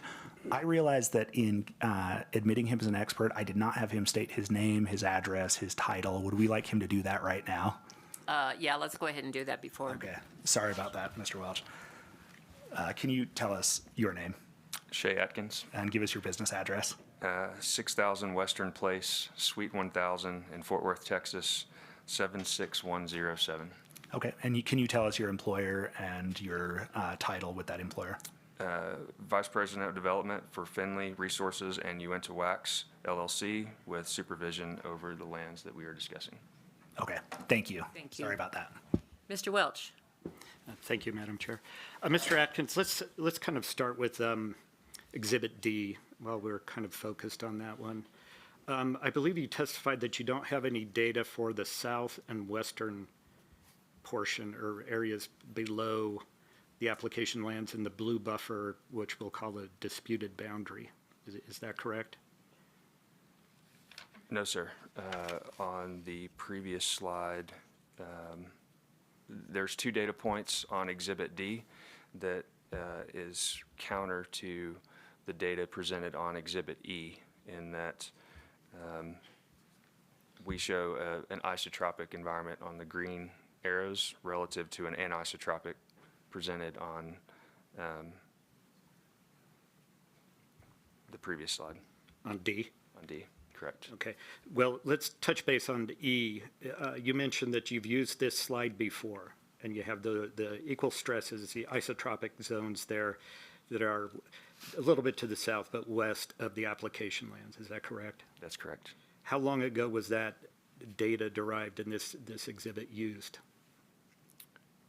Well, the exhibit was used earlier today Okay. and has been used multiple times over the last 24 months.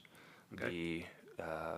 The third-party reprocessing and reevaluation and additional understanding was performed immediately previous to utilizing this exhibit, roughly 18 to 24 months ago. And the data was acquired previous to that. And so for UINTA Wax operating in this immediate area, we did a similar study as what Oventive has done and re-looked at some data in order to better understand how to develop our own lands. And so we continue to evolve and do that ourselves as well. And earlier today, did you see the exhibit marked Exhibit S?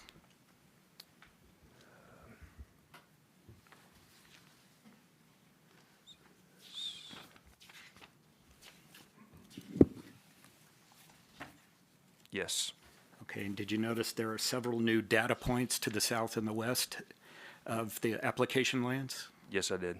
And did you recall the testimony about how that changed people's analysis of this area? Yes, I did. And you heard the testimony about the lack of effect of the fault lines on the deep zones for anisotropic pressures or isotropic Yes. pressures? Okay. Did you incorporate that new public data in this Exhibit E? That public data is not depicted on this Exhibit E.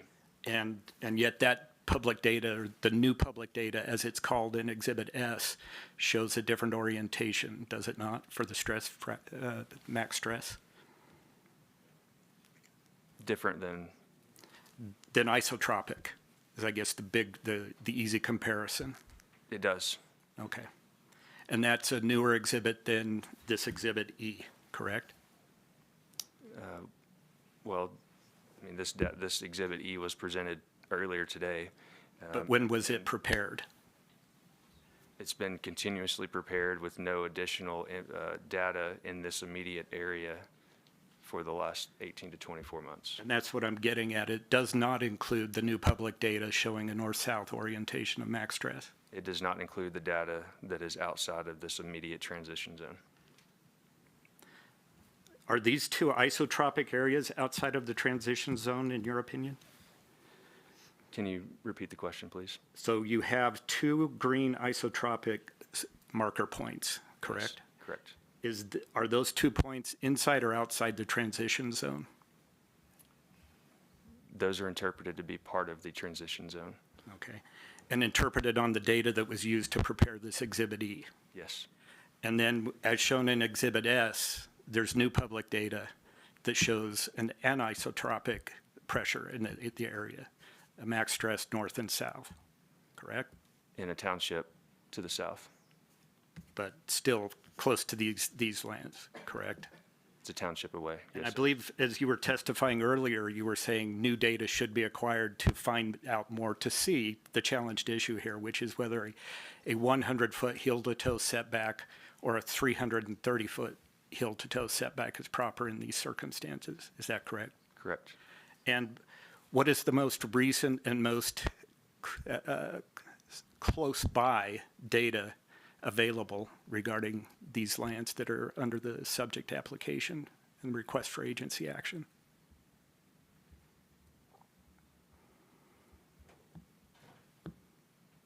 Would it be the Alice well? It would be the Alice well. Okay. And that's what Ovindiv testified to today, is they obtained new data in the Alice well that changed their orientation for the DSUs and the setbacks they've requested. Is that correct? That's correct. Okay.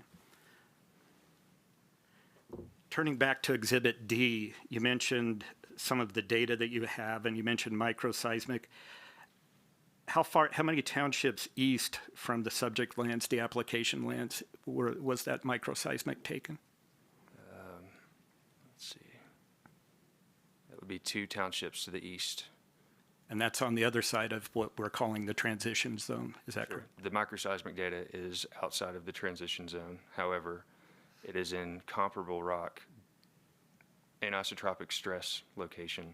However, comparable lithologically and mineralogically type of rock. Okay. Except the Alice well is closer now, correct? Correct. Okay. Wouldn't that be better data? The microseismic data was used to interpret the fracture half-length, not the direction. Okay. Can you measure a fracture half-length with microseismic? Yes. And microseismic directly measures a fracture half-length. Okay, and so did you measure 252 feet of half-length on those townships to the east? We did. Okay. And so you're assuming, as you state here, a fracture orientation, and then you're using the 252-foot fracture half-length to show that there would be some impact to UINTA Wax's correlative rights in Exhibit E or D. Is that correct? That's correct. Okay.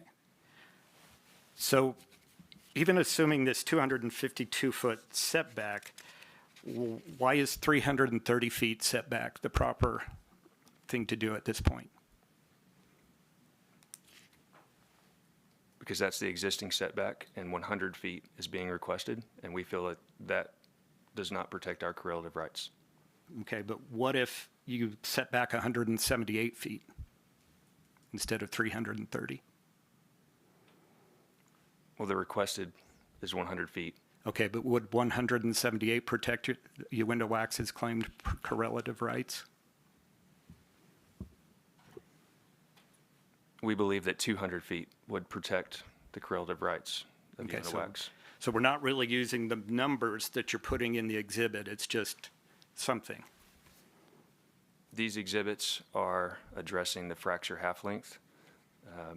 There are other reservoir properties that go into the calculation of the 200 feet. However, we do believe that 100 feet will adversely impact the correlative rights. How soon would a 100-foot setback, in your opinion, impact UINTA Wax's correlative rights? After the well is spud, fracked, goes into production?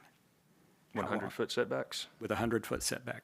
With the data shown here, the fracture half-length would immediately cross the path. Okay. Based on the 252-foot at that frac, at that point, it would cross our boundary. Okay. And this takes 2 assumptions to cross that boundary. There's first the angle, which of course the parties dispute. Ovindiv states a 5-degree angle. UINTA Wax states 45 degrees, correct? That's correct. And Ovindiv states that the fracture half-length is, but from a lot of wells, averaged and measured at 110 feet, correct? That's correct. Okay. Utilizing a slightly different method. Correct. And also using the Alice well data, which is the newest and most close-by data available.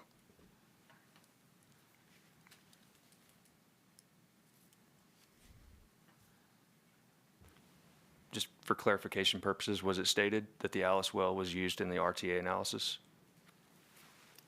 I would clarify that if I can.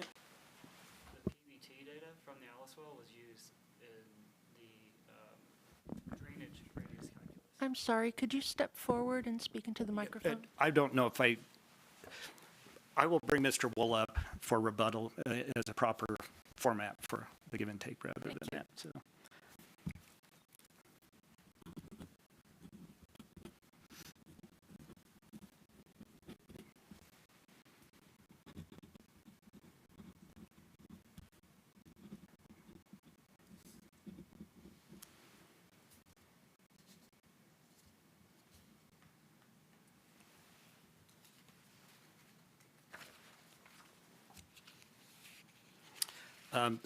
Mr. Atkins, if you'll turn to Exhibit F.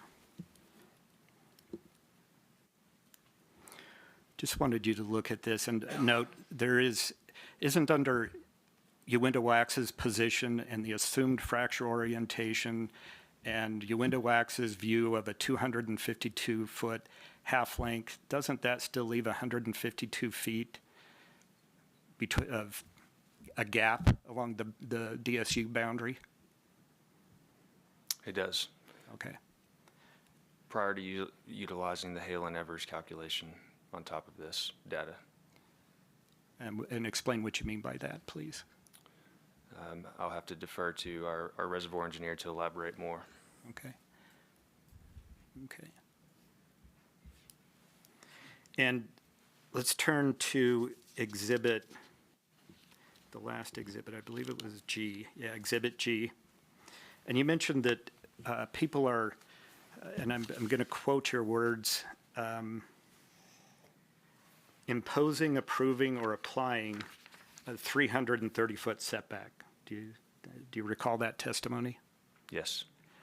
Isn't it true that most of the 330-foot setbacks have either been requested up front or concessions to avoid objections from objecting parties?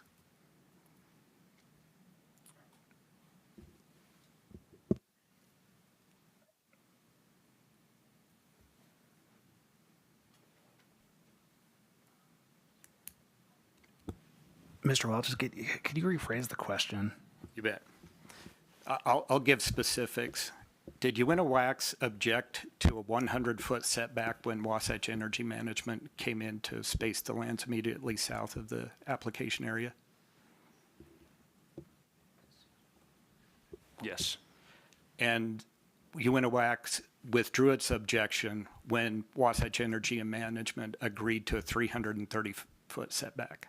Yes. So that wasn't based on science. That was a business deal. After a technical discussion with Wasatch.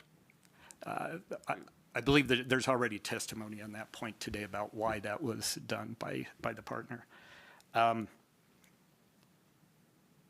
today, UINTA Wax requested a 330-foot setback for the area it's spaced on a laydown basis to the west. As a prudent operator in the area, we believe that a 330-foot setback through the transition zone, this stress transition zone, is the prudent thing to do to protect the correlative rights of our mineral owners and those adjacent to us.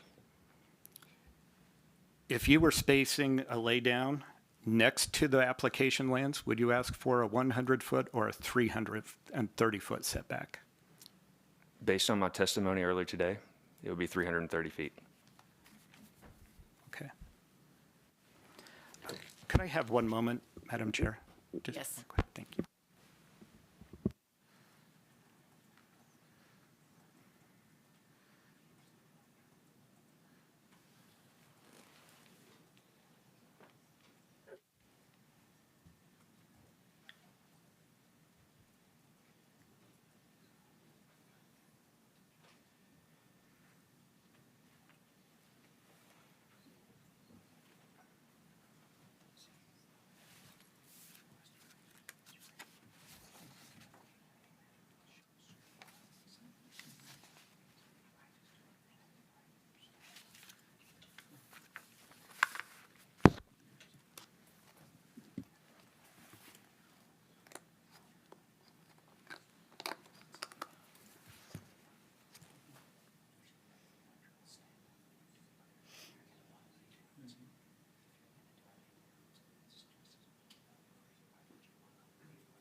Thank you, Madam Chair.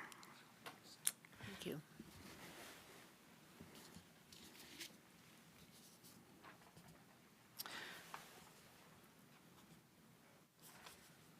Mr. Atkins, let's turn back to Exhibit E and the two isotropic points, the equal stresses in the Utland Butte. Do you see that? Yes. If that's isotropic there, why would there be a 45-degree angle on the boundary lands that we're arguing about now for the stress, max stress?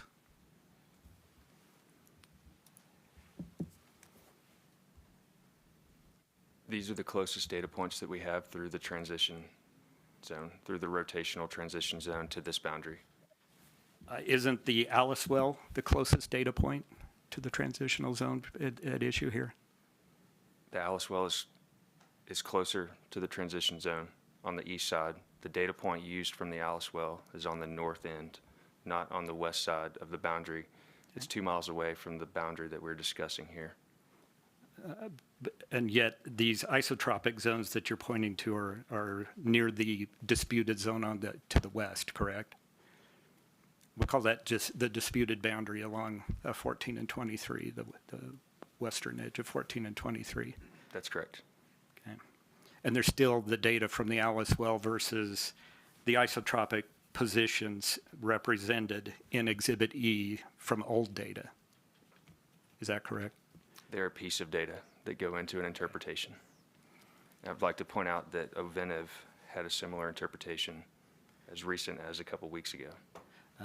And is that before Exhibit S? That was presented before Exhibit S. Okay. And how was it presented before Exhibit S? Was it by the filing of the exhibit? That's correct. Exhibit K, okay. And then that Exhibit S supplemented Exhibit K, correct? You're saying that Exhibit S supplemented Exhibit K? Correct, with That's additional correct. data? That's correct. Okay. Okay, if we could turn back to Exhibit G. And do you see the purple boundaries, the 330-foot setbacks that resulted from today's proceeding with UINTA wax? Yes. How do you intend to recover the resource in that 330-foot setback? Well, we still maintain the ability to drill a lease line boundary well. If so desired, we will come before the board in order to request that. And once additional wells are drilled and we obtain additional data across those lands, we'll make the prudent decision as an operator on how to fully develop the mineral resource. And that could include not drilling a lease boundary well, but a laydown well through those 330-foot setbacks. That's a hypothetical. Okay, but isn't that what you've presented to the board today about a 252-foot half length and a 45-degree angle and an impact to UINTA wax's correlative rights? What is your question again? That's a hypothetical that you've presented, which is a 252-foot half length on a 45-degree angle at that boundary between the UINTA wax lands and the subject lands. That's an interpretation, a geologic interpretation based on data through a transitional stress area, not a hypothetical. Was Ovinta's presentation based on the data and interpretation? Which slide specifically? The slides that were presented in today's proceeding. Yes, they were. Okay. And that came from the Alice well, the best data in the area, correct? Which also calls out the transition zone. Is that for correct? The immediate area. Does it come from the Alice well, that data that Ovinta used in its presentation today? Data from the Alice well was presented as part of the interpretation earlier today.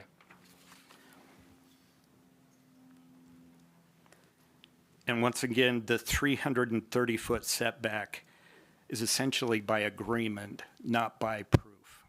Would you agree with that statement? As a prudent operator, we have imposed 330 feet on ourselves in order to prudently develop our mineral resource. Okay. And under your slide in Exhibit F, that shows 152 foot of gap between the lease line and the end of the half frac length, correct? As I said, there's further reservoir engineering analysis. Okay, but what I'm saying is you don't have the proof. You just chose to use 330 feet as the setback. Is that correct? Based on the technical data on our lands. But that still left 152 feet of a gap between the lease line and the end of the half frac length under your assumptions. On this one slide, on this one assumption, utilizing only fracture half length.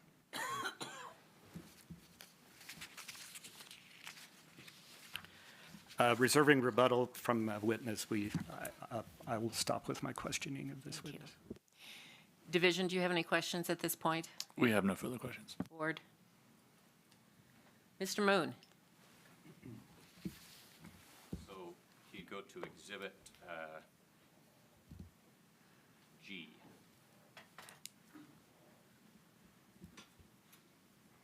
So given... Will you make sure your mic's on, Mr. Moon? It is. Let's get it closer. What are the odds you would drill a stand-up, or that you would request stand-up spacing between your request earlier today and Oventive's request today? It's currently spaced for stand-ups. Right, I understand that. What are the odds, given your data that said, let's do laydowns, and their data that said, let's do laydowns, what are the odds that you would drill those as stand-ups? It's hard to talk about odds today as we drill wells as operators, and it sounds like all of us are planning to continue to drill wells in this area, and we gather more data, then we'll make the most informed decision at that time. Okay, that's fair.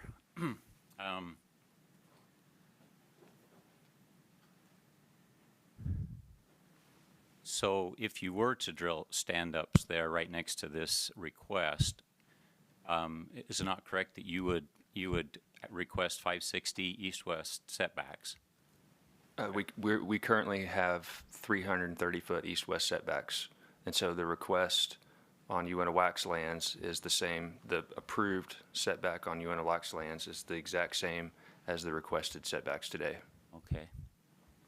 Okay, because I guess we're used to hearing from Oventive, and they're always 560. So you've been consistently 330 then. Yes, sir. This board has approved 330 feet consistently ever since we've been operating in this area.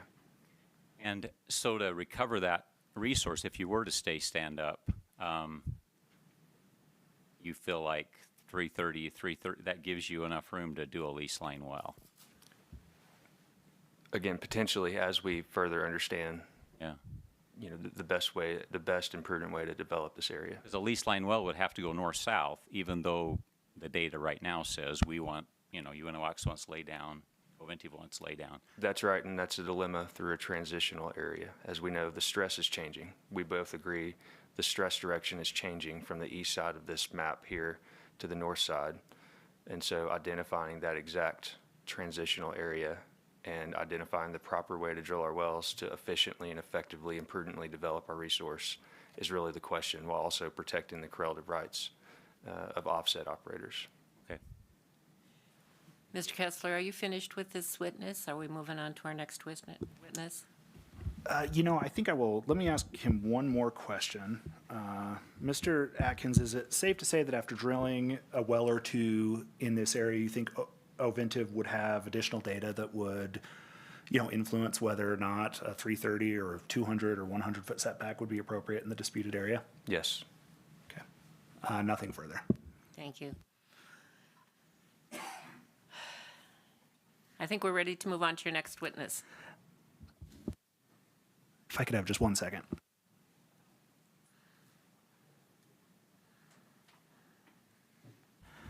I think we are going to go ahead and forego calling Mr. Cotton and Mr. Archer, if that is all right with everyone. Okay, that's fine. Mr. Welch. Thank you, Madam Chair. May I have just one moment? I may recall one witness to address something that Mr. Atkins said. Just one moment.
Madam Chair, Ovinda would like to recall for rebuttal Dr. Matt Gatewood, just for a moment. Okay, thank you. Dr. Gatewood, you've heard the testimony that just occurred, and if we could turn to Exhibit E.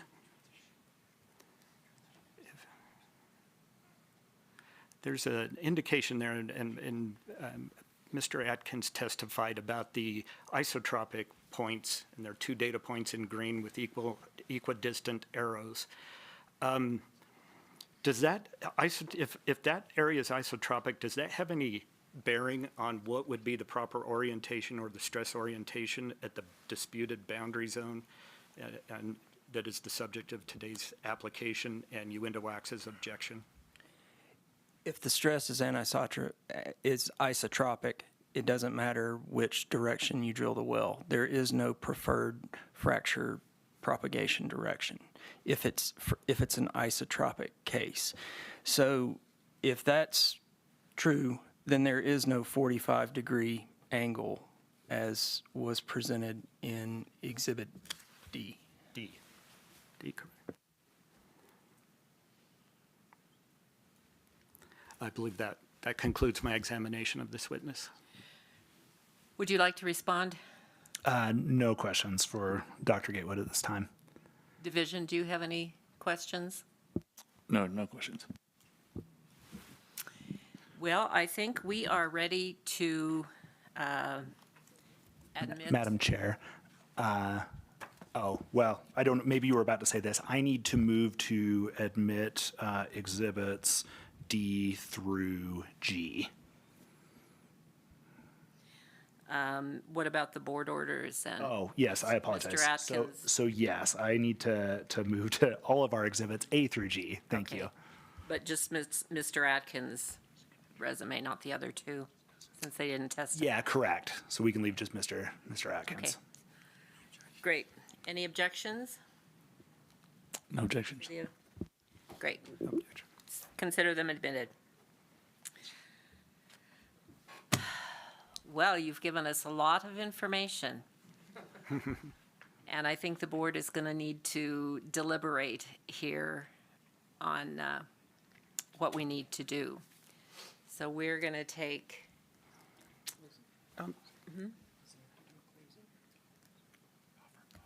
Oh, I'm being told we need to offer you an opportunity to sum. I was going to ask for that, so thank you, Madam Chair. And I understand this is not closing argument, it's just a brief statement. I do believe that Ovinta, on the existing best available science, has established that the requested relief is warranted under fact and law. We've carried that burden and using the most relevant and available data. And there's one key point that gets lost in this is if Ovinta drills laydown setback 330, it's just inevitable the next operator to the west comes in with laydowns later, and there is going to be a gap and resource left in the ground. Whereas all of the evidence presented today showed that there would not be adverse impacts to correlative rights. I understand that there's a different interpretation by UINTA Wax, but it doesn't make sense in light of what they requested today. And in fact, the first proceeding before the board today involved a 100-foot heel-to-toe setback for their stand-up units that they just respaced farther to the east. We do ask that the board grant these orders, and we think that we've carried that burden of proof with the best available data. And there is a solution. UINTA Wax can go drill a well and try and find better information and come back to the board and say something different. We don't think that's going to happen because we think this is being narrowed down into the proper spacing, the proper laydown units, and the proper setbacks. And with that, we ask that the request for agency action be granted. Thank you, Madam Chair and board. Respondent, do you have a final sum? Yes, very simply, I mean, we respectfully disagree. We don't think Ovinta has met their burden showing that there won't be an impact to the correlative rights held by UINTA Wax. This is a transitional area. A lot of smart people are looking at it, thinking about it, trying to figure it out, and we would respectfully request that their request be denied, that we continue with the existing setbacks of 330 feet so that until such later time that there's more information in this area that could be used to make a different determination. Thank you. Division, do you have any final comments before we deliberate? Sure. So as you know, it's the division's duty to evaluate and review the information that comes in with the petition. The division did this. We filed our response that we were not in opposition of this request. Today's hearing, we've heard two different takes on what's going on the western boundary in the setback area. Based on the information we've heard today and based on prior information we've reviewed in other orders, the division is still not in opposition to the request. Thank you. Okay. Going back to where I was a moment ago, a lot of information for us to digest. I think we're going to take a quick break and deliberate for, we'll try to hold it to 15 minutes, but we need to reach a good decision, so. Madam Chair, not to add to the argument and to extend the day, but do recall that in one of the first hearings today, we had to address new language for the wine rack. Yes. Stacked issue. Which I've never heard before. Yeah, I can picture it, but so I have to go with what I can see. But do note that we do still have those two stand-up horizontal laterals that will remain without a setback under the relief we've requested today. So we'd like to look at that language that's derived or used in the prior matter to incorporate in ours without interfering with those two stand-ups that are going to remain. All right. Thank you. Sounds good. We are adjourned here for about 15, 20 minutes, maybe.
Matt, are you ready? We are ready to go. We can go live right now. Okay, we're back on the record. We need a motion on this docket. Yes, Madam Chair, I move that we approve the request for agency action as requested. I second the motion. It's been moved and seconded. Do we have any discussion? Okay. The division would just like, when the order is prepared, we mentioned earlier about the Moon UT wells that are no longer, that are permitted but will no longer be drilled.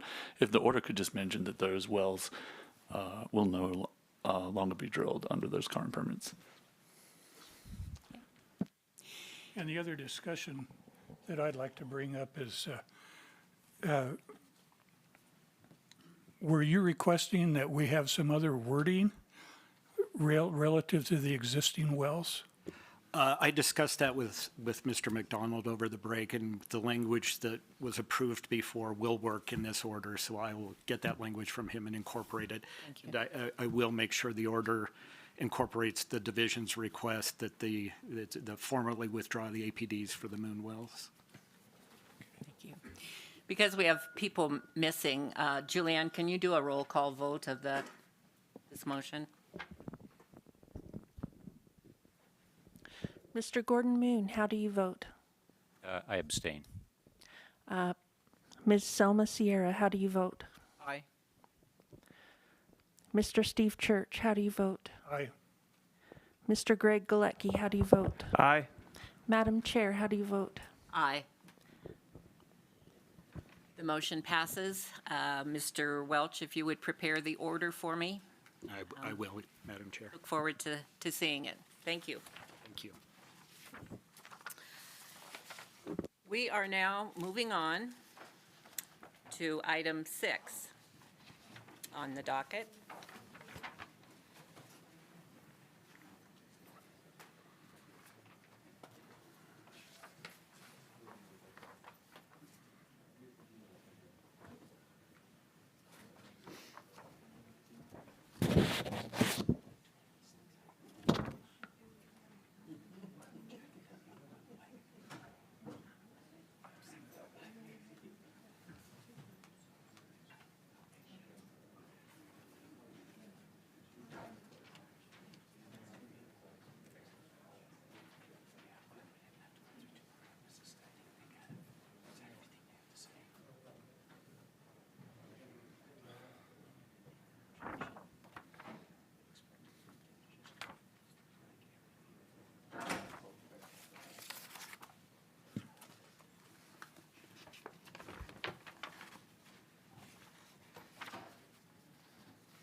This is docket number 2024-005, cause number 130-28.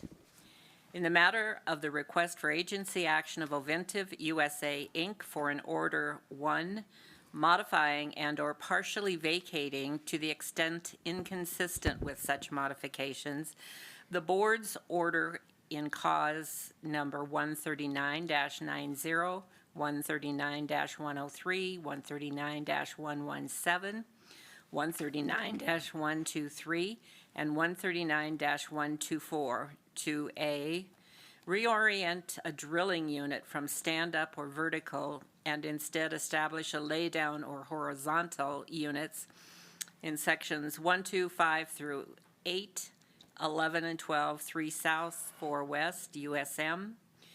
B, reduce the heel-toe drilling unit boundary for setbacks from such locations from 330 feet to 100 feet. And C, eliminate any upper Wasatch interwell setbacks, and 2, establish overlapping drilling units for drilling long lateral drilling unit boundary wells for the production of oil, gas, and hydrocarbons from the lower Green River Wasatch formations.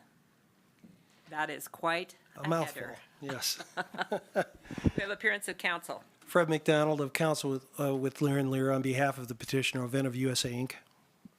Assistant Attorney General Andrew Haynes on behalf of the Division of Oil, Gas, and Mining. Thank you. With me today, Madam Chair and members of the board, are Mr. Jordan Lear, who's the senior land negotiator, Mr. George Jennings, geologist, and Mr. Christopher Wall, who's the senior reservoir engineer. You're familiar with all three as the earlier matters and matters before you before. I would ask that they be sworn in at this time. Please raise your right hands. Do you solemnly swear that the testimony you shall give in this hearing shall be the truth, the whole truth, and nothing but the truth, so help you God? I do. The resumes of all three witnesses were submitted as collectively as Exhibit A. Again, if they were separately asked, each would verify the contents of the resume are true and correct. Mr. Lair will be a fact witness. Given that Mr. Jennings and Mr. Walls were previously recognized as experts in the areas of geology and reservoir engineering, presuming the division has no objection, we would ask that they be recognized as experts in those fields for purposes of this cause as well. No objection by the division. Accepted. Thank you. I want to confirm that the board had received the substitute Exhibit N that was filed yesterday, if that's in your pile. All right, thank you.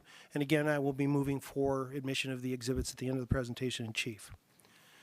Madam Chair and members of the board, today Ovintiv is before you seeking to reorient currently established stand-up drilling units comprised of sections 1 and 12, 2 and 11, 5 and 8, and 6 and 7, respectively, of Township 3 South, Range 3 West, to lay down drilling units comprised of sections 1 and 2, sections 5 and 6, sections 7 and 8, and sections 11 and 12, respectively.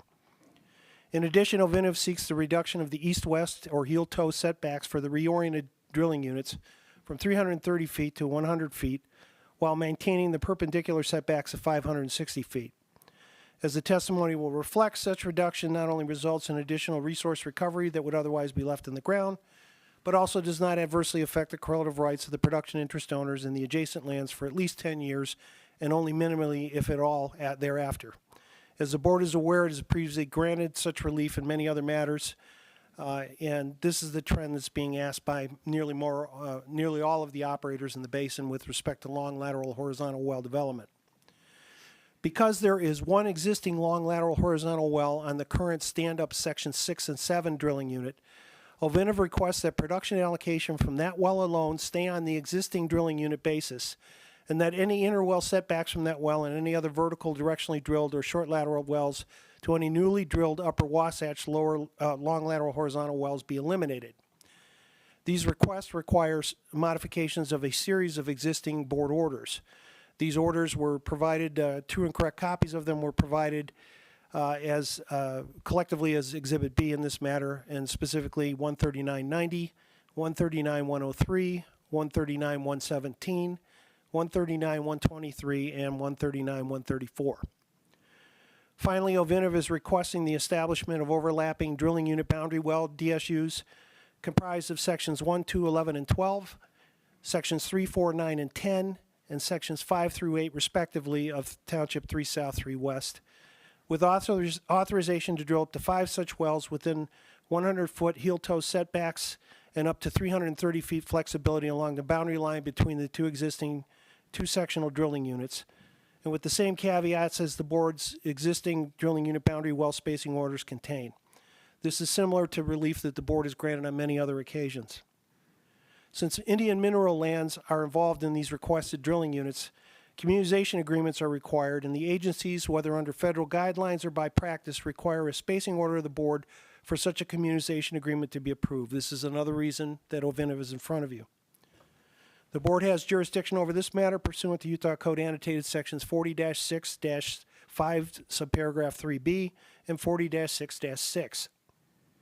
Notice was sent via regular mail to all production interest owners within the reoriented and newly requested drilling units to the working interest owners, including unleased owners, in the established drilling units adjacent to the affected areas due to the requested setbacks, and to the Bureau of Indian Affairs and Bureau of Land Management, being the governmental agencies having oil and gas jurisdiction over the tribal lands.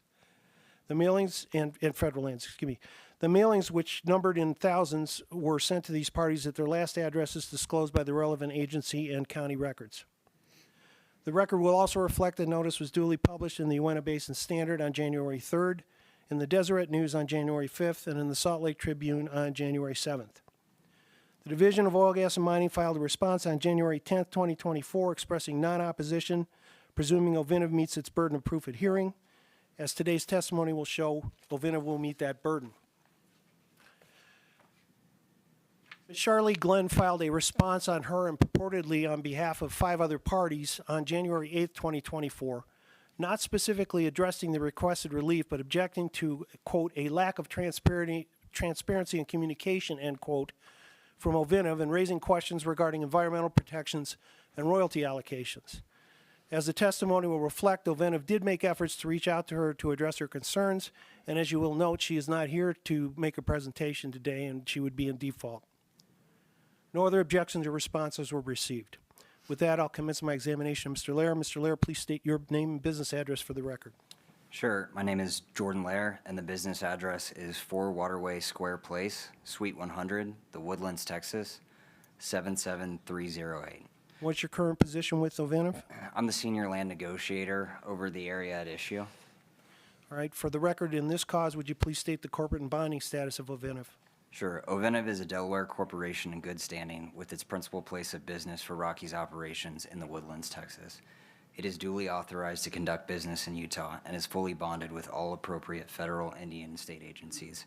It is the successor by name change to Newfield Production Company and merger of Ovintiv Production Incorporated. Mr. Lair, I'm now going to show you what have been marked as Exhibits C through J for purposes of this hearing. Do you recognize these exhibits? I do. Were they prepared by you or Ovintiv personnel with your review and input? Yes, they were. Okay, turning your attention to Exhibit C, would you please explain to the board what this shows? Sure. Exhibit C is just a general regional locator plat, and it's showing the lands that are part of this request. All the affected lands are shown in red and are due north of the Arcadia town site. The mineral ownership of these lands are mixed and include Indian, both tribal and allotted lands. And as a further slide will show, Ovintiv is the majority working interest owner within these lands. Turning your attention now to Exhibit D, would you please explain what this shows? Sure. Exhibit D is showing the existing DSUs. What we are trying to call out here is that per the 130-24 order, there were established laydown DSUs comprised of sections 3 and 4 and sections 9 and 10 respectively. Within 3 and 10, there's the P rank well, which was originally drilled as a stand-up well within that DSU, comprised of sections 3 and 10. But under that order, remains on an allocation basis. Further, there were no interwell setbacks from that well to newly drilled Upper Wasatch wells, or I should say, all the interwell setbacks from newly drilled Upper Wasatch wells were eliminated in that order. And so that's very similar to what we're going to request here for another long lateral horizontal in sections 6 and 10. But as this slide is showing, currently no long lateral horizontals have been drilled under that order, and so conversion has yet to occur. So what we are showing is currently how the existing wells are being paid. Now turning your attention to Exhibit E, this is a 2-page exhibit. Turning to the first page, please explain what it shows. Sure. Exhibit E1, which is what we're looking at here, is showing a plat of the new requested reoriented laydown DSUs. So there are 4 of them. It's comprised of sections 5 and 6, 7 and 8, 1 and 2, and 11 and 12. Now to the second page of Exhibit E, please explain what this shows. So this is a plat showing the requested drilling unit boundary well DSUs, of which there are 3, comprised of sections 5 through 8, 3, 4, 9, and 10, 1, 2, 11, and 12. Now turning your attention to Exhibit F, please explain what all this shows. So we're showing the existing wells within the proposed DSUs. What what the order or what the request calls for is that all except for the Ute Tribal 1-6-7-3-3WH, which is the only existing long lateral horizontal that wasn't addressed in the prior 130-24, will convert the first day of the month following first production of the first long lateral horizontal well drilled in each laydown DSU. And further, any recoupment still owed on any of these wells, and in particular as provided in the board's previous 139-115 compulsory pooling order, as outlined in the RA, will be waived upon conversion. Now turning your attention to Exhibit G, please explain what this shows. Sure, this is kind of a summary table of the production allocation for the existing wells.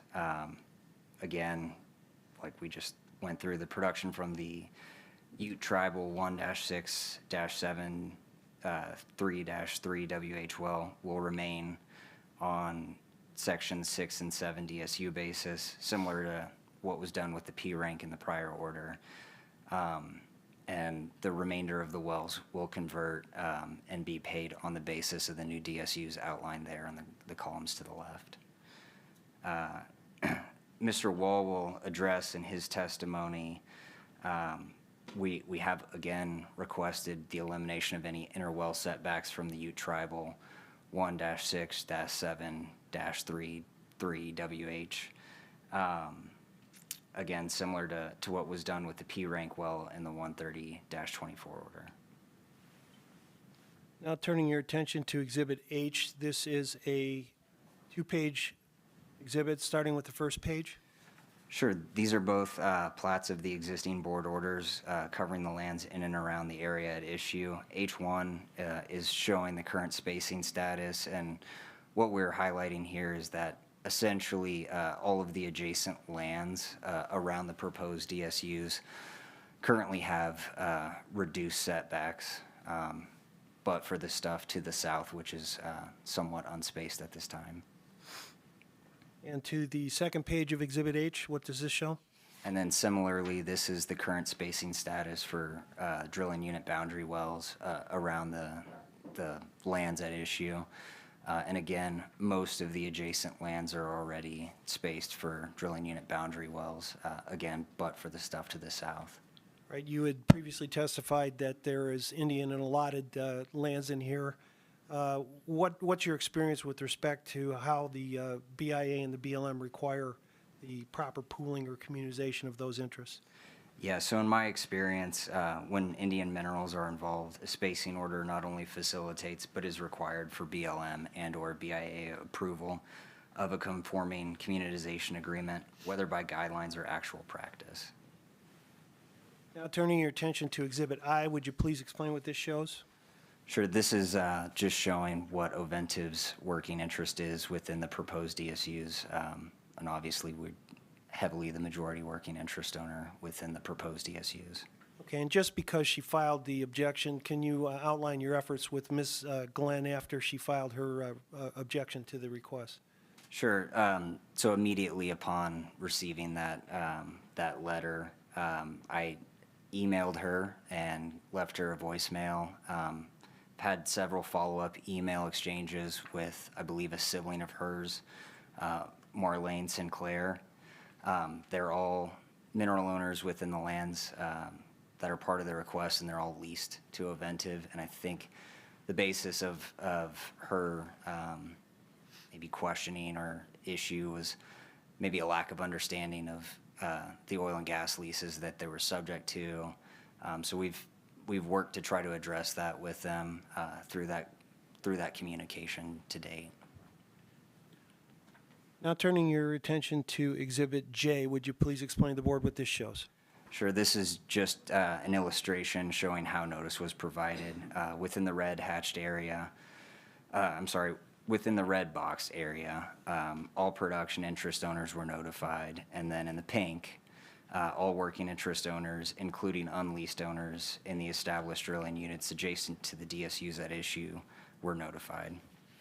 I'm now going to show you the certificate of service and the supplemental certificate of service that were filed, pleadings that were prepared by my office and are on file here. Do you recognize the names and addresses shown here? Yes, I do. And who are those parties?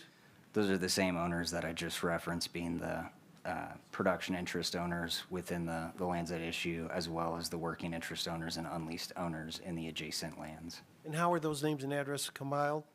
From our own internal records, as well as a search of the BIA's records and Duchesne County records by our land broker, Lone Wolf Energy. Right, just so the board is aware, there's no Exhibit Z showing certified mailings because there was thousands of mailings that went out on this one. With that, Madam Chair, that concludes my examination. Mr. Lair. Thank you. Division? No questions. Board, do you have any questions? Mr. Church? Yes, Mr. Lair, on Ms. Glenn and Sinclair, they're subject to existing leases? Yes, sir. So they were not the original people that leased, that it came to them at some later date? No, I do believe they were the original lessors. Okay. And I don't know that they were confused as to whether they were leased or unleased. I think their question was more along the lines of maybe just a misunderstanding of the term of their lease, meaning they felt that when they executed the lease, it was for a fixed term of a period of time and did not realize that it could be perpetuated by production. So most of the lands that are subject to that lease are now all producing. Okay, thank you. No other questions? Please proceed.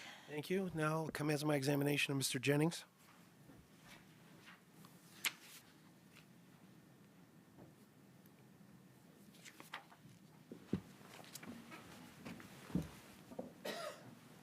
Mr. Jennings, would you please state your name and business address for the record?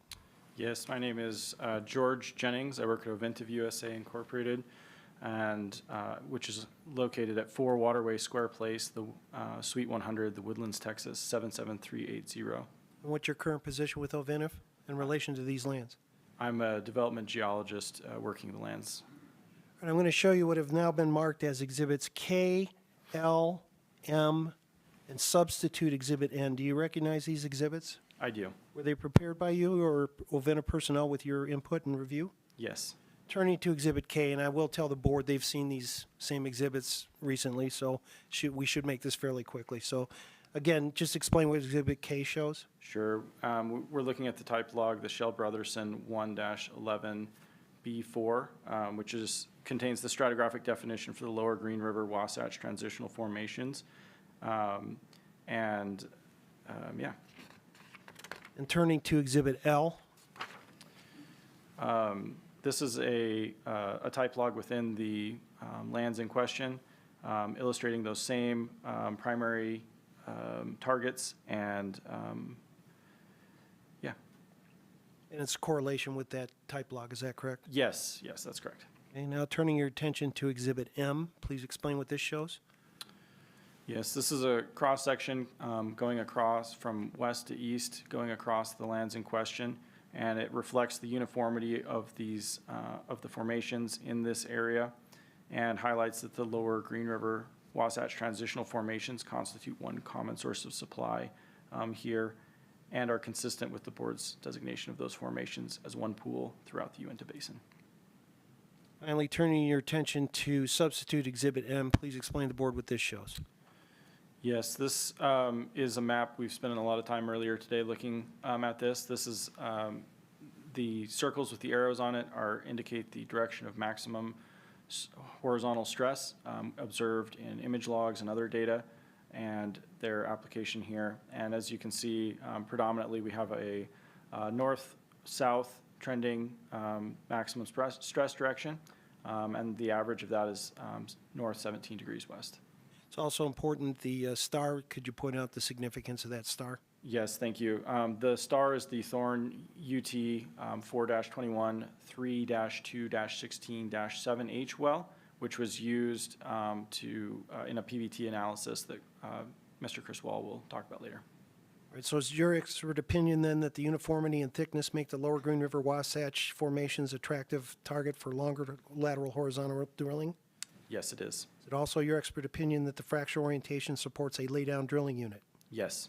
Finally, is it your expert opinion that the Lower Green River Wasatch formations constitute one common source of supply in this area? It is indeed. Madam Chair, that concludes my examination. Mr. Jennings. Thank you. Division? No questions. Board? Mr. Moon?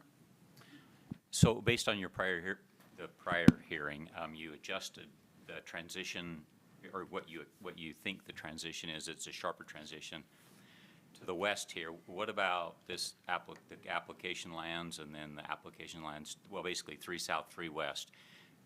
Do you feel like this is accurate, or does this need to be looked at again? To how accurate do you feel it is? I feel, so we amended this, this exhibit in order to reflect the updated data that we showed earlier here. And so this is our most up-to-date interpretation. The data, the actual average of the data points in the area didn't change even with the updated data because, you know, as an average, you know, it continued to trend in the same direction of that north 17 west. And so the major changes that we did were further to the south. As far as, you know, if this is, you know, you can see that to the east of here, you start to see that transition happen. And if you'll look just to the northwest of that red star, you can see a north-south oriented, and you can see a, you know, maybe a more of like a 45-degree angle orientation right next to each other. And so this transition does happen relatively quickly. And as you move even just 1 or 2 sections further to the east, it's mostly an east-west transition. So we do believe that this transition happens relatively quickly, and I believe that this is correct. As with any, the data points themselves don't change unless you add more data, but the, you know, the directions aren't going to change. However, the form lines on here are an interpretation, and as you gain more data, interpretations do change, and so it is possible that those might change in the future. But this is our best understanding given the data that we have right now. And where you get this data, how much does it cost? Is it you just randomly do it, or when you want more data, is it quite expensive to get? Or? It is. I don't know if I have those numbers off the top of my head, but we have spent millions and millions of dollars to collect this data.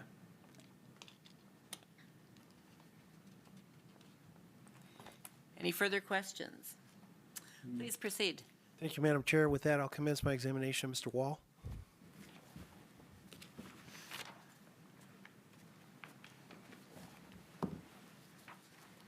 Mr. Wall, would you please state your name and business address for the record? Chris Wall with Ovintiv USA, 4 Waterway, Square Place, Suite 100, The Woodlands, Texas 77380. What's your current position with Ovintiv and its relation to these lands at issue today? I'm a senior reservoir engineer working the UINTA Basin. Now I'm going to show you what have been marked as exhibits O through S. Do you recognize these exhibits? Yes. Were they prepared by you or Ovintiv personnel with your review and input? Yes. All right. Turning your attention to Exhibit O, would you please explain to the board what this shows? This is a diagram drawn not to scale, showing the requested setbacks, 560 from the section line, and then also the 100-foot setback from the north-south running section line. In addition to that, we have a wellbore with a fracture half length of 110 feet indicated with the blue line, and then a green circle, at least it looks green to me here, with the estimated drainage area at 5 years. What this is showing is that, you know, at this orientation and this half fracture length, adjacent lands will not be drained. Right now, turning your attention to Exhibit P. Yes. Utilizing the Hales and Evers methodology previously deemed acceptable, and the parameters from the thorn well that was on Exhibit N. What we're showing here is an elliptical drainage, and you can see that at 5 years there's no risk, and then at 10 years there's minimal, if any, risk of draining adjacent lands. Now turning your attention to Exhibit Q. Yes. Here we have a table of the 17 proposed long lateral horizontal wells with an average oil in place of 333 million barrels, and an average EUR of 550 MBO per well, you get an expected recovery factor of 3%, and that is a reasonable recovery factor for the area. Now turning your attention to Exhibit R, please explain this. Exhibit R is a comparison of economics between the 330-foot setbacks and the 100-foot setbacks, and it clearly indicates that 100-foot setbacks are economically appropriate and achieve better results. Okay, because of the requests dealing with the existing U tribal well in Section 6 and 7, I'm going to turn your attention to Exhibit S, which is a 2-page exhibit. Again, please explain how this relates to that request. So in this request, because there is an existing lateral that we will cross, these next two slides are trying to explain potentially what could happen as we frack offset to that well. This slide is two different data sets. The first on the left is a data set of 3 wells that are within 500 feet from another wellbore. And you can see that initially oil was uplifted along with water and then settled back down. And then if you zoom out and do a half-mile radius, data set of about 35 wells, and you can see here the oil was unaffected while the water came up and then is back down to normal. So the minimal impact to oil production offset when you're offsetting with new wells. Right, turning to the second page of Exhibit S. Yeah, this is a specific example where Ovintiv drilled an east-west well adjacent to a north-south well. That wellbore, the new wellbore, the east-west, came within 125 feet. And you can see from the production plots there that north-south well did sustain a production uplift. All right, and the Exhibit S is the same Exhibit S that was submitted in the 130-24 hearing, right, to justify, again, the same type of request with that P-rank well? That's correct. All right. Would you please, simply address to the board again the need for the drilling unit boundary wells? So with our gap of 560 feet that we're requesting, that allows us the opportunity to come in and drill lease line wells and prevent the waste. And how many wells do you anticipate drilling along the drilling unit boundary? I'd have to remember, what was the order? Up to 5? Up to 5, I believe, yes, that's correct. All right. So is your expert opinion then that the reorientation of the drilling units to lay down for long lateral horizontal well development is supported by reservoir analysis? Yes. Is it also your expert opinion that the reduction of the heel toe drilling unit boundary setbacks are necessary to recover additional resource that would otherwise be left in the ground? Yes. Is it also your expert opinion that the requested reduced setback should not result in adverse draining or waste and will be protective of correlative rights? Yes. Is it also your expert opinion that up to 5 drilling unit boundary wells with a 330-foot tolerance on each side of the boundary line are required to recover additional resources that would otherwise be left in the ground? Yes. With that, Madam Chairman, that concludes my examination of Mr. Wall. Division, please. Yeah, we just have one question. I'm not sure if you can answer this, but we just want to know the Ute tribal, the one that we're not going to have any interwell setbacks. What is the current production status of that? Is it high, low? I mean, where is that in its life cycle? It is currently producing at what rate? I don't know off the top of my head. I'm sorry. All right. And then, I mean, I assume that your intent is to, as you talked about already, just so we're clarified, to impact it as little as possible in your when you're drilling and currently fracking and producing. Yeah, that is correct. And as we get more data, we have, in previous hearings, we've discussed another well and as what we call the Elton Blackhair DSU, same issue with crossing wellbores. When we bring that online, that's going to be a really good data for us to interpret, and then we will use that as a prudent operator and adjust any completion activity if we see something adverse to that wellbore crossing. All right, thank you. No further questions. Thank you. Board, do you have any questions? Okay, please proceed. Thank you, Madam Chair. That concludes our presentation in chief. At this time, I would move for admissions of Exhibits A through M, substitute Exhibit N, and Exhibits O through S inclusive. So admitted. All right, and with that, I'll just reserve conclusory remarks after the division's made its statement. Thank you. Yeah, the division reviewed the request and the associated exhibits, and after the hearing today, the division is supportive of this request. Thank you. Board, are we ready to make a decision, or do we need to deliberate? Did Mr. McDonald have any? Oh, I'm fine with, again, we just thank your time and attention. I know it's been a long day. We believe that we've met the statutory and regulatory requirements to approval of the request as submitted, and we ask that you do that. Thank you. are we ready for a motion? Can I get a So motion? I would move that we approve this request for agency action. I second. Thank you. Again, because I guess a discussion before we, okay. Because we're missing members, Julianne, could you do a roll call? Mr. Gordon Moon, how do you vote? Yes. Ms. Selma Sierra, how do you vote? Yes. Madam Chair, how do you vote? Yes. Mr. Steve Church, how do you vote? Aye. Mr. Greg Galecki, how do you vote? Aye. Thank you. I believe the vote was unanimous of the members here. Mr. McDonald, would you prepare the order? I certainly will, and I'll work with Division's Council and Board's Council. Thank you. Thank you. All right.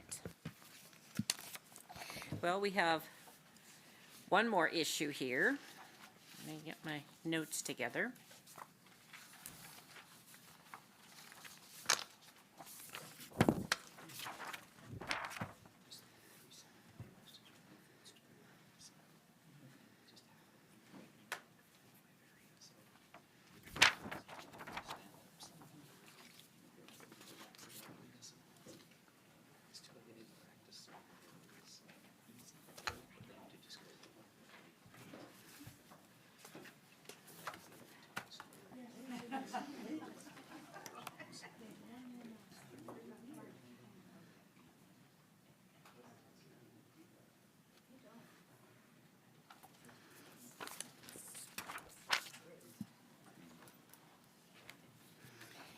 The final issue before the board today is docket number 2023-027, cause number 132-19. In the matter of the request for agency action of Oventive USA, Inc. for an order pooling interests, including the compulsory pooling of the interests of certain non-consenting owners in the Moon 1-12-4-3-7-8 7H well, in the drilling unit established for the production of oil, gas, and associated hydrocarbons from the lower Green River Wasatch formations, comprised of all of Section 7-8, 4 South, 3 West, USM, Duchesne County. Pursuant to Rule 641-110-400, the board sets this matter for further argument, which will be assigned to the board's February docket. In a forthcoming order, the board will set the parameters for the rehearing, as it will be narrowly tailored to accommodate the issues addressed in the petition. And with that, we conclude. Thank you. Thank everyone. Do I have a motion to adjourn? So moved. We are adjourned.